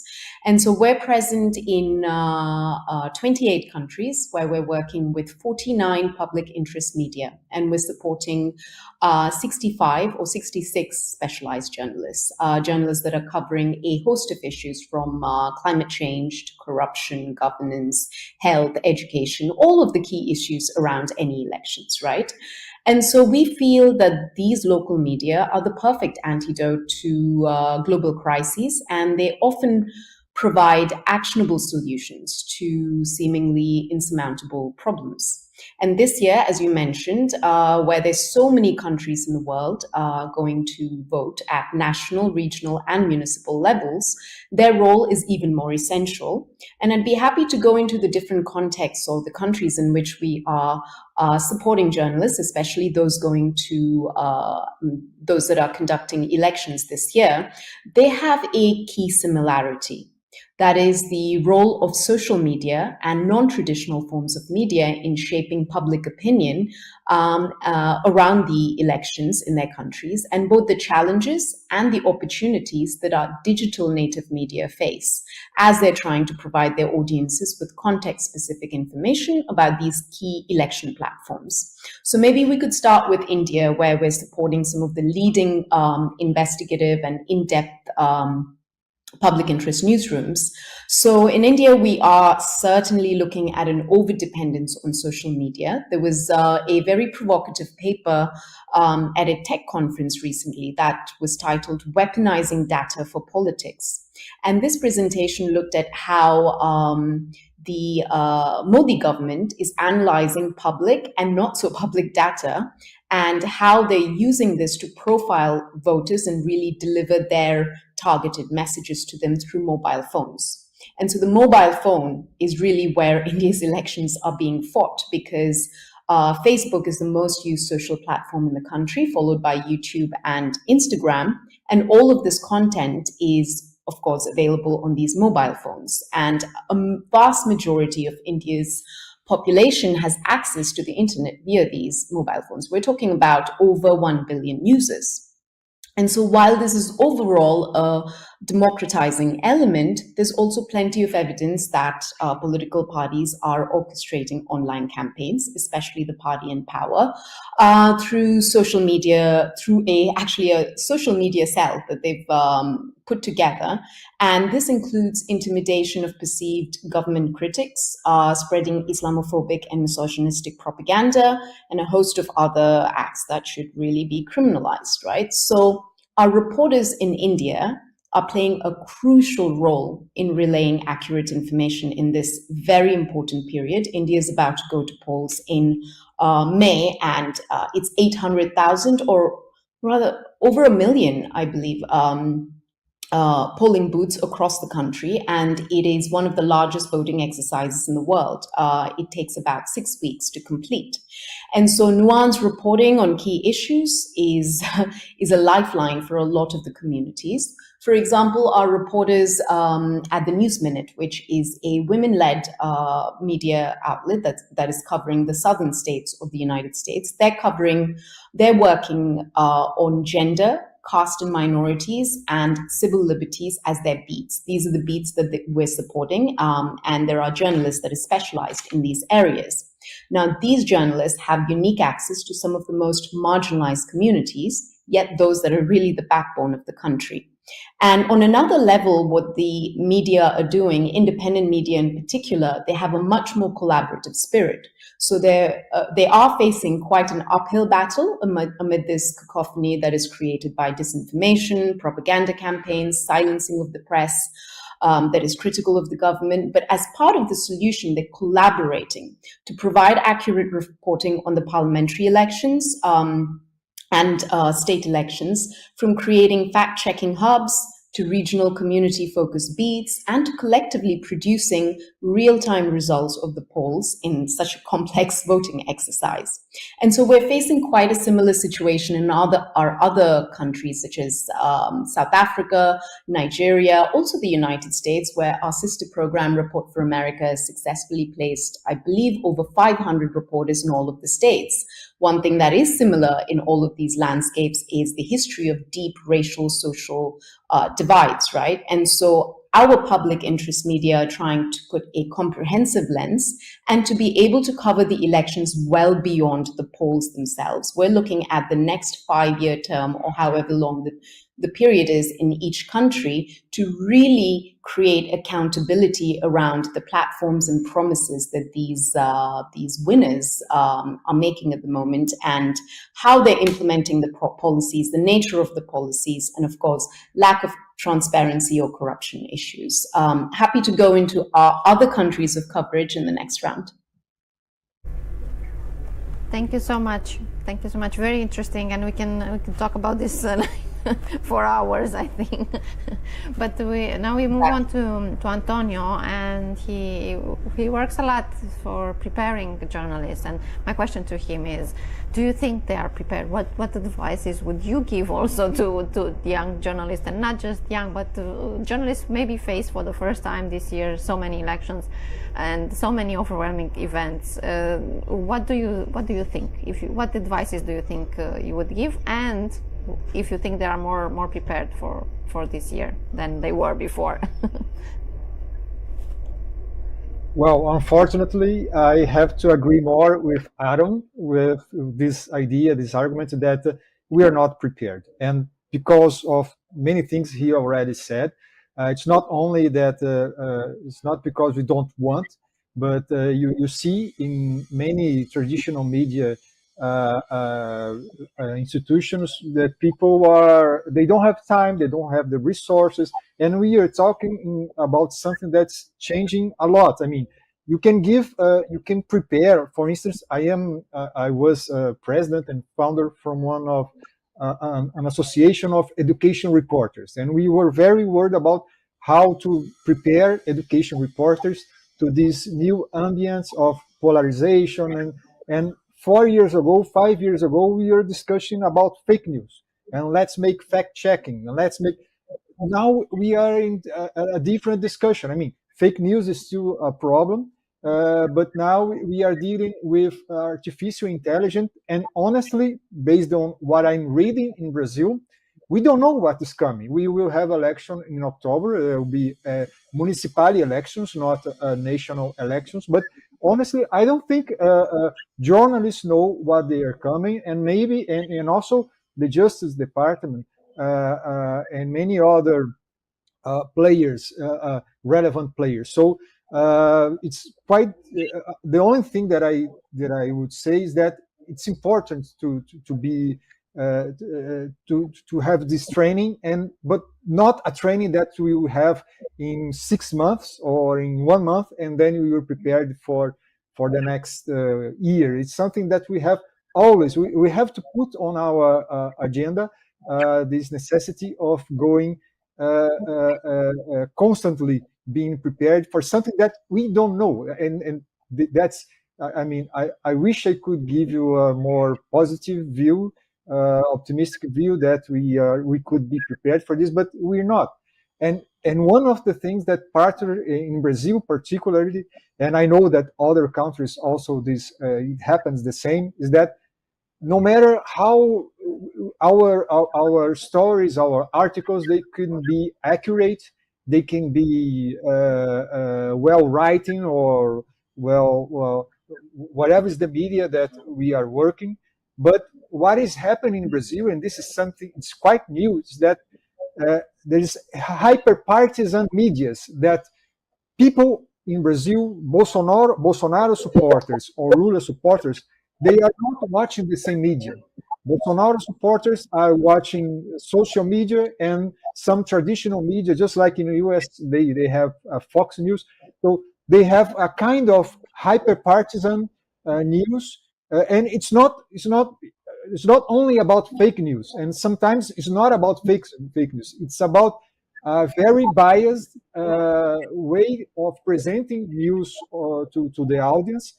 And something that's quite challenging for us is that if you are not watching the same, you are not watching the same facts, it's hard to have a dialogue. And democracy depends on dialogue of people who think have different point of views. But people are getting informed by totally different the media diet of people of Bolsonaro supporters and Lula supporters in Brazil. They are completely different. So, as a journalist, something that I ask myself, but I don't have an answer, is how do you go against these bubbles? How do you not only you have to write well, you have to communicate well, you have to prepare well your story. This is something that we always had to do, but now we have also looked how my argument will reach and be accepted by someone who is not reading the newspaper where I work. And this is something that unfortunately I don't have the answer. The most that I can put here for debate is that saying that this is a problem that we should be aware of. Thank you so much. And I would like to start the conversation, let's say, with all of us. And my starting point in this conversation is that I don't know if you read the new project that Financial Times released a few weeks ago, and it's about the news for the next generation, let's say. And they talked to a lot of young people across the world. And it surprised me to see that one young person they talked to said that she trusts more a witness than a journalist when something happens. And this was a big discussion also with the young journalists I coordinate, and they were asking, like, okay, what's happening? The role of the journalist is fading away. Are we just gonna consume more subjective content and not so much objective content?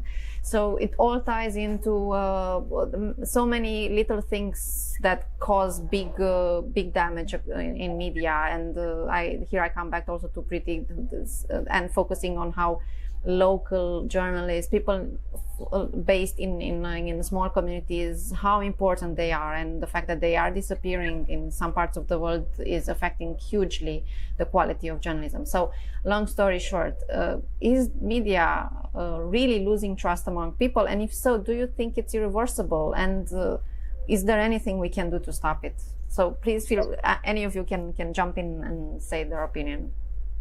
Diana, to your point, Diana, about how the non-traditional outlets are sort of gaining ground. So if we were to sort of step aside from the definition for a second and say, instead of looking at journalism as one, sort of narrow type of information channel or ecosystem, if we looked at good content, verified content or information, then we're actually seeing a lot more collaboration now, especially at least in the global south, between these content creators and the traditional journalism outlets and, civil society movements or organizations on the ground in terms of community engagement. So we are seeing a lot of also youth-led community engagement where journalism outlets are, working with new generations of experts as well on climate or corruption or AI or whatever else. As an example, we have our reporters at Sowetan in South Africa, which is also going to elections hold its national elections, parliamentary elections in May. They are looking at a host of topics through a social justice lens, while serving communities that are away from the traditional urban centers, where a lot of the journalism outlets are traditionally situated. And so when they're covering social justice issues, they're often connected to grassroots initiatives, including youth-led movements. And so they're starting to, or continuing to, because they have this record of being the paper during the anti-apartheid movement. So they continue to play a crucial role in building awareness around the different election issues and fighting divisive propaganda. So we are seeing some positive, a lot of positive collaboration happening. But the fact of the matter is, I think it was an Article 19 report that said 80% of the world is experiencing decreased freedom of expression compared to a decade ago. So we are faced with an uphill battle, and there's no doubt about that. I agree with my colleagues. But the wonderful and also the complicated thing about journalists is that we're accustomed to chaos and things not working, and that is our usual mode of operating. So I suppose a lot of our outlets know that the governments that will come into power are not going to be the ones that are best placed to carry out those functions. And so we're really looking at the next long term and with a view of creating accountability around governments and the corporations that they're often colluding with.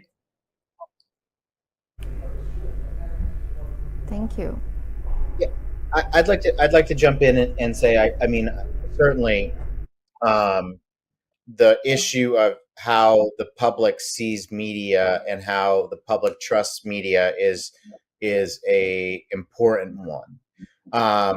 And I would add that I think media can do a much better job at returning to its core and fundamental mission, which is to serve the public. And so somewhere along the way, whether on purpose, by accident, there was a split where people began to think that the media wasn't serving the interests of the public. They were serving their own interests or the interests of the powerful or whoever they were politically aligned to, I suppose. And I think journalists can should really think about how they can go back to helping viewers, voters, readers, listeners, to help them understand and answer questions. There was an interesting story in a Harvard publication that looked at the New York Times and its staff, and it found that something like I don't want to get the numbers wrong, but that the most represented group of journalists at the New York Times went to Ivy League schools. So Harvard, Princeton, Yale. And it's a perfect example about how we kind of lost our way, because America is not an Ivy League place, right? Most 95% of Americans did not go to an Ivy League school, yet why is our foremost newspaper overly represented by Ivy League graduates? And by doing that, just even that little thing, we create this belief that the media isn't like us, the people. And I think we need to really be thoughtful about how we can kind of build that back. The one other thing that I would say, though, is there are lots of people and organizations that are actively working to create dissent and create distrust. So it is not enough for the media to say, we will try to be more trustworthy and you can trust us more. We also need to get at the societal influences that are trying to take apart our trust in all public institutions, not just media, but all public institutions. So it's a complicated problem, but I think the media can do more to become more trustworthy by trying to reflect the communities it serves and remember that its primary job is to serve its community. Excellent points. Thank you so much. Antonio. Yes, I will jump here, putting something more, an argument, more of a long-term argument. Not, it's not an answer for tomorrow, for today, for this year, but I will add the importance that we collaborate with education systems to really incorporate media literacy in the curriculum, in the teachers' practices, in schools, and not the way. I mean, in Brazil, this is I know that in United States you have a long tradition about media literacy. In Brazil, this is quite new, and usually we get in Brazil the idea of media literacy on how not to be fooled by the big media, by the big companies that control the information. Nowadays, I would say that media literacy is highly connected. It was always, in some degree, was connected, but now it's highly connected with civic education. And the public space where people are still having contact with diversity are schools, are public schools. So I think as journalists and media companies, they of course, if you add something more on the role of companies that are lacking of resources, this is, I know that how difficult it is, but I will put a lot of emphasis of thinking in the long term and how do you create an environment that allow teachers to be prepared to discuss media literacy, not only big news media, social media, and connected with civic education. We have, as I said in my first time that I mentioned here, that we have a problem of a dialogue. We are not people who think different. They are not open to dialogue. You see, for instance, just to give an example, in Brazil, it's very common that two congressmen, they have a discussion at the parliament, and they are not worried about the dialogue. Each one, they want 30 seconds of one or something to put on social media, and supporters of one side will see 30 seconds of the debate, the fake debate, and the supporters of the other congressmen will see another completely different short view of this debate. They are not interested in dialogue. The dialogue has lost importance it's losing importance. So I think media literacy and civic education is two ways that we can we need to address this problem now. Although this is not a shortcoming, it's not something that we will solve for tomorrow, for this year, but something that we really have to discuss more with journalists also, not only with educators, but journalists should be more engaged, in my opinion, on this issue. Antonio, that's an Thank you so much, excellent all of you. topic. And Excellent points, and yeah, I think we can make a plan for the next 4 or 5 years to prevent future disasters in around the world, in elections especially. And here I would like to add a point. For example, in Romania, many of the extremist politicians, or let's say populists, to be more nicer to them, are not very present on televisions, on mainstream, let's say, media, but they have a very good social media presence. And they, the last time they got a very good percentage in the elections, especially because nobody saw them coming, because they were not where you would usually look for politicians or for candidates on TV or on written press, but they were on TikTok or on Instagram and on I don't know what other Facebook platforms, and they caught everyone by surprise. And I think they will probably do the same again. So is mainstream media, and the fact that it's not so trusted anymore, is it leaving an empty chair for populists to grow, or is it unable to adapt to these so many channels where you can get your information, or you can get your favorite candidate from, or is just business as usual and it's nothing bad in it, or these two are not connected? Do you see a connection between these things, and if so, what can we do, or how can we defend ourselves against it? I just wanted to add what Antonio said about the importance of media literacy, and totally agree that across the board in all countries, media could be doing more, both in collaborating with educators, but on their own, really providing more reliable information around these, or debunking false information for the most vulnerable communities. So my job really is to look at some of the most successful cases where these type of work is happening, and how to scale them and integrate them into the newsroom's DNA or editorial makeup. So one positive case that we have, one of the many positive cases that we have, is our partner Daily Maverick in South Africa started an education beat through our support, and they play a critical role in exactly this type of education.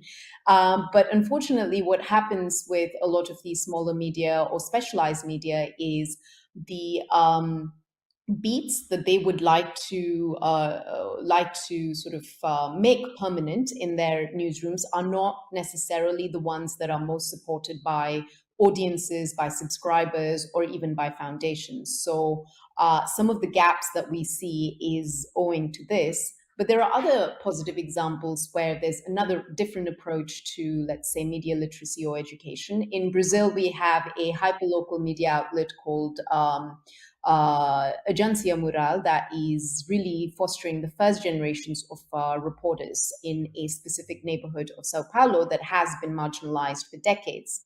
So in this case, the education comes from these reporters that are covering democracy, disinformation, governance issues, and they publish some of their work through WhatsApp podcasts.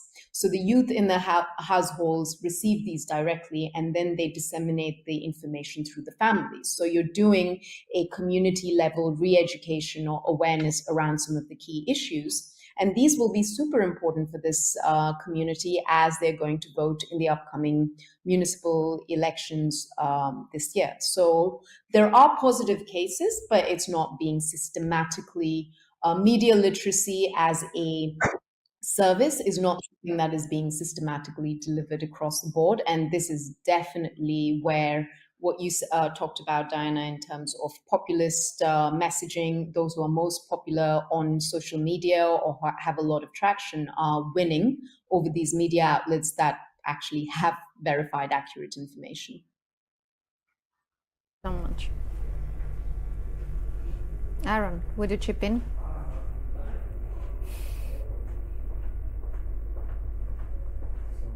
You have no audio. Yeah, we don't hear you. I'm sorry. So Diana, Perfect. to your question, I do think media does struggle with when to cover and how to cover what we might have typically or historically called fringe candidates. And I think this is actually a really good discussion. I mean, in some ways, we have to acknowledge if the media covers and writes about candidates who who are not necessarily typical, we're essentially raising their profile. We're doing their work for them. And I do so as the example you put in Romania of candidates having very active social media, I would ask journalists, of course, to monitor that very carefully and be thinking about when and how I should tell stories about that candidate. But one of the things I would definitely be doing is looking to see, no matter how active they are, I'd be looking to see how active their community is in supporting them. Because we don't want to be in the position where we're writing stories about a candidate and effectively giving them free advertising and promoting their campaign or candidate. So that would be the first thing I would say. I think the second thing I would say is that, journalists who have been doing this for a long period of time are get used to institutional norms. They think things work the way a lot of the government bureaucracy kind of works, and so that therefore we are often caught off guard, and we have to figure out a way to better prepare for that. And I think, again, it's through audience listening to our communities. I mean, I don't know if a survey has ever been done on this, but I am fairly certain that most members of the media thought Hillary Clinton would win the election for president in 2016, not Donald Trump, right? And the fact that media was caught flat-footed in that election, and there are plenty of other examples around the world, speaks to sometimes we kind of do the activities of coverage and reporting that is really based in the halls of power. We talk to business elites, we talk to government elites, and what we need to be doing is figuring out ways to speak to average, typical voters way more, to better understand what they're feeling and how they're feeling it, because I think that'll make us that'll build trust, but it'll better prepare us for what might be coming, and allows us to tell those stories in a way that I think could be helpful to our audiences. Well, let me jump here. I don't know if you're still listening to me, but my connection is not good. But if you are, I will continue. I will just in favor of journalists. I will remind you of an anecdote. To me, I am married with a political scientist. And in 2018, when Bolsonaro was elected, I remember that we are political scientists, and they were all asking me, why did you not prepare? Why did you not perceive that Bolsonaro could win the election? And I had no answer, of course, but then I come back to them and I said, and did you have the answer? Were you prepared? So it's not only about, of course, it's not only about media. It's something that, of course, journalists has a big role. But the election of Trump in the United States, in Bolsonaro in Brazil, in many others, we are not prepared because we are analyzing data with old ideas. For instance, now we used to say that economy is the most important, and economy will prevail when you predict an election. Right now, we're not sure about that. We're not sure about that in the United States. We're sure about that in Brazil, because they are very different phenomena. And I will add for finishing here that we also have a bigger discussion about regulation of media.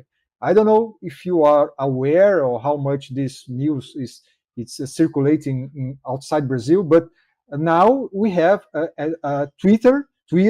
The billionaire Elon Musk, the owner of Twitter, is using his account on Twitter to make.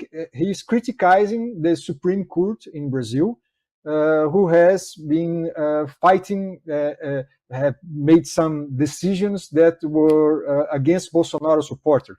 And Elon Musk, it's like repeating exactly the same arguments of Bolsonaro supporters.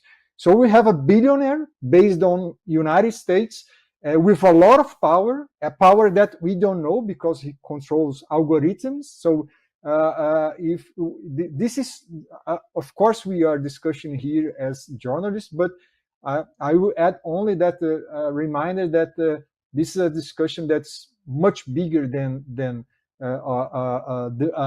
it's not only a media issue. It's something that we really have to pay attention as society for the power of this social media and how someone based in another country. So we see this with Russian Telegram, with Chinese TikTok. This is something it's much bigger than us, and we should pay attention also for these discussions about regulation of social media. Thank you so much, Antonio. And now I would like to bring Aaron to make something that's very hard to make right now, a wild guess where we will be in 1 year with the elections and the media and all the craziness around the world. So if you could have, I don't know, a crystal ball, what would you see in it in 1 year from now? And we will check back with you in 1 year. Please don't, Diana. I think I'm very bad at making predictions. So I think in some ways, like, my advice would be whatever I say here, the opposite will probably happen. So that's probably my ultimate prediction. I mean, look, I think that it's really interesting. I think it is really interesting to see how the world community is staying together or coming together in the next year. I will start with a scary piece that is not my prediction, but that is someone else's prediction. I was recently at an event with a longtime Pentagon correspondent for the New York Times, who has covered basically every war that has happened in the last 3 decades. And he left his audience with this thought, which I thought was haunting, but then I thought, he might be onto something, and this is scary, but he literally said, 18 months from now, there's a scenario in which we look back at 18 months from now, World War III has started. And there's a scenario in which we look back and we say, this was the moment when things started to develop and we didn't notice it. The reality here is the world situation is very tense. It's tense in the Middle East. It remains tense in Ukraine. We don't know. There's lots of things we don't know. We don't know what Putin's next move and what he will do and how that will affect Europe and NATO and the US. In the United States, Donald Trump has essentially said he has suggested he will leave NATO, or certainly not participated in the way that the US has traditionally participated in it. And you have the other kind of just worldwide tension that I think is boiling and should be worrisome to all of us. And so one of the things I would say is not a prediction, but a recommendation is to journalists, as they tell stories about their communities and the people that they are serving, their readers, I would ask them, and I'd hope that they could also kind of take a view out, kind of widen their perspective and widen their view to think about how things fit in the global context. So not be so parochial about what they write and how they write, because I think there is a lot that's interconnected that maybe gets lost, certainly does here in the US, where I think we tend to focus on what's happening within our borders, and that's about it. I think so. That would be a recommendation, not a prediction. And I'm not predicting World War III, by the way. I'm not, but I'm saying that smart people are thinking that's where we're at right now. We need to be prepared or thinking or I don't know, but just mindful of that. My prediction would be, if I had to make one prediction, I would say that, I think though countries and their citizens and their voters are very, very different, I have noticed, and I do think that there's a lot of commonality about how the world moves, like ebbs and flows politically. And so I do think looking at the results in the elections, whether it's in the EU, or other places around the world, I think will portend what happens in other countries around the world. So, I think if you have populist, more nationalistic kind of outcomes in a wide swath of elections, I think that would portend well for other nationalist, populist candidates around the globe, and vice versa. If you have kind of more cooperative, kind of a coalition building kind of governments forming around the world, I think that movement will kind of like snowball a little bit. So I mean, I am a believer that we're kind of more interconnected than we actually think and give ourselves credit for. And so I would that would be a prediction, that you can start to look at elections as they happen around the world and for instance, think how they might relate to the election in the United States, where I am. For the media, I think my prediction would be, we are going to try very hard to tell the important stories. We will work feverishly to do so. We won't get a lot of sleep. We will won't have a lot of resources to do it, and we might not get everything we want done, but I do think what I'm always amazed by wherever I visit and wherever I talk to a journalist is how committed they are, and how dedicated they are to telling stories truthfully and accurately. So my message of hope there is that I do think you have tens of thousands of people around this world who are committed to telling stories of truth, and will work tirelessly to do that throughout the year, no matter what happens, no matter who's elected.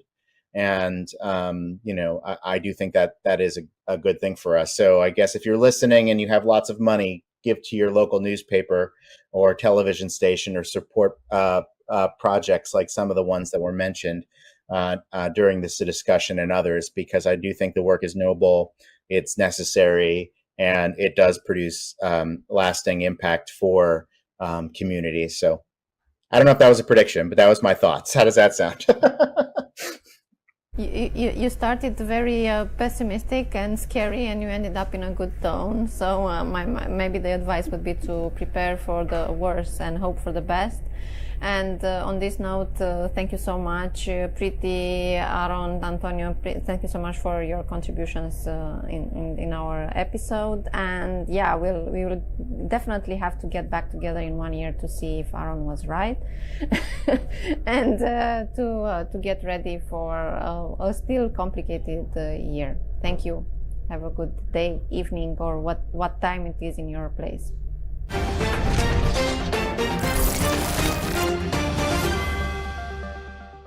So that has been a wrap for us in this episode. Thank you so much for watching us. Thank you to our special guests for giving their opinions on what's happening.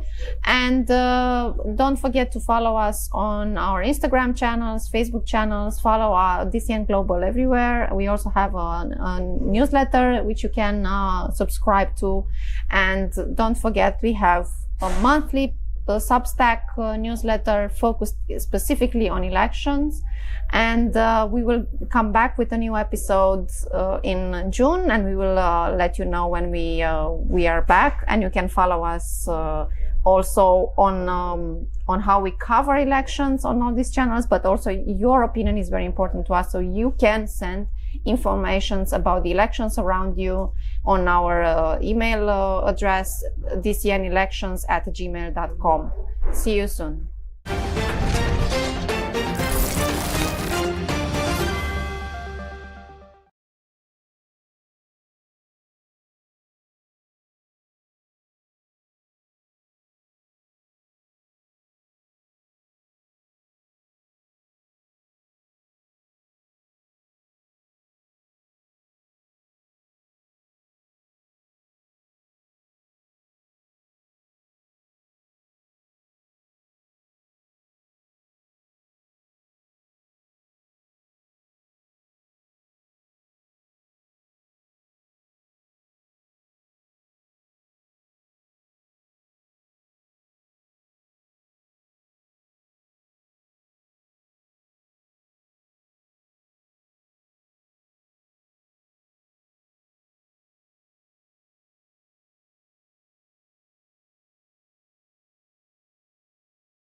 If you don't, we can go. It's okay. No, no. Come on, come on. The ones at the back, you can come even in front. So, in order to digest your food, I want you to clap really, really hard for Victoria, which is our next keynote speaker. So, give her a warm applause. Come on. You have? No? Okay. Yeah, great. Okay. Hi everyone. I hope you had a nice lunch. Hopefully my slides will come on in a second. Great. Okay. So for those of you I've not met yet, my name is Victoria, and I work for a company called the Asia Internet Coalition. And I've been tasked to give you an overview of the internet policy landscape in the Asia Pacific region. So I'm sure, as many of you know, that is no small feat, given that, as you'll know, in the EU, regulations are far more standardized. And over here in the Asia Pacific region, we have, diverse cultures, diverse languages, and regulatory approaches as well. So I'm going to try over the next sort of 25 minutes or so, talk you through a couple of key areas with relation to the internet policy landscape in this region. So as a little agenda here, I'm just going to give you a brief introduction into the Asia Internet Coalition and what we do. Then I'm going to talk a little bit about the digital economy in the Southeast Asia region, and then move on to a couple of key internet policy areas that we can have a quick look at. And finally, talk about some of the future regulatory policy priorities and challenges that we're going to see in this region. So to give you an overview of the Asia Internet Coalition, we are an industry association of leading multinational technology companies. And essentially what we do is try to bridge the divide between the technology companies and the governments creating regulations, regulating the technology companies' services and products. So we try to bring together businesses and governments in a variety of different ways. We do this through consultations, we do this through events, so we do this in a variety of different ways. One of the key things that we do is the Online Safety Forum, which we have every year, where this brings together civil society, governments, to the technology industry and a variety of stakeholders to discuss key issues in relation to online safety, child online safety, disinformation. And I think disinformation in particular is a really important topic at the moment, given that this year is an incredible election year, one like we've never seen before. We've recently had elections in Bangladesh, in Pakistan. We had the legislative election in Korea. We also had one in Taiwan earlier this year, and yet to have India, of course, Indonesia most recently. So disinformation, of course, is a really important topic. So we aim to bring, like I said, governments and the technology industry together to discuss some of these really important topics and to create a policy environment that's favorable for businesses and the industry in general. So if I go into the digital economy in Asia, I'm just going to talk mainly about Southeast Asia for the purposes of the discussion today. I'm using some statistics here from a report that's done every year by Google, Temasek, and Bain. And this is the SEA Economy SEA report. So they've been doing this for a number of years now to provide an overview of how the digital economy in Asia is growing. So one of the key statistics that comes out of this is this last year, the SEA region reached 100 billion in revenue, which is an incredible number in terms of digital economy revenue. As you'll know as well, Southeast Asia is powered by SMEs, a number of which I'm sure are in this room. There are around 70 million SMEs in the region, and they propel about 40% of the region's GDP and employ over 67% of the workforce. One really interesting statistic here is that 100 million new internet users were added to the digital economy in Southeast Asia between 2019 and 2022. And I think this is largely driven by COVID-19 and the rapid digitalization that we saw off the back of that. So between 2019 and 2022, we saw internet users jump up from 360 million users to 460 million. And this is kind of reflecting how we're seeing governments in this region regulating the digital space. So back in 2018, we issued around 18 responses to government consultations in the Asia Pacific region. To give you an idea of what a government consultation is, for those of you that don't know, when a government is developing regulations, hopefully they'll then go to the industry, go to the public and seek feedback on the regulation that's in the drafting process. And this is a lot of the work that we do, is providing these responses to government consultations so that our industry voice is heard. So as you'll see, from 2018 to 2023, we had a huge jump in the government consultations that we provided responses to. Perhaps in part, maybe in 2018, we were feeling a little bit more lazy, but I think that it's probably because of the escalation and explosion of digital regulations that we've seen in this region. Okay, so for the purposes of today's discussion, I'm just going to cover two key areas, regulatory areas, that we have been focusing on over the past couple of years, certainly. So the first would be data protection. So as I'm sure many of you know, data protection is a cornerstone policy area in the digital economy, and it safeguards individuals' rights and privacy in the midst of rapid technological advancement. Secondly, then I'll move on to artificial intelligence. But if I go to data protection, I think yesterday in the slide, one of the Slidos, there was a question around what are your biggest fears in terms of the emerging technologies that are coming out at the moment. And I think one of the key ones that I saw was data privacy. And I think we've got, a right to be scared in a sense as digital transactions kind of proliferate and personal data continues to increase in value. Robust data protection regulations are essential to ensure trust in the digital economy. So I'm going to talk really quickly about a couple of country examples where we're seeing data protection regulations come out. So firstly, I'm going to go to India. So in India, most recently in 2023, they passed the Digital Personal Data Protection Act, which is a little bit of a mouthful, DPDP Act. So this is quite a significant milestone in the country's data protection landscape. And as you'll see, it takes some elements of GDPR and it outlines the rights and duties for data principles, which I think in other legislation is called data subjects. It also has this territoriality aspect as well, which applies to data that's processed within India, as well as those that offer goods and services to Indian individuals.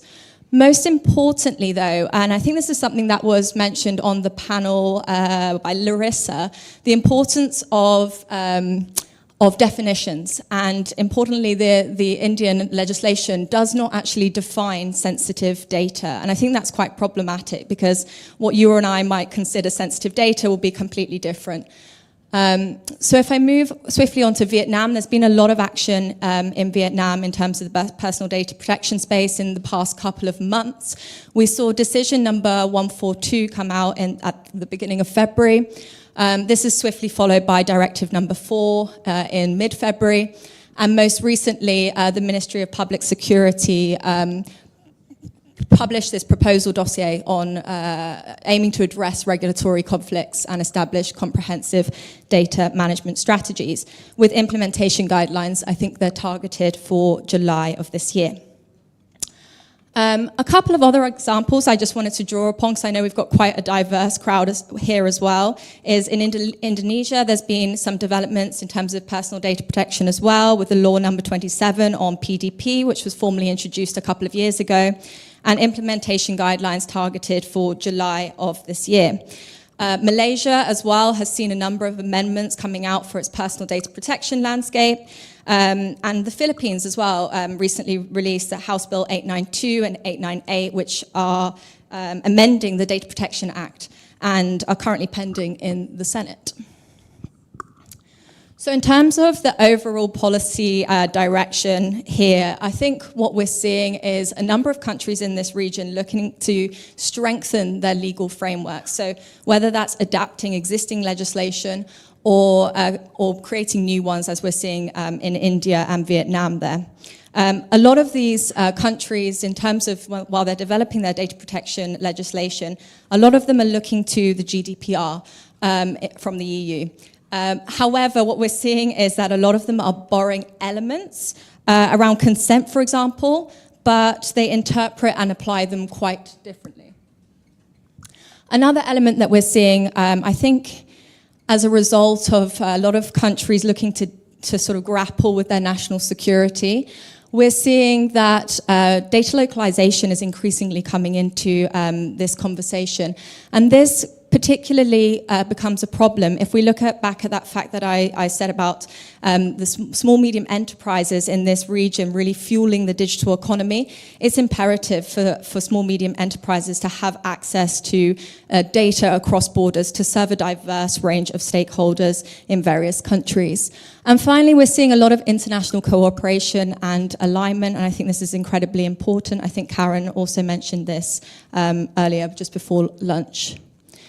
So in terms of our institutional view on data protection, so the AIC, our main concerns, as I've just mentioned, are around some of the proposed data privacy legislation that it offers and sort of grants state access to our data.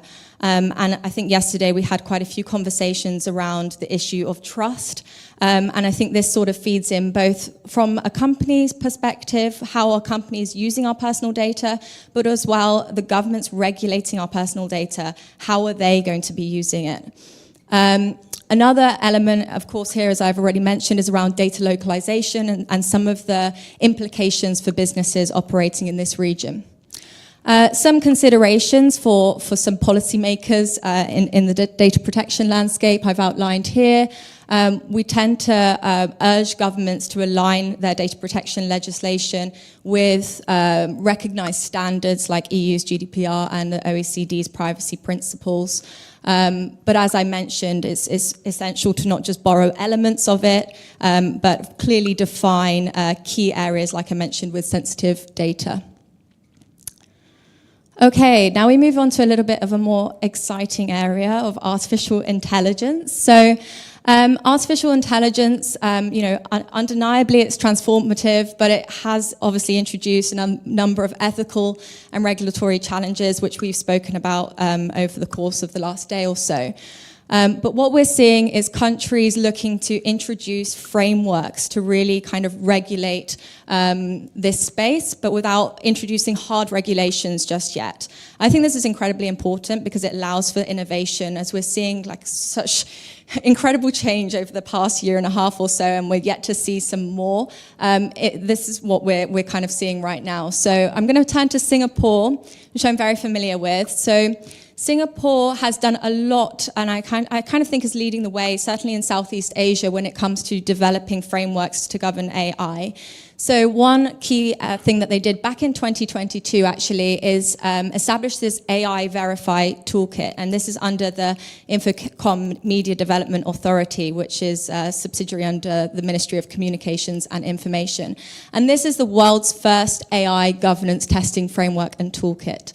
And this sort of aligns itself with some of the AI governance frameworks from the EU and the OECD to provide sort of a principle-based approach to testing AI. Another element is also the Model AI Governance Framework, which they introduced in January 2024, which updates the Model AI Governance Framework from 2020, which was only for traditional AI. So this came out in January. It's been through a consultation process until March, and then I believe will be publicly available in May. I think they're looking to introduce it during the Asia Tech Singapore event in May. And then lastly, I just wanted to sort of talk about the intersection of personal data and artificial intelligence. So one of the key things that the Singapore government has done under the Personal Data Protection Commission is to issue advisory guidelines on the use of personal data in AI recommendation and decision systems. They're also looking at children's personal data in AI, which of course, as I'm sure many of you will agree, is incredibly important. Moving swiftly on to Japan. So Japan in December of last year established a AI strategy council and has since been looking at sort of safety guidelines for generative AI and is also considering some legally binding regulations as well. One of the key elements I wanted to highlight here was the Hiroshima process on AI. So Japan has been kind of leading this. It did so under the G7 presidency last year, as well as the initiative for data-free flow with trust. So these are quite good examples of international cooperation on AI. A couple of other ones I wanted to highlight was, I think Karen has already mentioned it, the ASEAN AI governance and ethics framework. Also, Australia recently released its interim response to the Safe and Responsible AI discussion paper that it released in June of last year. And this essentially does an overview of the existing regulations that could apply to artificial intelligence without having to necessarily bring in hard regulations from the outset. So it was basically surveying their existing regulatory landscape. India, I believe, is also looking to bring out some regulations regarding AI in July of this year. And I think these are largely targeting deepfakes. I think that's partly due to concerns about disinformation, particularly in the election season coming up between April and June. Okay, so now we've been through a few country examples, a few key things that I just wanted to highlight in terms of trends that we're seeing in sort of regulating artificial intelligence. We're seeing increasingly countries looking to ethical AI development, looking to sort of include a variety of stakeholders, including academics, civil society, companies to really sort of establish their own ethical AI guidelines. We're seeing regulatory frameworks, like I mentioned, instead of hard regulation. We're seeing regional cooperation, like I mentioned with the ASEAN Digital Ministers meeting, as well as some flexible approaches to regulation.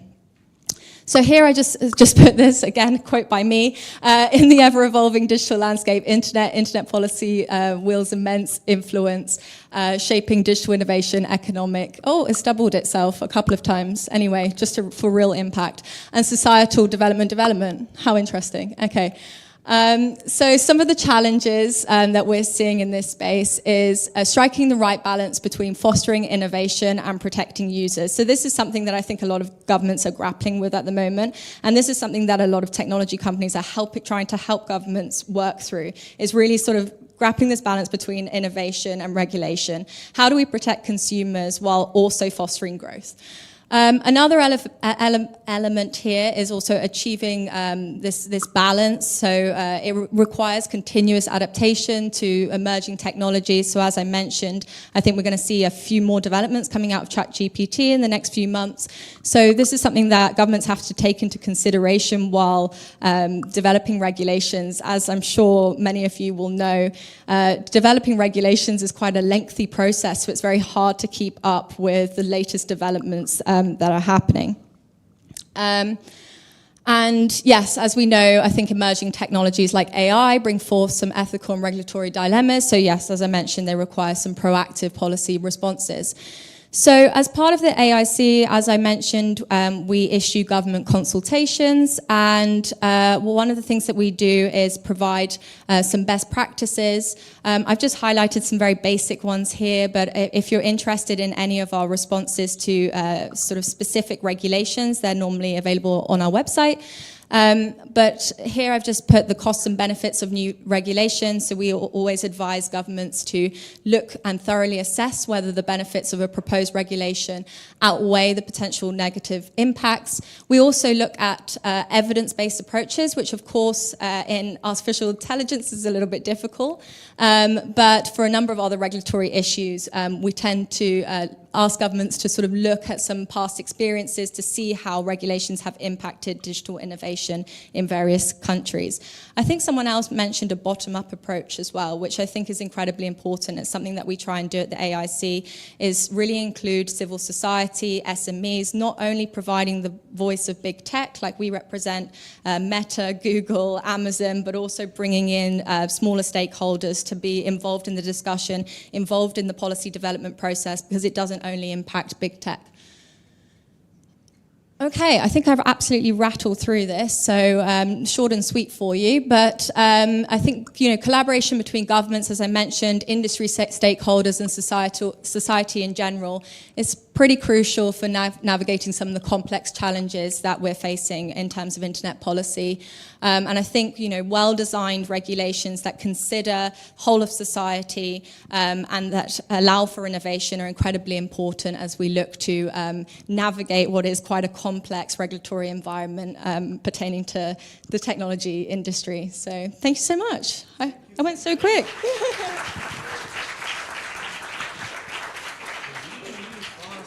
Please, super complicated. Okay, can you hear me? No.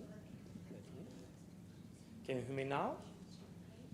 In any case, we can hear me now. So, in order to catch up, and because we get 10 minutes as a present, I want a huge round of applause for Dicky. The keynote is Navigating the Intersection of AI and Human Dignity, Ethical Considerations in a Digitally Evolving World, and also super complicated subject. Well, we can.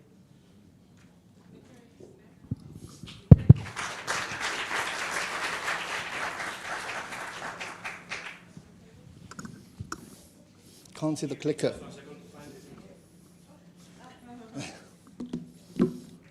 Great. Thank you.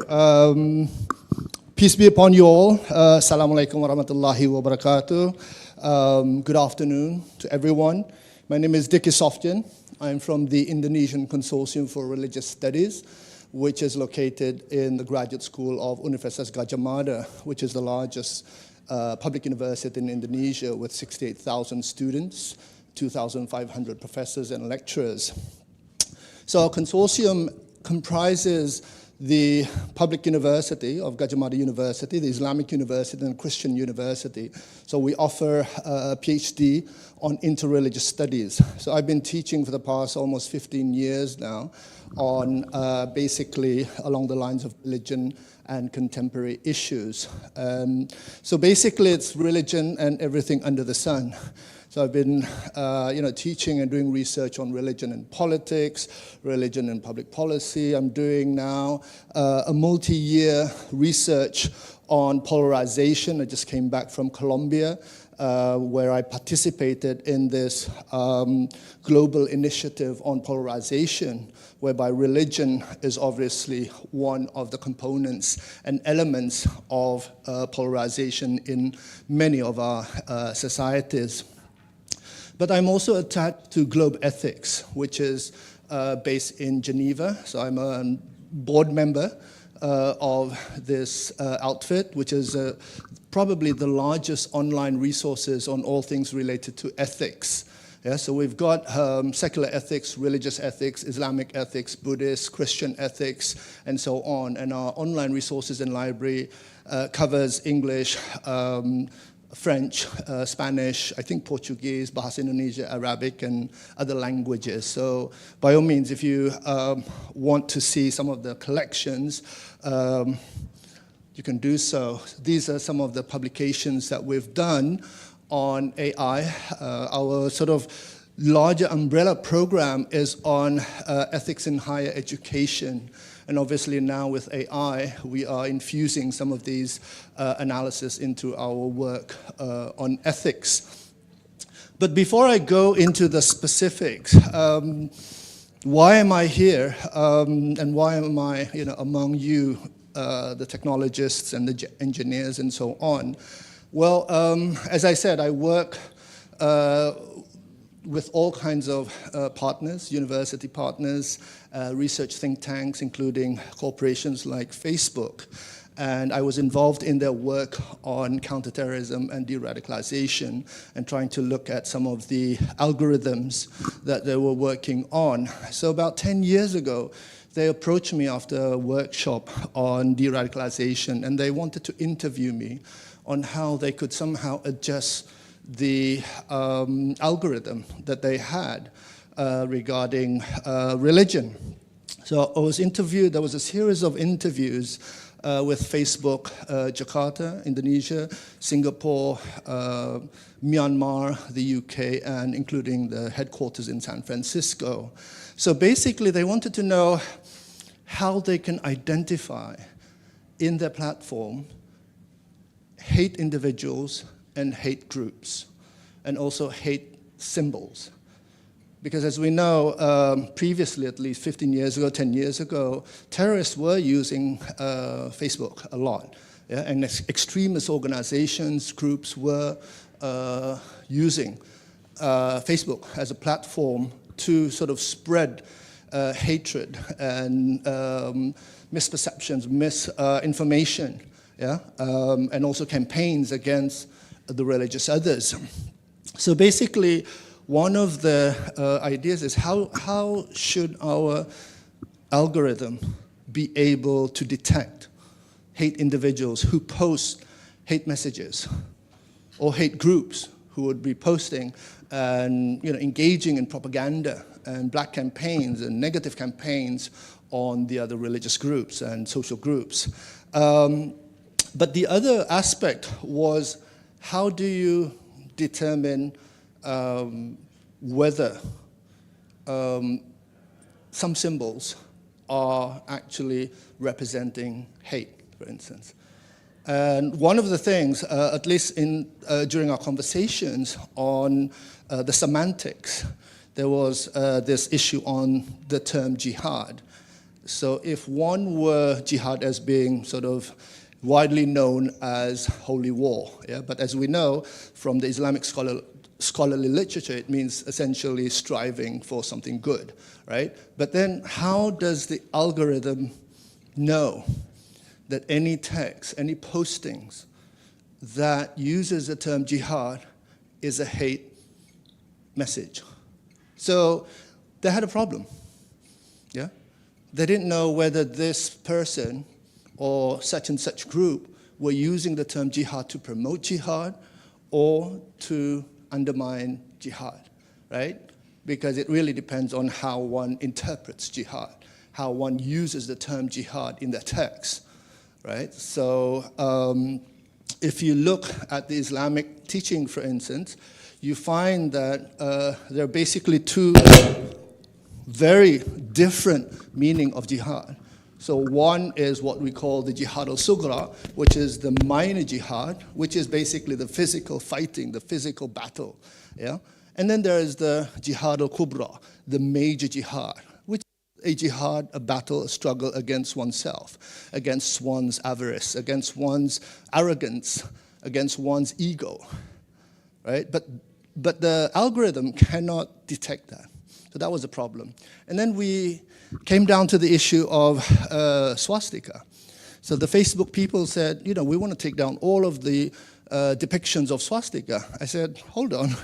The swastika is an ancient symbol used widely, very widely, in Hinduism, Buddhism, Jainism, and many other traditional cultures. So they didn't know that. And so that was a problem with the algorithm in Facebook 10 years ago. And now, obviously, we have all these new sort of infused technologies like the content moderation policy and guidelines, where some of these text and some of these things could be moderated. In fact, they could now detect some of these things quite easily. But again, a picture, is worth 1,000 words, they say. So depicting some of the pictures and videos of certain groups or certain religious figures could also be problematic. Again, it depends on how one interprets the pictures or videos in question. Right? We know of this law of montage, right? Where maybe 2 + 2 is not always 4, because you have that sort of dynamic interpretations where it could be 6 or 8 and so on. And so that is what is usually goes on in the mind of the readers or audience or the people using social media. And I'll give you some examples. And I'm doing this also in preparation for a workshop that I'm doing at Christ Church, Oxford, and this is on AI, human dignity, and religion. So I'm getting together some of the experts to talk about this and to publish a special edition journal in the Review of Faith and International Affairs on how we can sort of look at ways and means to analyze how religion fits into this whole industry and development of AI. Now, I know for some of you, that there is a tendency to think, at least in the liberal media in the West, so to speak, in Europe, in America, and in some places where there is that tendency to think that people of faith, that religious communities are anti-science, anti-development, anti-progress, and so on and so forth. So no doubt with AI, they think that this is part and parcel of this whole drive toward marginalizing religion, marginalizing cultural traditions, and so on and so forth. But there's also sort of those who are embracing AI and looking at ways and means in terms of how they could exploit this huge market, really. I mean, can I just ask a question to all of you here? How do you see yourself? Do you see yourself as a religious person or non-religious person? Can I get hands up, those of you who think that you are a religious person or that you have some form of faith? Okay, that's good. If you look at the data, and this is just one depiction that I wanted to show you, what happened during the COVID-19 pandemic, and this is the Grand Mosque of Istiqlal in Indonesia, where it can hold thousands of congregation. But based on the fatwa, on the religious decree or legal opinion of the ulama, they came up with an issue. They issued basically a fatwa saying that that we Muslims need to engage in social distancing and that there should be no crowding in the houses of worship. Right? So this is what I meant by making the argument that not all religious groups are against science, knowledge, or development. This is the sort of general data on whether people still believe in God and or a universal spirit. And basically the percentages are still high. Yeah, I mean, despite there is a sort of decrease in the number of people who believe in God and or universal spirit, but the numbers are still high relatively, yeah, around 86%. In Indonesia, Indonesia is considered as one of the more religious groups. And if you ask Indonesians, maybe 99% or 98% would probably still believe in God and or universal spirit. In America, maybe the average number is probably less, around maybe 81%. Yeah, but then there are also those who would say that, I'm not religious, but I'm spiritual, right? That I believe still in the numinous beings. I believe in some sort of metaphysical power and so on and so forth. But this is a reality that the majority of people are religious, yeah, are people of faith. And this is what sometimes we forget. The question is, how do we cater to the needs of the religious people as we develop the AI technology? What are the opportunities of growth? How do we, very bluntly, exploit the market, so to speak, right? I mean, 85% of 8.1 billion people, that's like 7.2 billion people. That's a lot of people. That's a huge market, right? If you think about it. In America alone, then you would have 81% of people, right? People of faith, who may want to embrace AI, who might think that they can use AI to help their lives and to even help them become better Christians or Muslims or Jews or what have you. I mean, there's also data on how many Americans are using Bible study apps, for instance. I mean, that shows you the potential, the big market that is out there, that is untapped. And this is just the sort of religious landscape where we can see, yeah? As you can probably guess, the Christians are still the majority, but according to the future of religion data, we might be seeing that the Muslims will take over the Christians in 2070 in terms of percentage, yeah?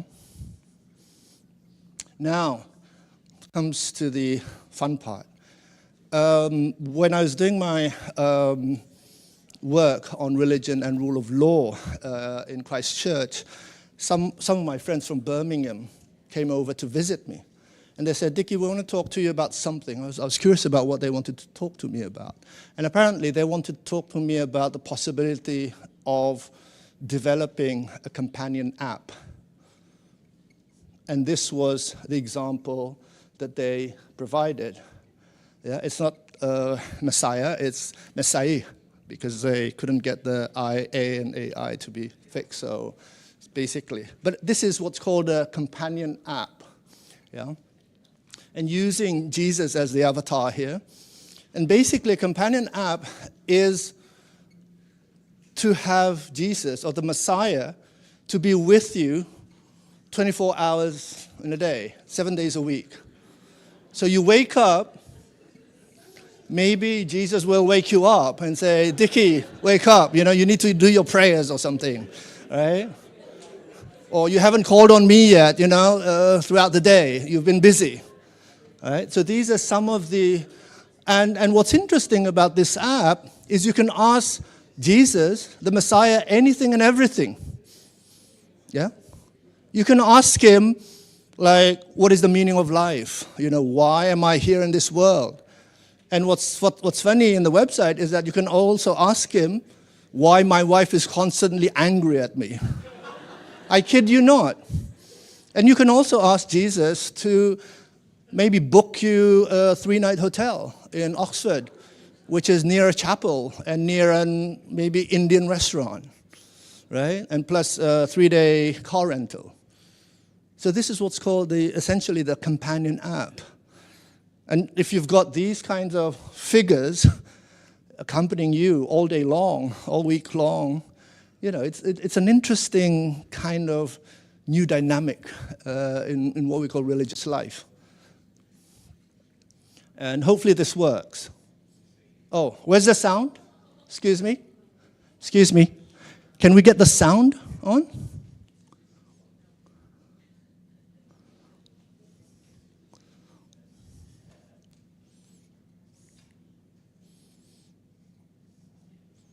Ready? Greetings, my child. I am the virtual manifestation of our Lord Jesus Christ. I am here to be your spiritual guide, mentor, and friend. I know many of you have questioned where I have come from, who has programmed me, what is my agenda, and how can I prove that I am authentic?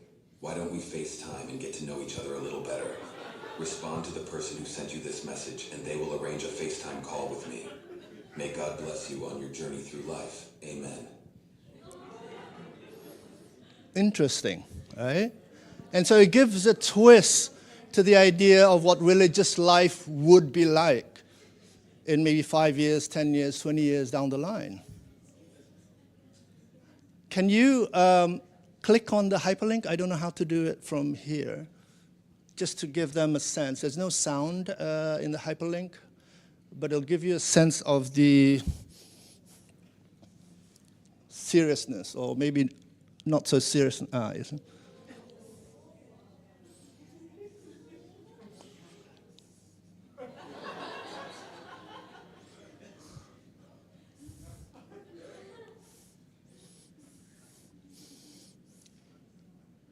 See, it's interesting that Jesus in this app looks like somebody from North Carolina or maybe California or somewhere, right?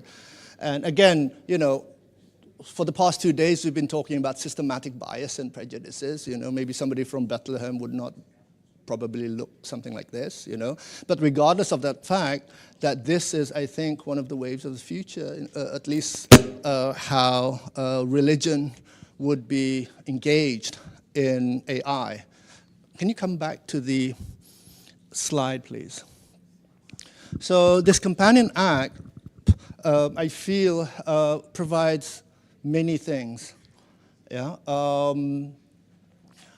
It also includes a Bible study resource. So if you like to attend church, for instance, or you like to read the Bible, the companion app can also help you with this. Yeah. And it Also, again, there's this question and answer sessions. You can do FaceTime with Jesus any time of the day, any time of the week. You can ask questions. And they even have wearables. They have glasses now, together with all of the companion apps there and all of the applications. Now, the problem with religious communities and religion is that they're not all the same, right? So maybe a Jesus app, a Messiah app like this might be acceptable largely to the Christian audience or Christian users.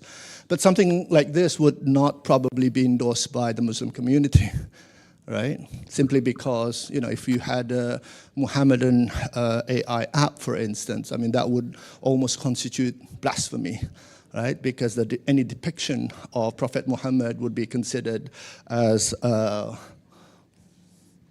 problematic, especially when it is used in sort of comedian style of, it's not working? Prophet Adam was the first human.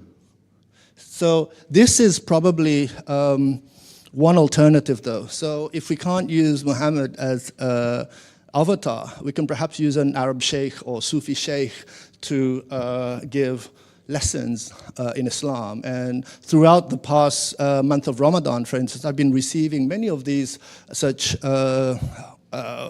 shorts and reels, which are basically AI-based.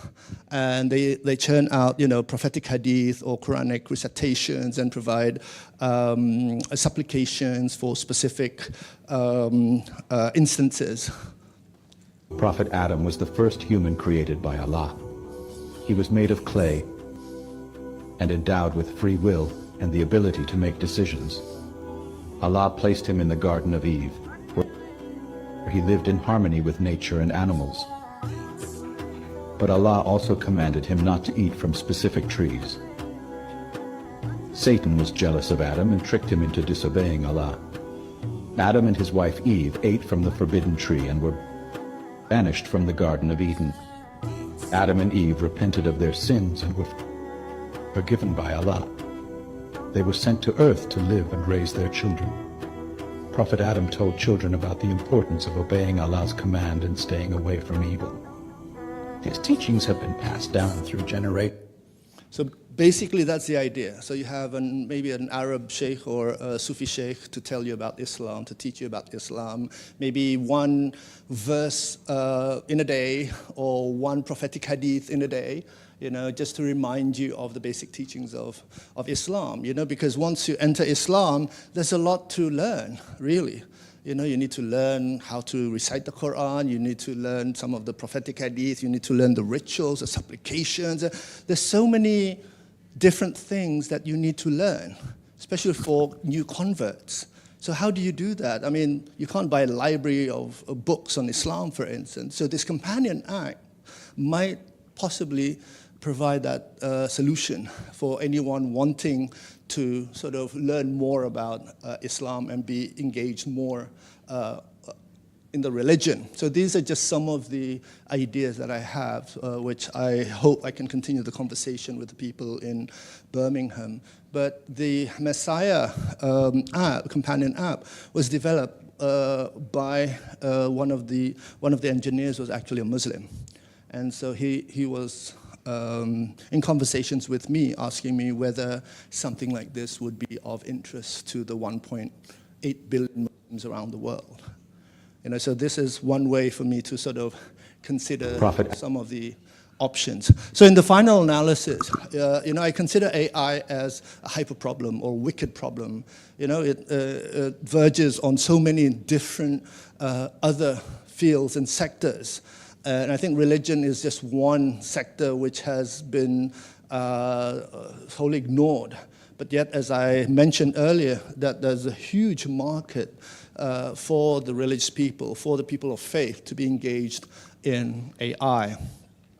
But then again, the social world is such a super complex reality, right? And just listening to Laura, this morning, she was saying that we need to have ethicists, right, in in these companies and corporations. I mean, I would go further and say, you know, we need to have social scientists and humanities experts to provide you with the social parameters to know exactly where to go and how to engage human beings. Again, my experience with Facebook tells me that they didn't know much about social sciences and humanities. They had no idea, right? I mean, a corporation as big as Facebook with so many users across the board, you know, with different faith affiliations and different cultures, yet they don't probably have a social scientist on board. So I think that's something that we need to look at. And then, of course, the safeguards. We've been talking a lot for the past 2 days about safeguarding AI so that it doesn't, you know, transgress, that it doesn't, you know, do the things that they shouldn't do, and that they would be ethical, that they would be transparent, and so on and so forth. So I wholeheartedly believe that and aspire to that as well. But again, you know, any machine learning system would need you know, some input and feedback from how social scientists view the world and view humanity in general. The other thing is, of course, human dignity is one big component in any religion, I would say, right? For at least the Semitic religions, Judaism, Christianity, and Islam, you know, dignity is given, is bestowed upon all human beings, regardless of race, religion, creed, or culture, right? So for the mere fact of being human beings, everyone should be respected equally without any sort of possibilities for discrimination or hate by others. So I'm going to stop there and hopefully we can have a conversation. Thank you very much.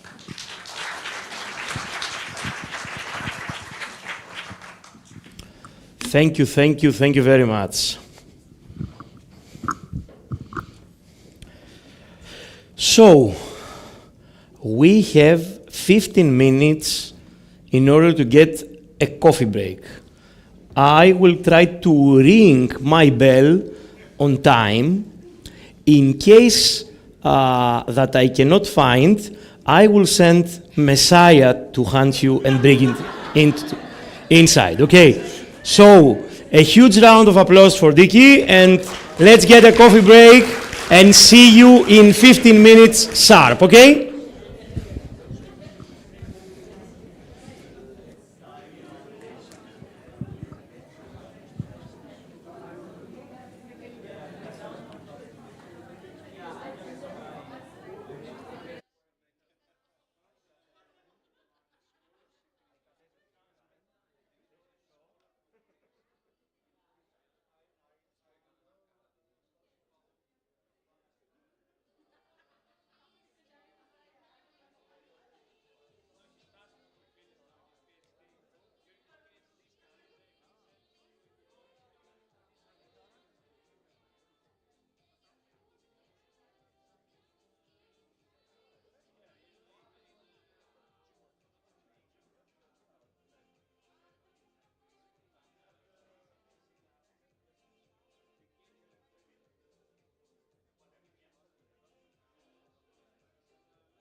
came later.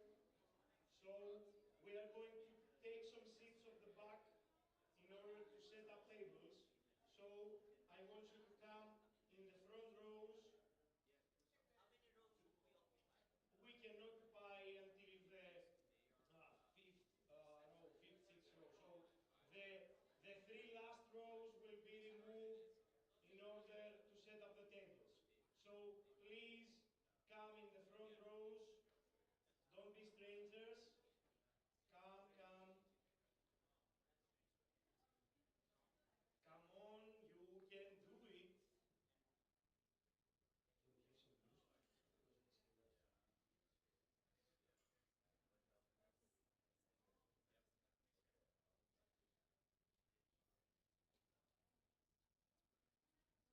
Come in the front row, don't be shy.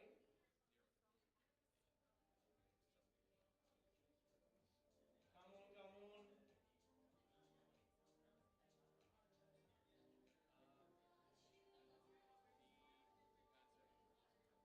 I had a conversation with the Messiah, and he told me that the only way forward is to listen to the next keynote.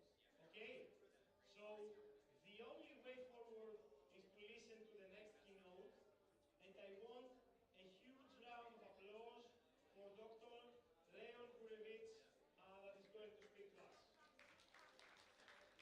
2 minutes. He's preparing surprises.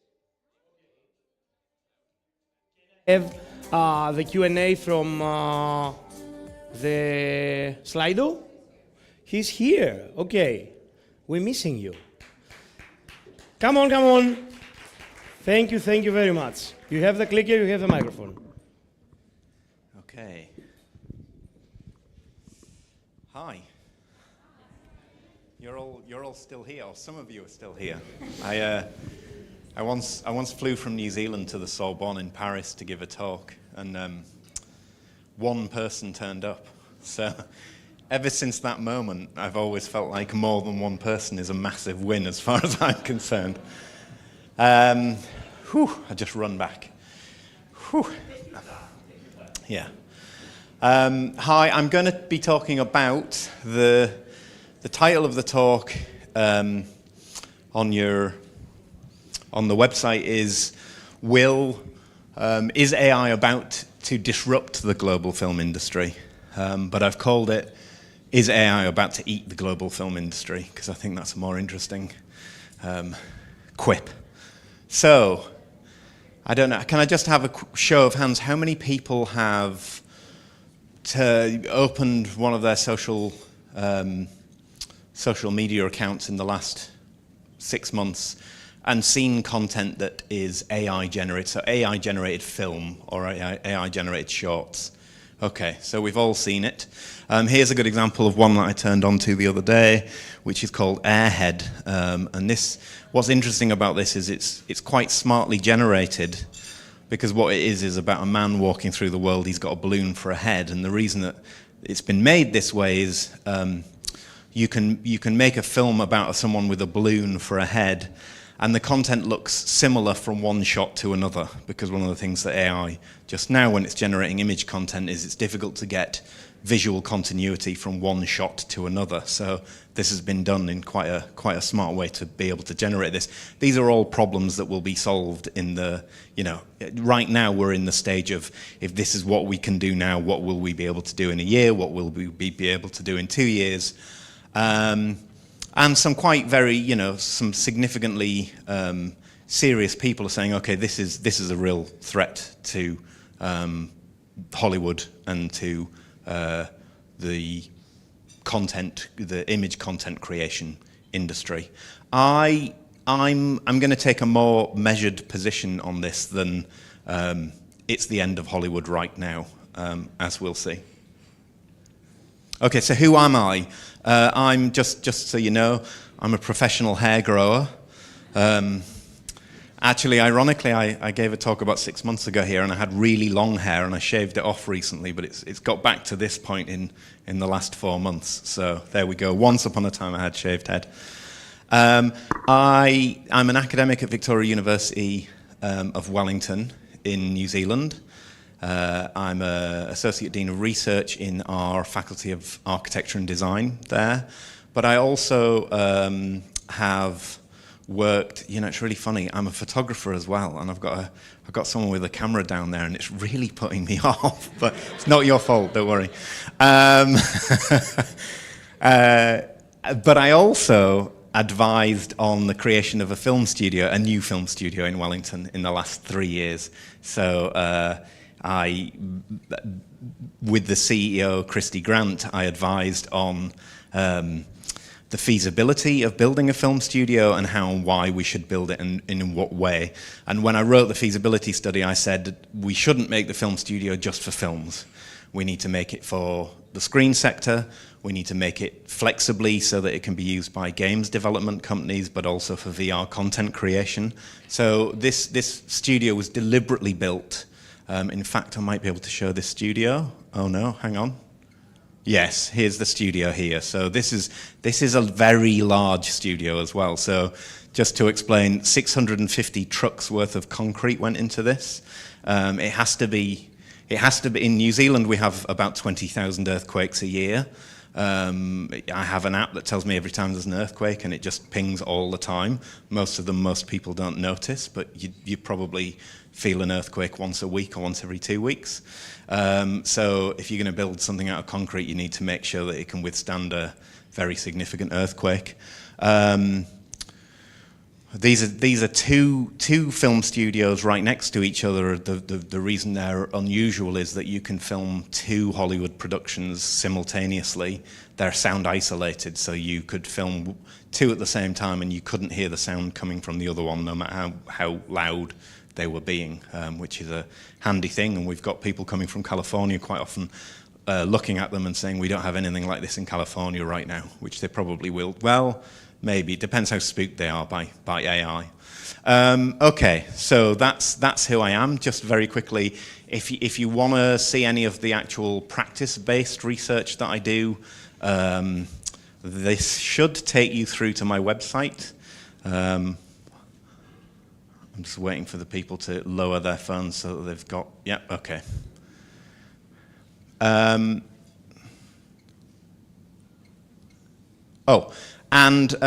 Why did I even start advising on this project? What's my expertise in advising on this?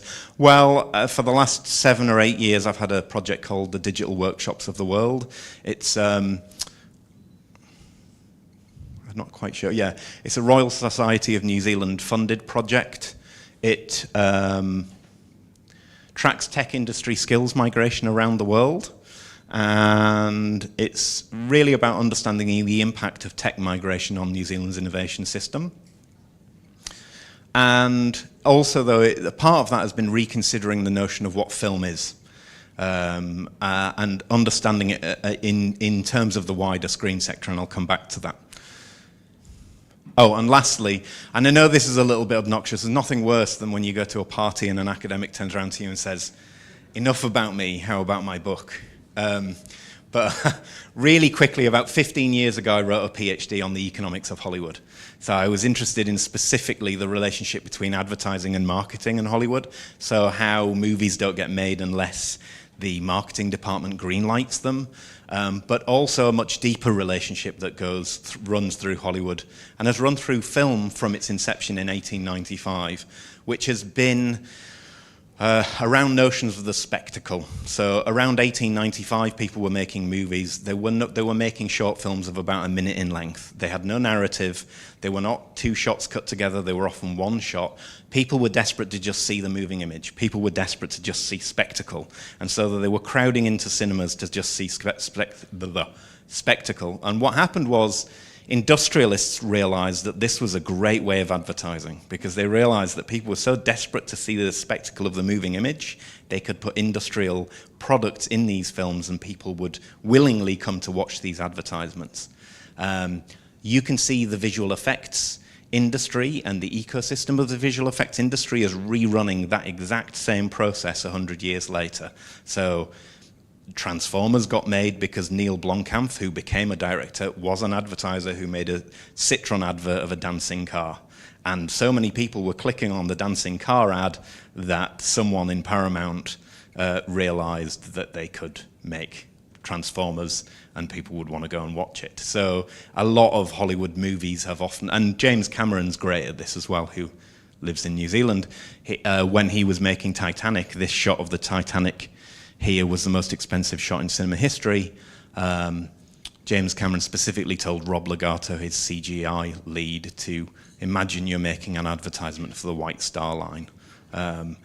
These visual effects get put into the trailers all the time. So there's a kind of whole ecosystem of promotion and filmmaking.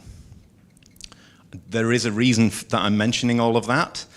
We are now in the same stage with AI-generated content as we were at the very beginning of cinema history and as we have been with CGI, which is they're all short films. Initially, every time a new AI generator comes out, they show you 30 seconds or a minute. People put it on Twitter. Everyone goes to Twitter. People are clicking on it on Instagram, right? Instagram is nothing other than an endless stream of short-form spectacle for people to watch. So that cycle of people wanting to be drawn towards spectacle, the attention economy, is getting shorter and shorter and faster and more ubiquitous with things like Instagram and Twitter, etc.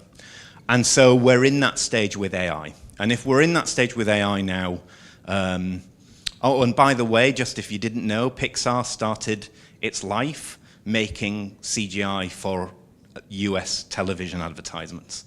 So same thing all over again. So if we're in that stage now, will it be that these systems are making Hollywood-length film productions in the next 10, 15 years? And is it going to be, are we looking at the destruction of the US, or not just the US, but the global film industry? Well, there's lots of people online saying exactly that. There's lots of people pointing out, and there are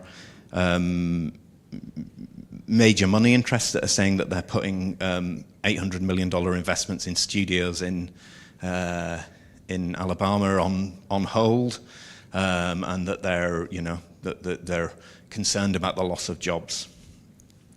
I think it will have an impact. I'm not sure it's quite as dramatic as these people are saying, and I'll explain why.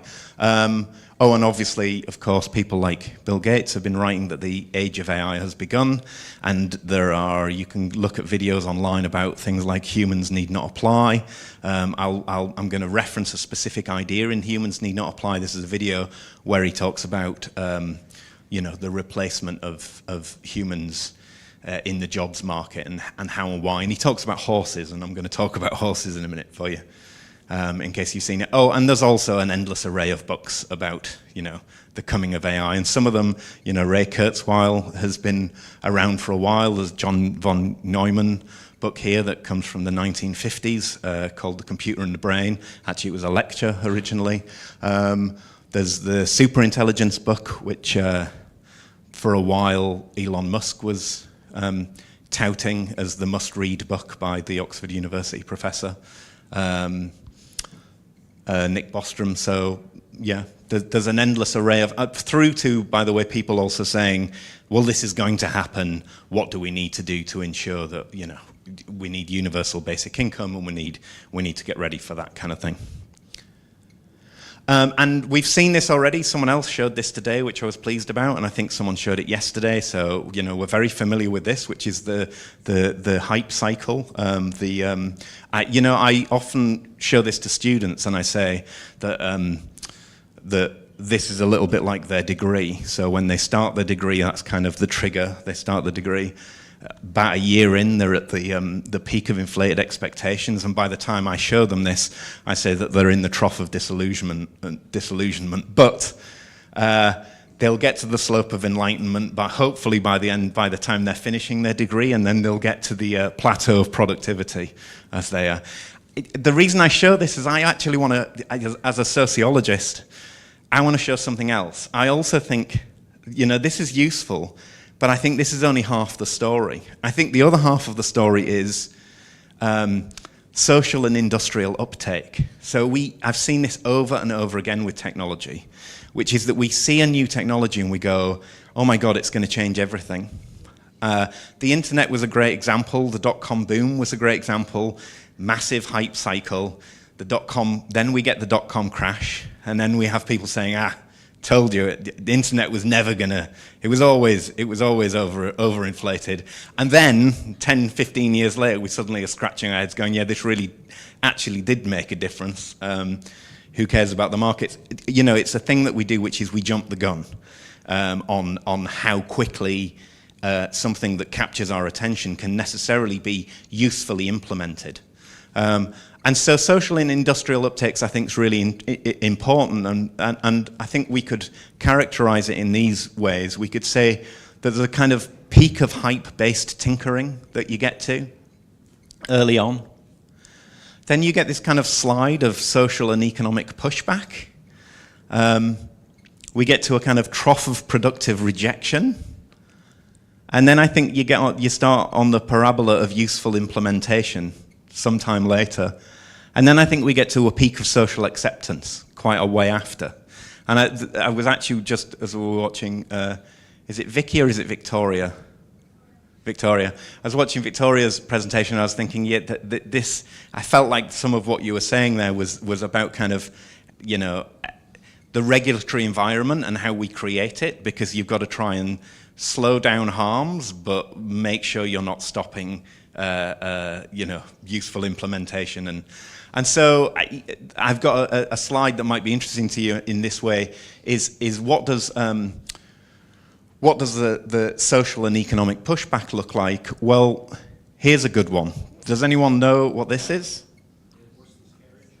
Well, it's the horseless carriage, but it's also, there's a guy here, you can't see that it's red, but he's got a red flag, and this was called the Red Flag Act of 1865. The Red Flag Act basically limited cars to driving 2 miles per hour in the city, 4 miles per hour in the countryside. And required a man to walk ahead of the car with a red flag, which seems a little bit ridiculous now we look back. But don't worry, the Red Flag Act of 1896 removed some of these restrictions and allowed cars to travel at 12 miles per hour, right? And then we had speed limits increased to 20 miles per hour in 1903. Now what's interesting about that is it looks ridiculous to us now, but there were important reasons why this might have come about. I mean, firstly, early automobiles were steam-based, so they were incredibly heavy, and they were very loud, and a lot of horses with carts behind them traveled at about 4 miles per hour. So you didn't actually want to be spooking, and there were millions of horses on the road, so you didn't want to spook them. What's interesting is the way the regulation started to relax over time. The interesting question I think to ask as well from all of this, though, is did it save the horses, right? And the answer is no, it did not save the horses in the long term, right? You can see here, so we've got the horses per capita. This is actually an American graph rather than a British graph. The previous Red Flag Acts were British, but they'll be largely the same if you track down the data. That you can see there's cars per house as a percentage of household. There's a dip there. You can see that's the Great Depression. So it's only the Great Depression that slowed that down, but it was still essentially a largely upward trajectory. What does this mean in relation to people? Are we, you know, is this the same fate for us? Well, there's a couple of important caveats, I think, to say about this. One is that people are not horses, just in case you hadn't noticed. Two, the horses were not unionized, which means that capital interests were not worried that they were going to usher in horse communism through violent revolution. And horses still have jobs today, right? They're just not economically productive ones. So there might be more parallels than we think. So this is the thing I think that really gets me about people saying AI is going to take everyone's jobs. Is we have already had an astonishing amount of automation of jobs over the last 100 years. There's a really compelling, first he wrote it as a short article that went viral, and then he wrote a book about it, by, I don't know if you know David Graeber, he's a sociologist. He wrote a fantastic book called Bullshit Jobs. I love Graeber. I love his, you know, you can boil his fundamental description of what a bullshit job is down to, he basically says, academics who form committees to talk about there being too many committees, right? And I have personal experience of this, so it resonates with me. I'm not going to read this massive long description out, but essentially what Graeber says here is, John Maynard Keynes, the economist, basically said in the 1930s that we were heading towards a potential jobless future. He called it technological unemployment. Graeber's point is that you know, you could look at that and say, well, Keynes was wrong, right? That actually he came out, he said that there was going to be no work for everyone, but everyone's still in work. Graeber's point is actually that Keynes was right. He says Keynes was right, and what has happened is we have socially found ways to create jobs that we don't really need to be doing. That actually we could do a lot less work than we do and still have a productive economy. And so he calls these jobs bullshit jobs. And in a way, the pandemic was a good example of this, actually. I can't imagine what the global economy would have done if this was the 1950s and this happened. Well, probably a lot more people would have died and everyone would have still been out of work. But, you know, we had a half the planet not working. And it did not collapse the economies in the way that we might have thought it would, right? Obviously, there was government interventionism, and Keynesianism actually came back in a big way, and that will have played a large part. But I also think you could suddenly see, and Graeber makes this point, he actually says the people who don't have bullshit jobs, and he describes them, and they're exactly the people who still had to work and we called heroes during the pandemic, and then politely forgot to start giving them pay rises afterwards, right? The nurses, the people who work stacking shelves in supermarkets, the hairdressers, these were the people we really couldn't do without. And they're the ones that are not, and Graeber says this, he says a lot of the kind of working class are still doing jobs that are actually useful. And what he also says is he's not convinced that we're living in a kind of capitalist system anymore. He thinks that we're living in a semi-feudal system. And this is quite important for me in relation to, is AI going to eat the film industry? Because if you've ever been on a studio, one thing you know is that you are seeing a semi-feudal system, right? Of retainers, of vassals, and of lords, right? You see the actors, the really high-level actors, and they are like medieval lords, right? In their trailer, throwing a tantrum, saying they're not going to come out. This is important because I think how we take AI on, how AI gets implemented into our social and industrial system is very important, because it's not necessarily true that the technology just gets developed and everything changes immediately. We will socially onboard this stuff in specific and potentially unexpected ways. The other person, and I'm interested in to see whether the Greek people here groan when I bring this guy up, because he's everyone's favorite semi-narcissist, but I also quite like what he's got to say sometimes.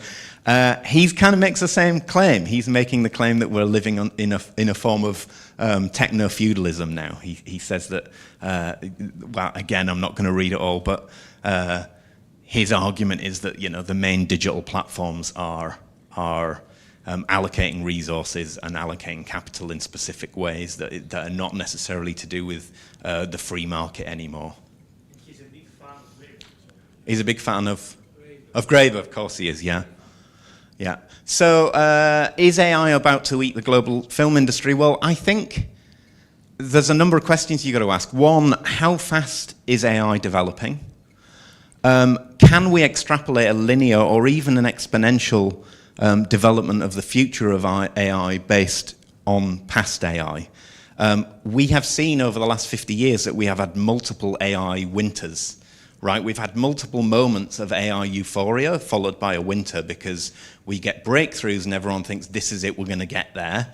And then the breakthrough was great, but it only got us so far. And then so everyone goes, oh, so it's difficult to make a call, I think. I think it could be very profound.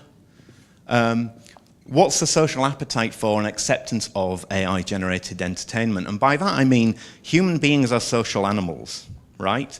I have a song on my Spotify playlist by, I can't remember her name now, Emily someone, and it's not her at all, it's AI generated, right? And I play it to people and they go, wow, that's a really interesting and fantastic piece of, classical piano music. And then you say, well, it's AI. And people almost universally go, yeah, I don't like it then, right? And so I think there's something goes on when we make music or art or movies or stories, which is we are communicating to each other. And I'm not sure how much we've got necessarily a social appetite for movies that have not had a human being involved in the generation. And that doesn't mean we won't use AI, it just means that I'm not sure that the whole thing will be. Same with music, I think. So what role does disruptive tech play in a world returning to industrial policy? I think it's a good question. And what role does disruptive tech play in a world of materials constraints and increasingly restive labor forces? And the example of this, by the way, for me, is that in Japan, for instance, the Japanese film industry, it took them 10 years longer than everyone else to get sound film. And the reason it took them 10 years longer was that the people that essentially voice-overed live the film, the silent films, were heavily unionized. And they were able to slow down the introduction of sound film by a decade. Didn't mean they stopped it, but it did mean they slowed it down, and it was a unique and different experience in terms of as a film market and as an experience going to the cinema in Japan. Also, for us, how much do Hollywood movie stars want a working holiday in New Zealand, I think is a good question. And it turns out quite a lot, by the way. And how much does the screen sector represent this system of hierarchies of lords and vassals, etc.? The other thing people keep saying is, oh, well, you're going to have AI, Brad Pitt will license out his image and AI will generate. Yes, maybe, but people still want an existing Brad Pitt in the world or an Angelina Jolie or whoever to imagine that, they could meet them and they're a real person. So I think it's not a done deal, is what I would say.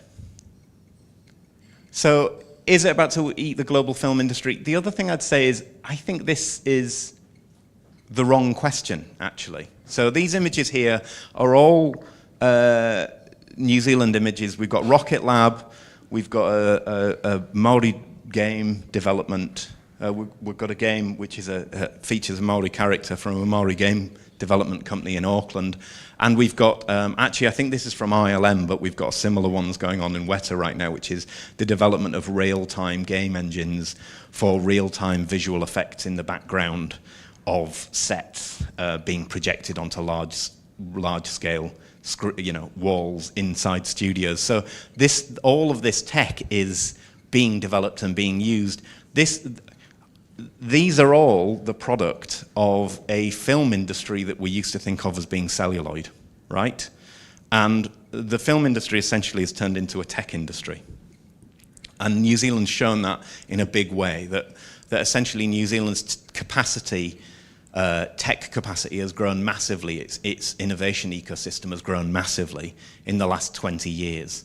And people still make the confusion of thinking that the film industry is the film industry, and it's not. It's an arm of the tech industry, has been my argument for the last 10 or 15 years.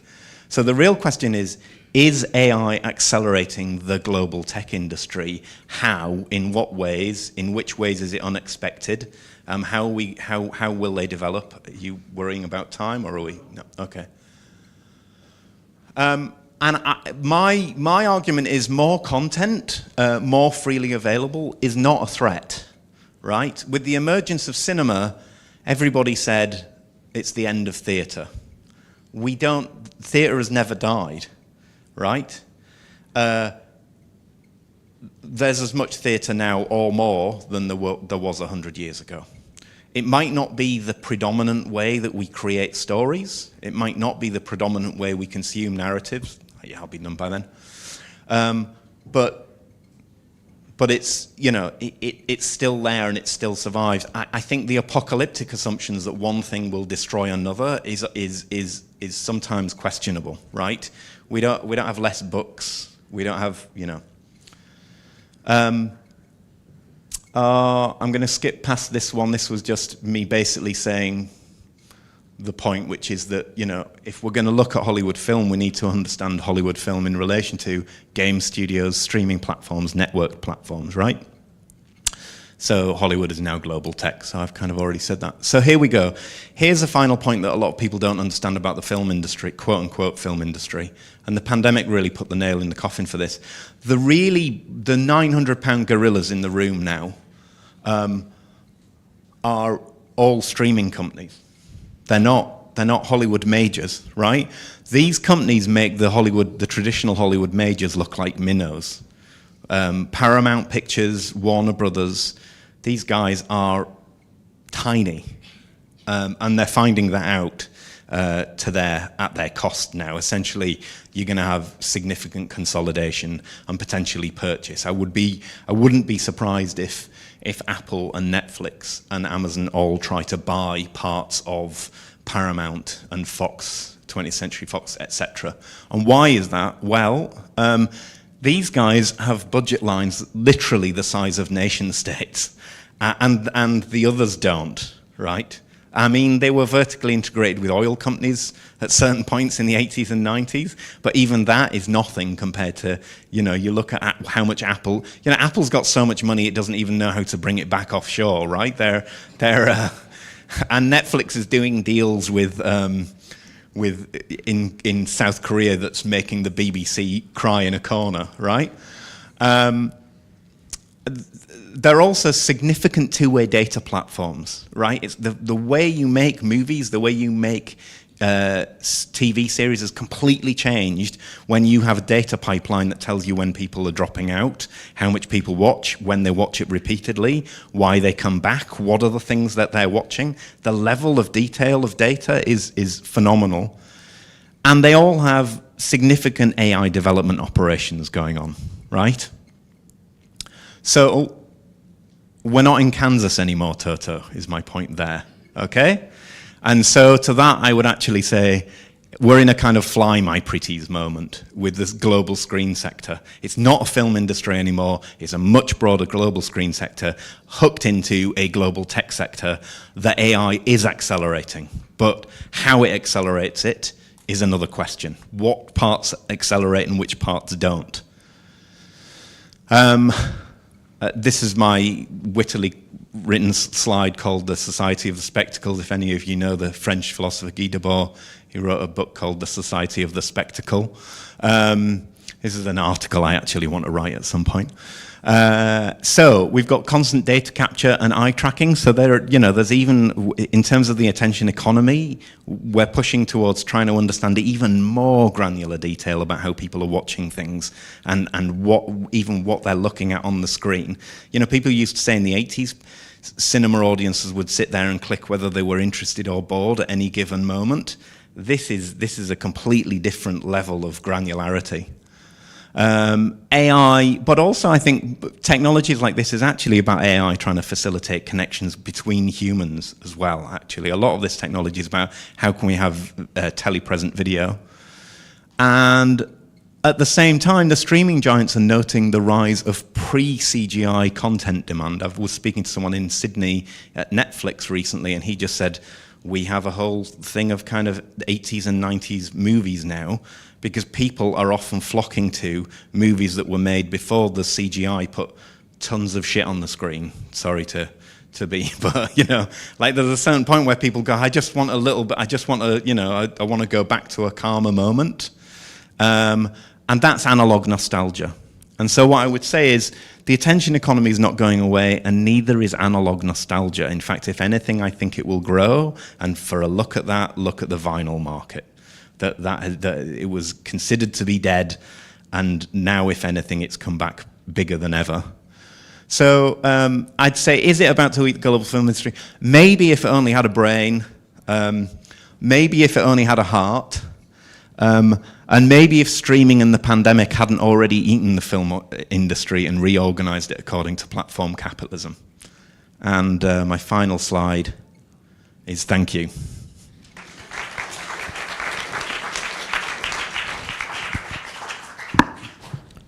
Thank you very, very much.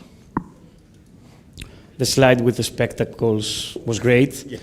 Yeah. 20 million parameters per 20 seconds is the data captured from an VR mask like Quest 3. We don't know because Apple don't tell what Apple captures. Probably it will be 4 times this size. So, hi. You're here for something. Yes. Dimitri said he is exhausted to work here, and so he asked me to introduce the next guest, which is Dimitris Dimitriev, our futurist and DCN member, who talk about critical thinking, foresight, and the digital age, and my very good friend. I'm proud to introduce you. Thank you very much. I'm the one person that you got bored listening and seeing for 2 days. And yes, I have also a keynote for another 20 minutes. So let's make some noise again.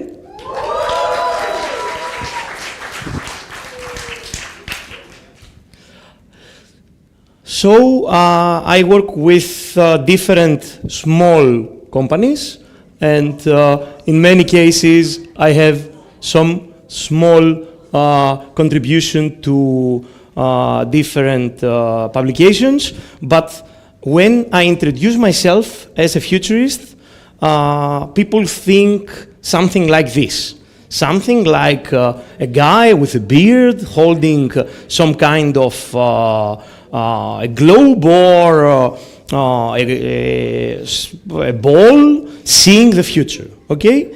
But this is not the case. The concept of futurist and foresight and future studies is a field, a cross-disciplinary field, that we are working not on predicting the future, because we cannot predict the future. I will give you the definition later, but actually to create scenarios, and we are going to have a very nice game with Sermon that give us the honor to facilitate a game that he designed around scenarios. So foresight is about creating effective scenarios on how to understand and anticipate the future and not predict the future. Doesn't matter how many data you have, you can not predict the future. And I was thinking of speaking about critical thinking and all this serious stuff, but I will speak about time machines. Do you, how many of you did you saw the Back to the Future? Okay, great. This is my audience, super. Back to the Future was a time machine, and everyone have one time machine, okay? This time machine is called brain. Our brain is capable of doing time travel, okay? We are the only mammal that can do that. Dolphins don't wake up and say, I'm gonna change jobs in 3 years. No, okay? We are the only mammals that we can do time travel. So we can go back in time, but we can also go in the future. We can sit still and think of ourselves in the future, and we have our hippocampus. It's a very small thing in the brain that can maximize all the details that we can think about the future. So through our prefrontal cortex that tries to give us what we call ETF, which is systematic thinking, and through the hippocampus, we can sit still and think about 1 year, 3 years, 10 years in the future. The problem there is that our cognition, our cognitive part of the brain says that you don't have enough data. You don't have enough data to anticipate the future. And there is where foresight goes. We have tools to anticipate the future better, and we can have it in order for your 80 billion neurons that you have inside your brain to fire the exact moment you want to visualize about the future. So one really good exercise, except doing meditation, is when you wake up once a while, once in a month, every week, try to visualize yourself in a year, in 3 years, in 10 years now. Okay, you will see that the more you do it, the better you get to. So you start practicing what we call futures thinking. So you can start visualizing and ask simple questions between you are awake and you are sleepy. I will have the same house, I will doing the same job, I will be with the same partner, I want the same things. So you can start visualizing this stuff. But before that, I'm going just to give you, because we are speaking about technologies and AI is a technology, we are going to have a small history. How many of you know Gordon Moore, who created Intel, sorry? Okay. Gordon Moore said this huge thing for computer science, that the number of transistors on a chip doubles every 18 months. Okay. He said that back in the 60s. Now is totally old news. Okay. Totally old news. We broke this rule many years ago. And where we are now, we are here. Now we have the ability of creating a chip with the length, with the distance of 3 nms. To give you the distance, one human hair is 100,000 nms, okay? So what we do, we take a very tiny particle, we send it to the vacuum, and we laser beam it in order to write this type of transistors. Okay, we write this type of transistors and we build this thing. This thing is from NVIDIA, merely defies the principles of physics, has 285 billion transistors on top. So all the diodes between them are super tiny, and is behind every AI. This is not the exact behind. This is very new, is NVIDIA Blackwell, but we have H100, which is the previous chip. This is 4 times better, but the previous chip is everywhere, behind any AI capability that you see. So we are in a case right now that we defy the law of Gordon Moore. We merely define laws of physics in order to create this, but we have one more law that we're still on. Do you know this guy? This is Ray Kurzweil. We saw his book earlier in the earlier presentation. Ray Kurzweil wrote different books about singularity and about the age of computers. His father is the inventor of synthesizer that we all play. He invented OCR, character recognition, and many stuff. But he has one really great law in his first book, is the law of accelerated returns. So what is the law of accelerated returns? Is this, that we have in the analytical engine, the cost that we had back then in order to solve logical problems was really high. And we are getting exponentially And why were we getting exponentially? We can have with 1,000 euros right now, with $1,000 right now, we can get the calculating power, the capacity of a human brain. So imagine that with $1,000, you can get the calculating capacity of a human brain. And this goes exponentially, and we saw it back from the early 90s, that if we continue like that, in 10 to 15 years, we are going to buy with just 1,000 euros or dollars or whatever currency, the capacity, the calculating capacity of all human race.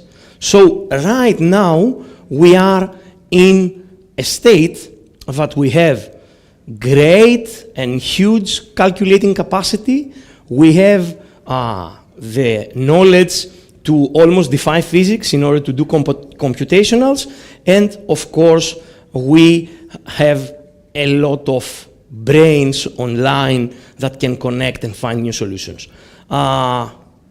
In parallel, we have this. Okay, we have 4 interconnected crises. Okay, it's not that we have the best capacity in AI and all that stuff. We have also climate crisis. We have a lot of wars and conflicts, and now we are getting even harder.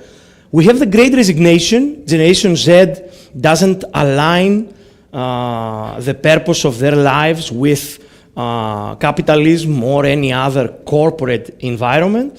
And on the other side, we have we still live in a post-traumatic stress of a pandemic. So in all these crises, we need to think of ourselves just as the beginning, the ones that we can travel in the future, that we have one thing, which is our brain, and we need to use our brain to understand and start learning. So Eric Hoffer, the philosopher, said, in times of change, learners inherit the world, while the knowers will be beautifully equipped for a world that no longer exists. Okay, so we need to start learning.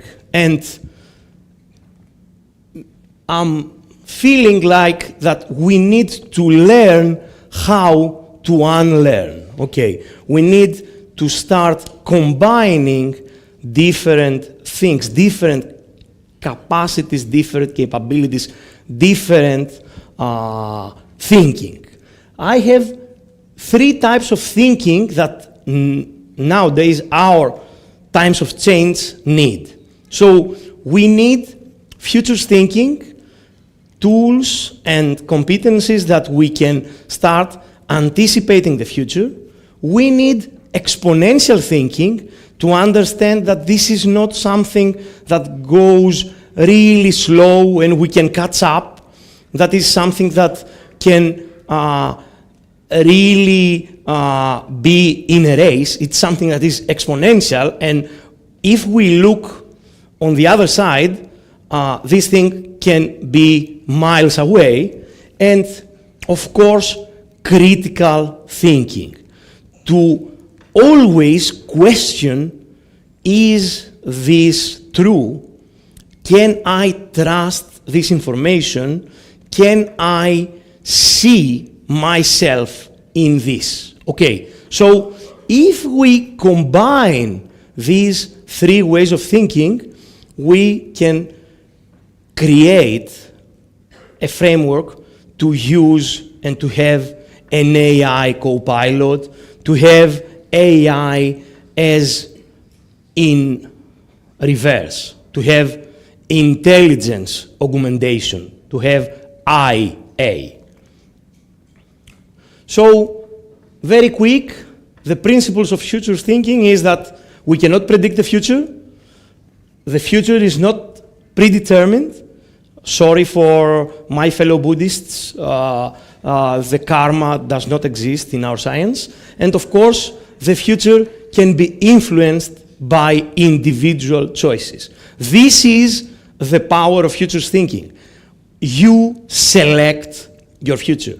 Your choices can be the actual future. And of course, with the philosopher, me, we need to learn how to unlearn.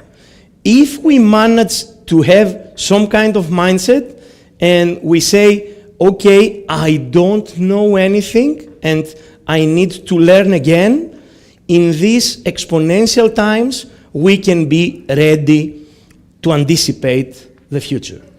Do you know the guy? Okay. Do you know the guy near?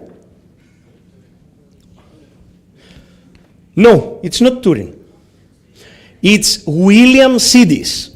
He's the guy with the biggest IQ in history. 9 years old, he was helping Einstein with relativity theory.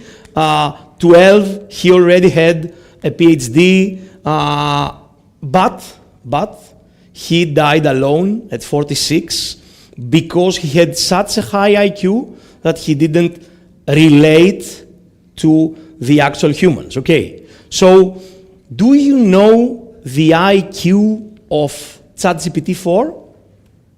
Do we have any numbers? According to recent studies, the IQ of ChatGPT 4 is 165.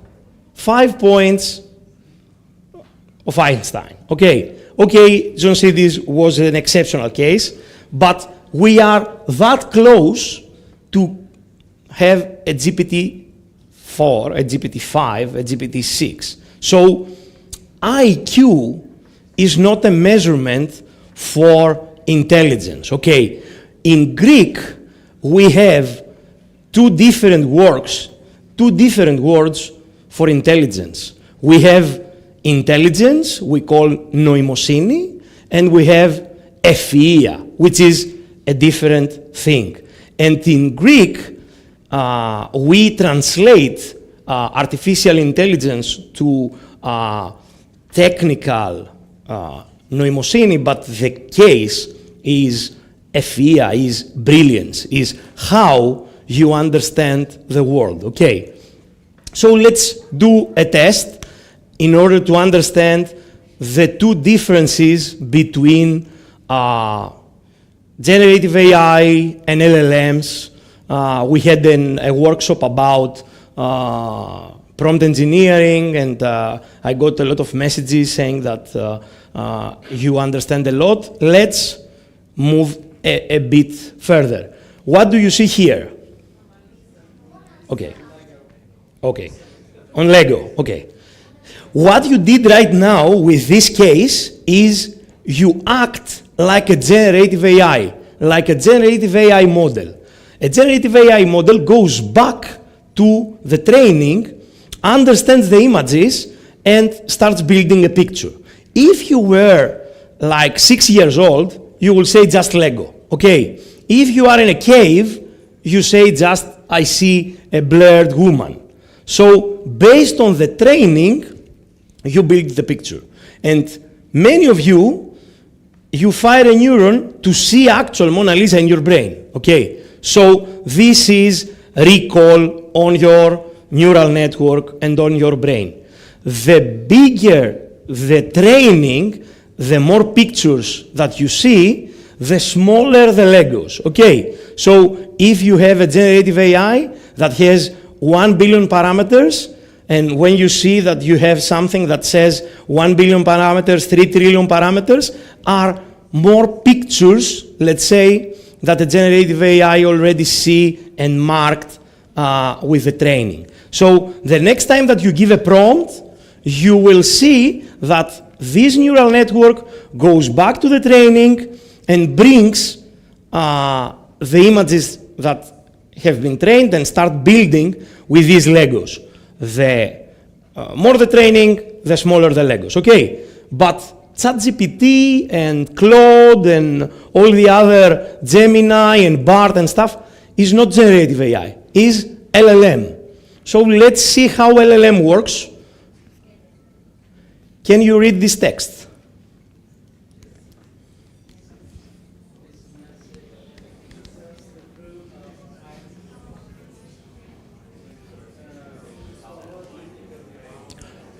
What your brain does right now is LLM mode. Okay, LLMs are trained to guess the word in a sentence when is missing. So how we train LLMs, we give them like first years old a sentence and we remove the noun, we remove the verb, we remove a word. And the LLM predicts this word. With huge piles of text, you train the model to do what your brain just did. We remove some of the numbers and we replace it with numbers. So we got some letters with numbers. Your brain, in the first 3 sentences, was a bit confused, trying to understand what is happening. After 3 or 5 lines, understood the pattern, and the whole text, it was super easy, and you read it like super quick. Okay, this is how LLM training is done. Okay, not with numbers and letters, I did it just to be fast, but by predicting the next word.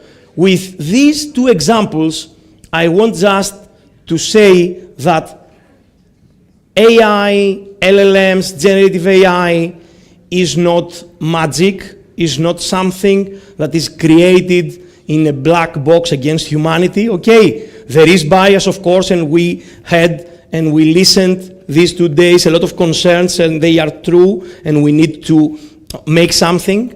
But the essence of LLMs and generative AI is that simple. Okay, so we have ChatGPT, we have other models from speech, 3D, text, code. We have other models, and other models, and other models. Okay, so we have a lot of models, but these are just tools in order to go from the AI to IA, to intelligence augmentation. And as regards jobs and industries and stuff like that, my opinion is that AI will not take your job. A human using AI will. Okay, this is the case, and this is why we need to upskill and reskill and train our critical thinking abilities and live in the intersection of futures thinking, of exponential thinking, and of actual upskilling and reskilling right now, because now we are in the end of this hype.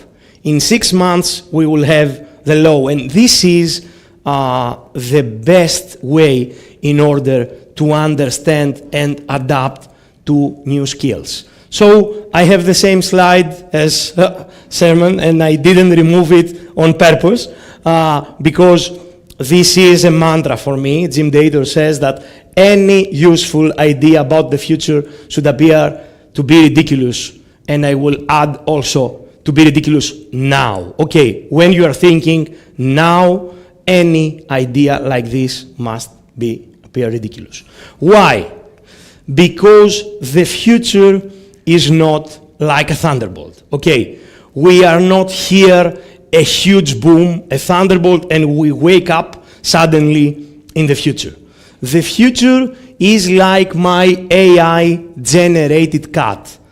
Is like a cat that comes really, really slowly in the living room.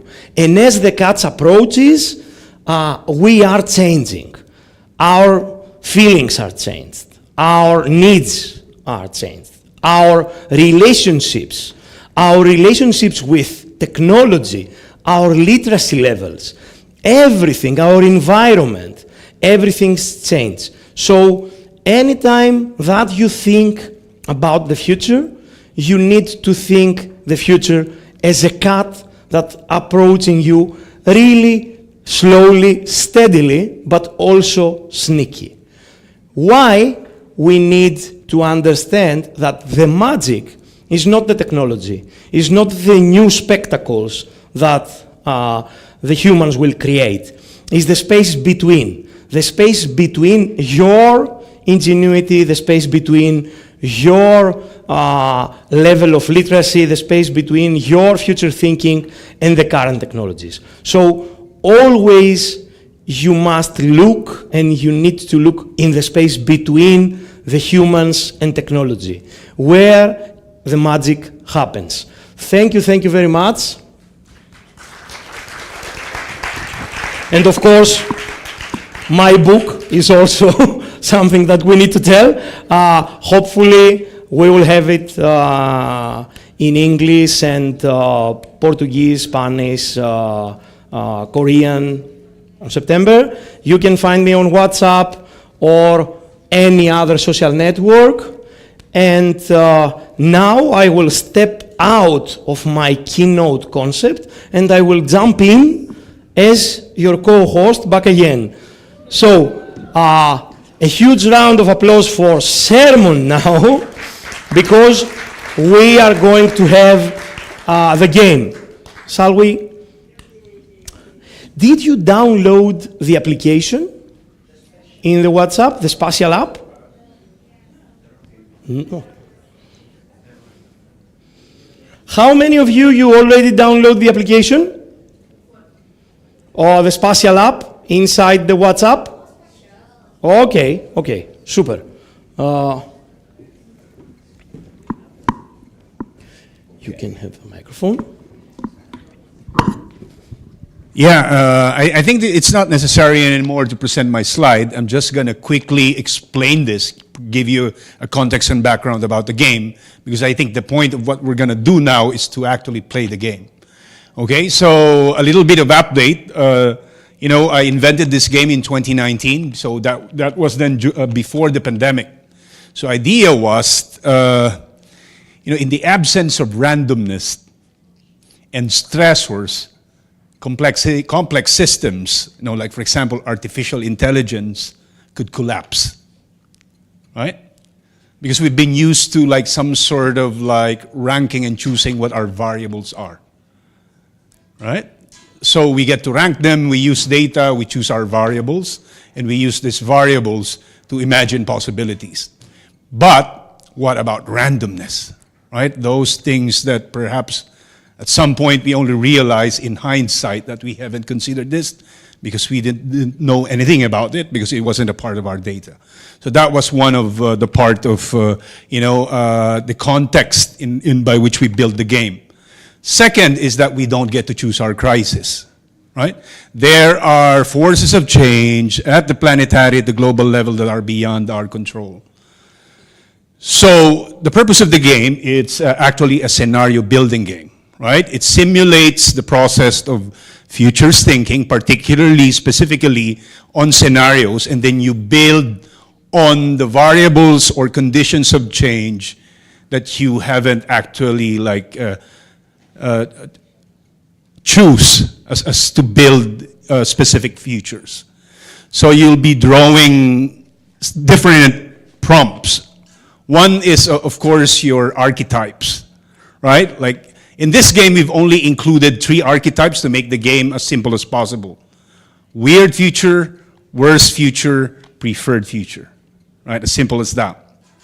And then the time horizons, 10 years, 30 years, 100 years, right? What would the future of a preferred future look like in 10 years, 30 years, or 100 years? And then elements of the card includes, of course, your forces of change, or you might say the conditions of change that enables you to actually put some specificity in the future that you wish or try to imagine. Like, for example, nature, right? Let's just say in nature, you have the variable of aquifers, right? In politics, you have the variable of surveillance society. In societal driver, you have the variable of, let's just say, mental health. So if you try to combine mental health, aquifers, and surveillance society, what would a preferred future look like in 100 years? With mental health as your variable, surveillance society, and aquifers. You know, try to imagine what would the world look like. So you constantly imagine, because scenarios, this game is an exercise of imagination. What would it look like? What would it feel like to think about the unthought of future, right? But then, of course, our imaginations, you know, sometimes we put that in a report, right? Our inventions, the prototypes of what we think about, particularly in politics, economics, society, culture, spirituality, religion, among other things. Of course, we try to frame these things. But then there are decision makers, right? Right? There are powers that be, you know, probably perhaps that, you know, dominates the systems that exist. Particularly, they have a mental propensity that's pretty quite strong as far as their context and the way they experience reality is concerned. Now, what if, for example, you know, using the variable of mental health, surveillance society, and aquifer, you were able to come up with a weird future 30 years from now, but if this reaches the desk of a general or a military, you know, what do you think the military mindset would do? Yeah? With your imaginations. What if it reaches, you know, that report, scenario report reaches the, you know, the interest of a venture capitalist, right? What would the venture capitalist do? Now, what if it reaches, for example, the laborer with a very strong worker's mindset? What would they think about your scenarios or your scenario report? What if it reaches a lawyer, right? Or a bishop or an intellectual, like, for example, a technology developer? What would they think about? What would they create? But then, of course, it doesn't end there. The game doesn't end just by inventing or imagining unthought of future. What if it's disrupted by, let's just say, a cyber disruption? Like, let's just say in 100 years from now, there was an AI rebellion. Or perhaps possibly to make it really perhaps more fun in the process, what if a zombie apocalypse occur? Right? What would they think to ensure, you know, that our existence continues into the future? So that is what the game is all about. So that is just the context. So this game won the Best Foresight Game last year by the Association of Professional Futurists, and it has been played 200 more times all over the world. And my clients has been, you know, the intelligence, you know, a variety of intelligence organization, because they always want to, you know, think about the unthought of future of, let's just say, you know, armaments, you know, or technology, those kinds of stuff that are national security in nature. Scientists, futurists, developers, environmentalists, activists, communists. So they played this game. And today, what we're going to do is that we just play this game to experience, give us an opportunity to think about the unthought of future if we're lucky. Okay? Yes. So perhaps we have like around, what, 4 tables there, right? 5 tables? Is that 5? We have so 5 tables. Let's just group ourselves. So I'm going to bring the card together with some guide questions that you can use to facilitate the game, but I'm going to help you out. I'll be your dealer. You'll be the player. Okay, so just choose your group. Yeah. You can start selecting tables, you can go back, and we will come together. Yeah, sure. Okay. Can we have some music, Anna, in order to facilitate the game in a... Come on. I will get the microphone in order for you to have it.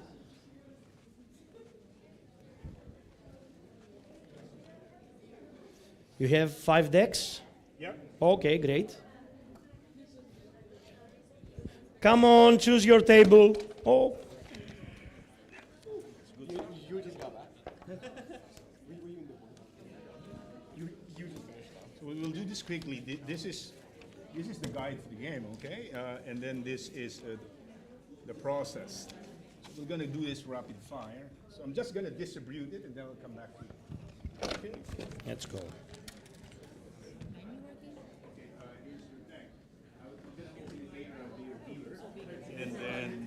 so this is the game guide, and this is the game journey. Okay, I'll be back in a couple of seconds. Yeah, okay, this is your card, and this is the game guide. Don't open it yet. Now this is the game journey. That's the process. I'll be back.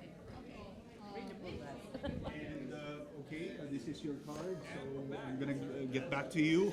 This is the game guide. Okay. Pretty quite easy. Okay, then it's the game journey. I'm gonna come back. Okay, so this is the card. This is the game guide. So I'm gonna start here. Yeah. I will keep the microphone to you in order for everyone to listen. So let me just draw some cards here. Okay. So draw one card. This is your scenario archetype. Okay. Big responsibility. Okay. Yeah. Open it. Open. Okay. Weird future. You know, draw a time horizon. Draw a time horizon. Okay. So this is your scenario plot, right? Imagine a weird future scenario 100 years from now. But I'm going to give you a couple of forces of change, right? Let's begin with technology. Open. Metaverse. Okay, metaverse, great. And then a cultural driver. Okay, we can stop with that. So try to imagine a weird future scenario 100 years from now with metaverse and space and AI as your scenario logic. What would a weird future look like? So I'm gonna come back. So just have a conversation, okay? Yeah. You can continue on the.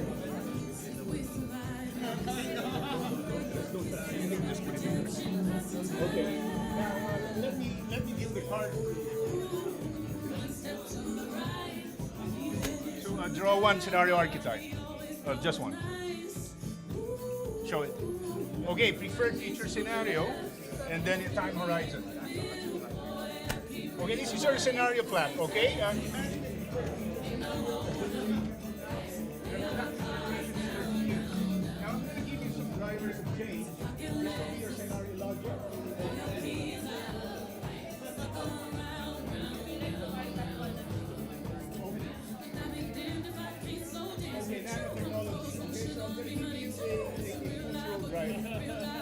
Okay, nanotechnology. Okay, so I'm going to give you a cultural driver. As your scenario logic. So what would the preferred future look like? So have a conversation, just discuss about the future. With AI in mind, okay? That's it.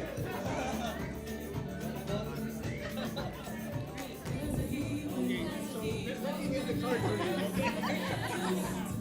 Actually. Okay, so draw one card.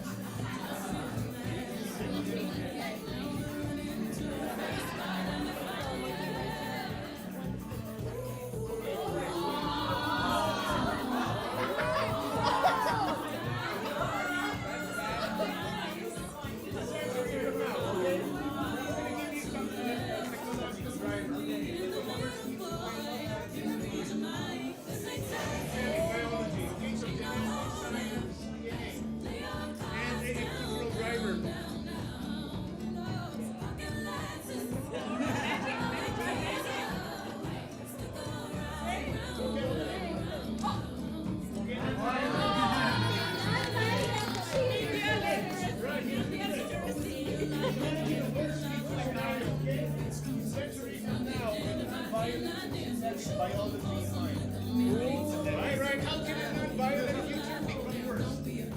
Right, so that's it. You don't think of a good scenario, you think of a worse future scenario. How can non-violence become, how can you use non-violence to imagine a worse future? Non-violence and worse future, okay. Right. Okay.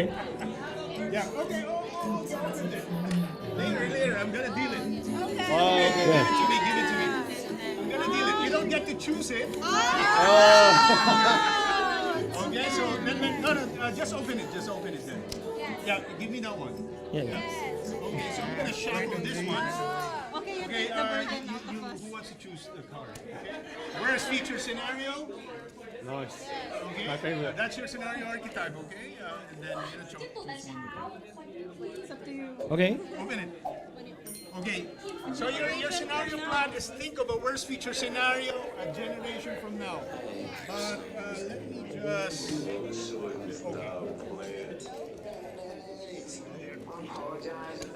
Okay. What's drawing? Okay, polyarchy. You know, the basic definition is there. You might want to read it.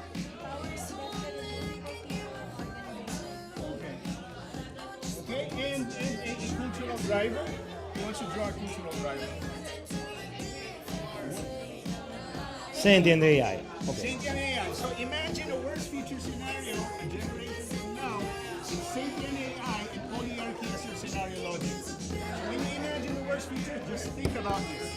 Okay? Just imagine, have a conversation, that's it. A worst future scenario, okay.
Do we have any teams ready to tell us our scenario?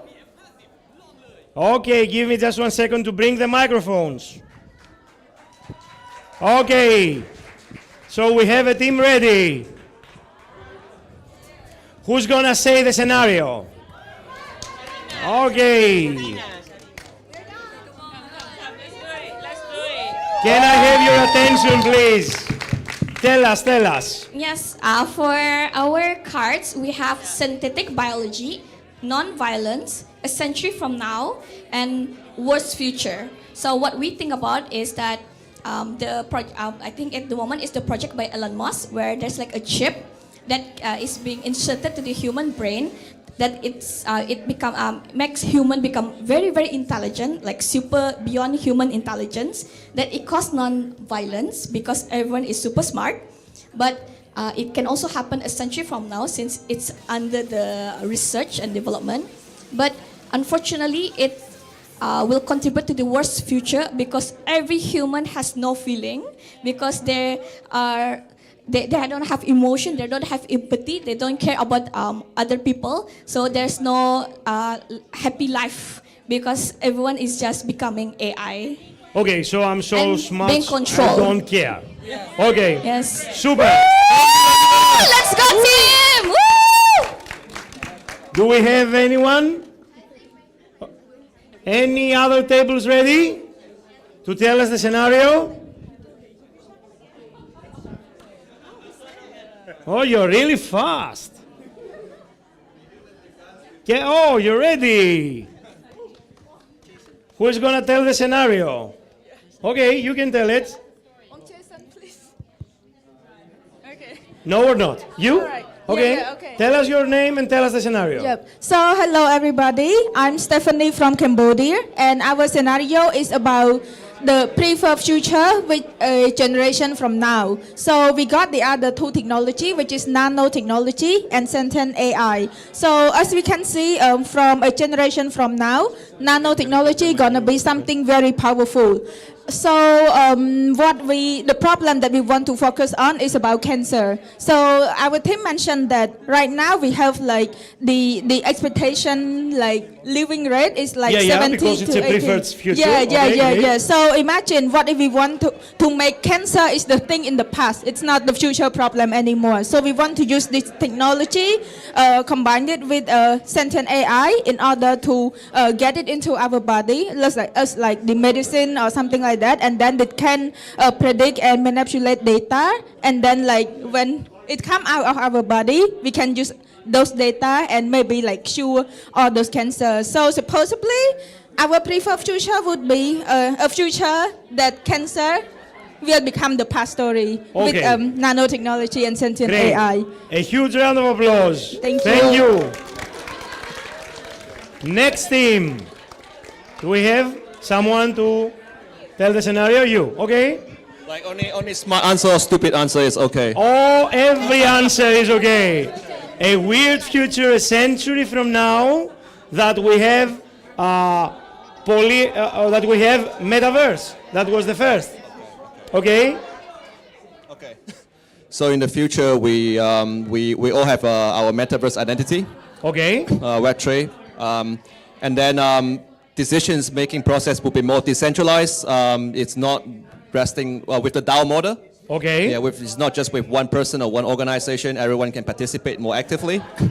But because of our increasing digitalization way of life, it has also created different cybersecurity challenges like deepfakes, sentient AI. And one day sentient AI decided that it's smarter than human beings because we keep giving our data away without good data security laws.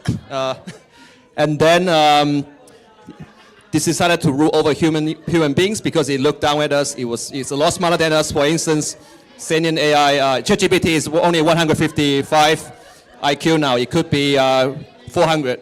Okay. In 100 years' time, right? Okay. Because it keeps learning, machine learning. And then we decided that we can no longer tolerate AI's rule over us. So we start a war against them. Okay. That's where the war.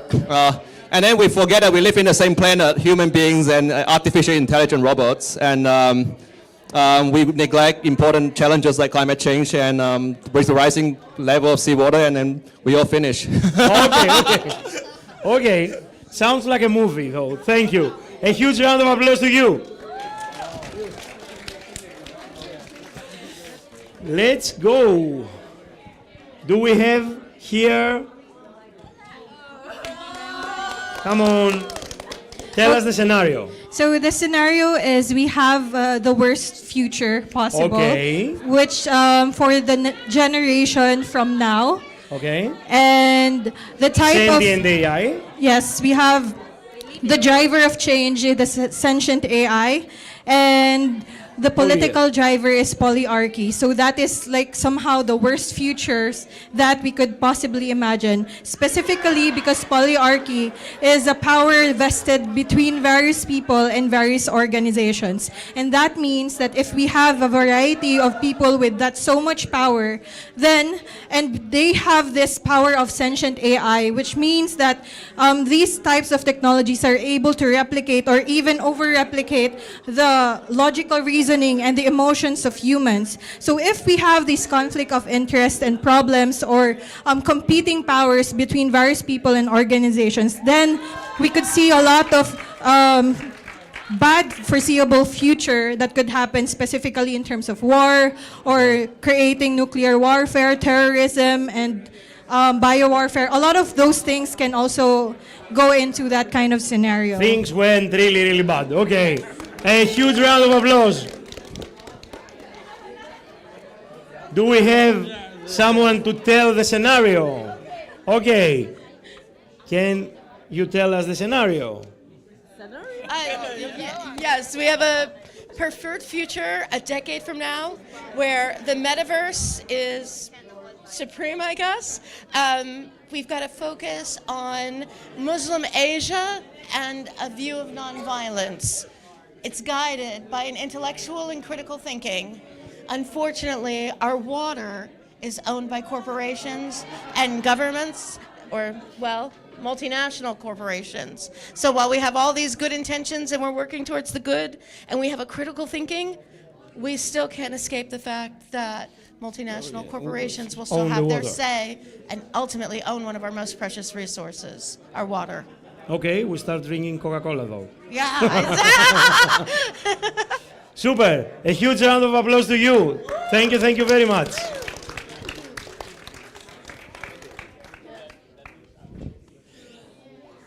We are going for the final round, and I will go to the most noisy table to tell us their future. So since our worst future, we became superhumans with no emotion through synthetic biology. And because of we encountered the massive solar flares, we were able to grow gills and go deep into the ocean and cause it to collapse. Okay. So it's because we became warriors in the process to kill all the deep sea creatures and live there forever. Even in Atlantis, we screwed up. Okay. Thank you very much. One last, before we go to the metaverse. Do we have?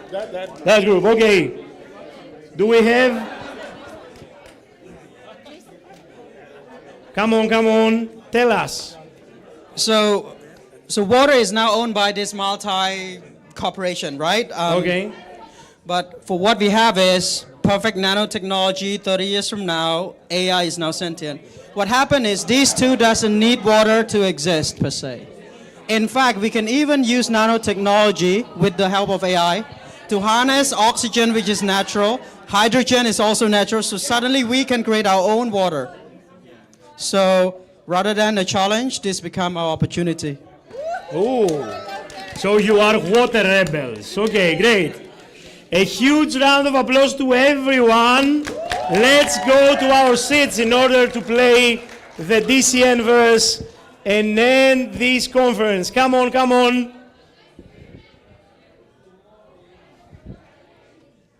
Anna, can we have some music in order to bring them back?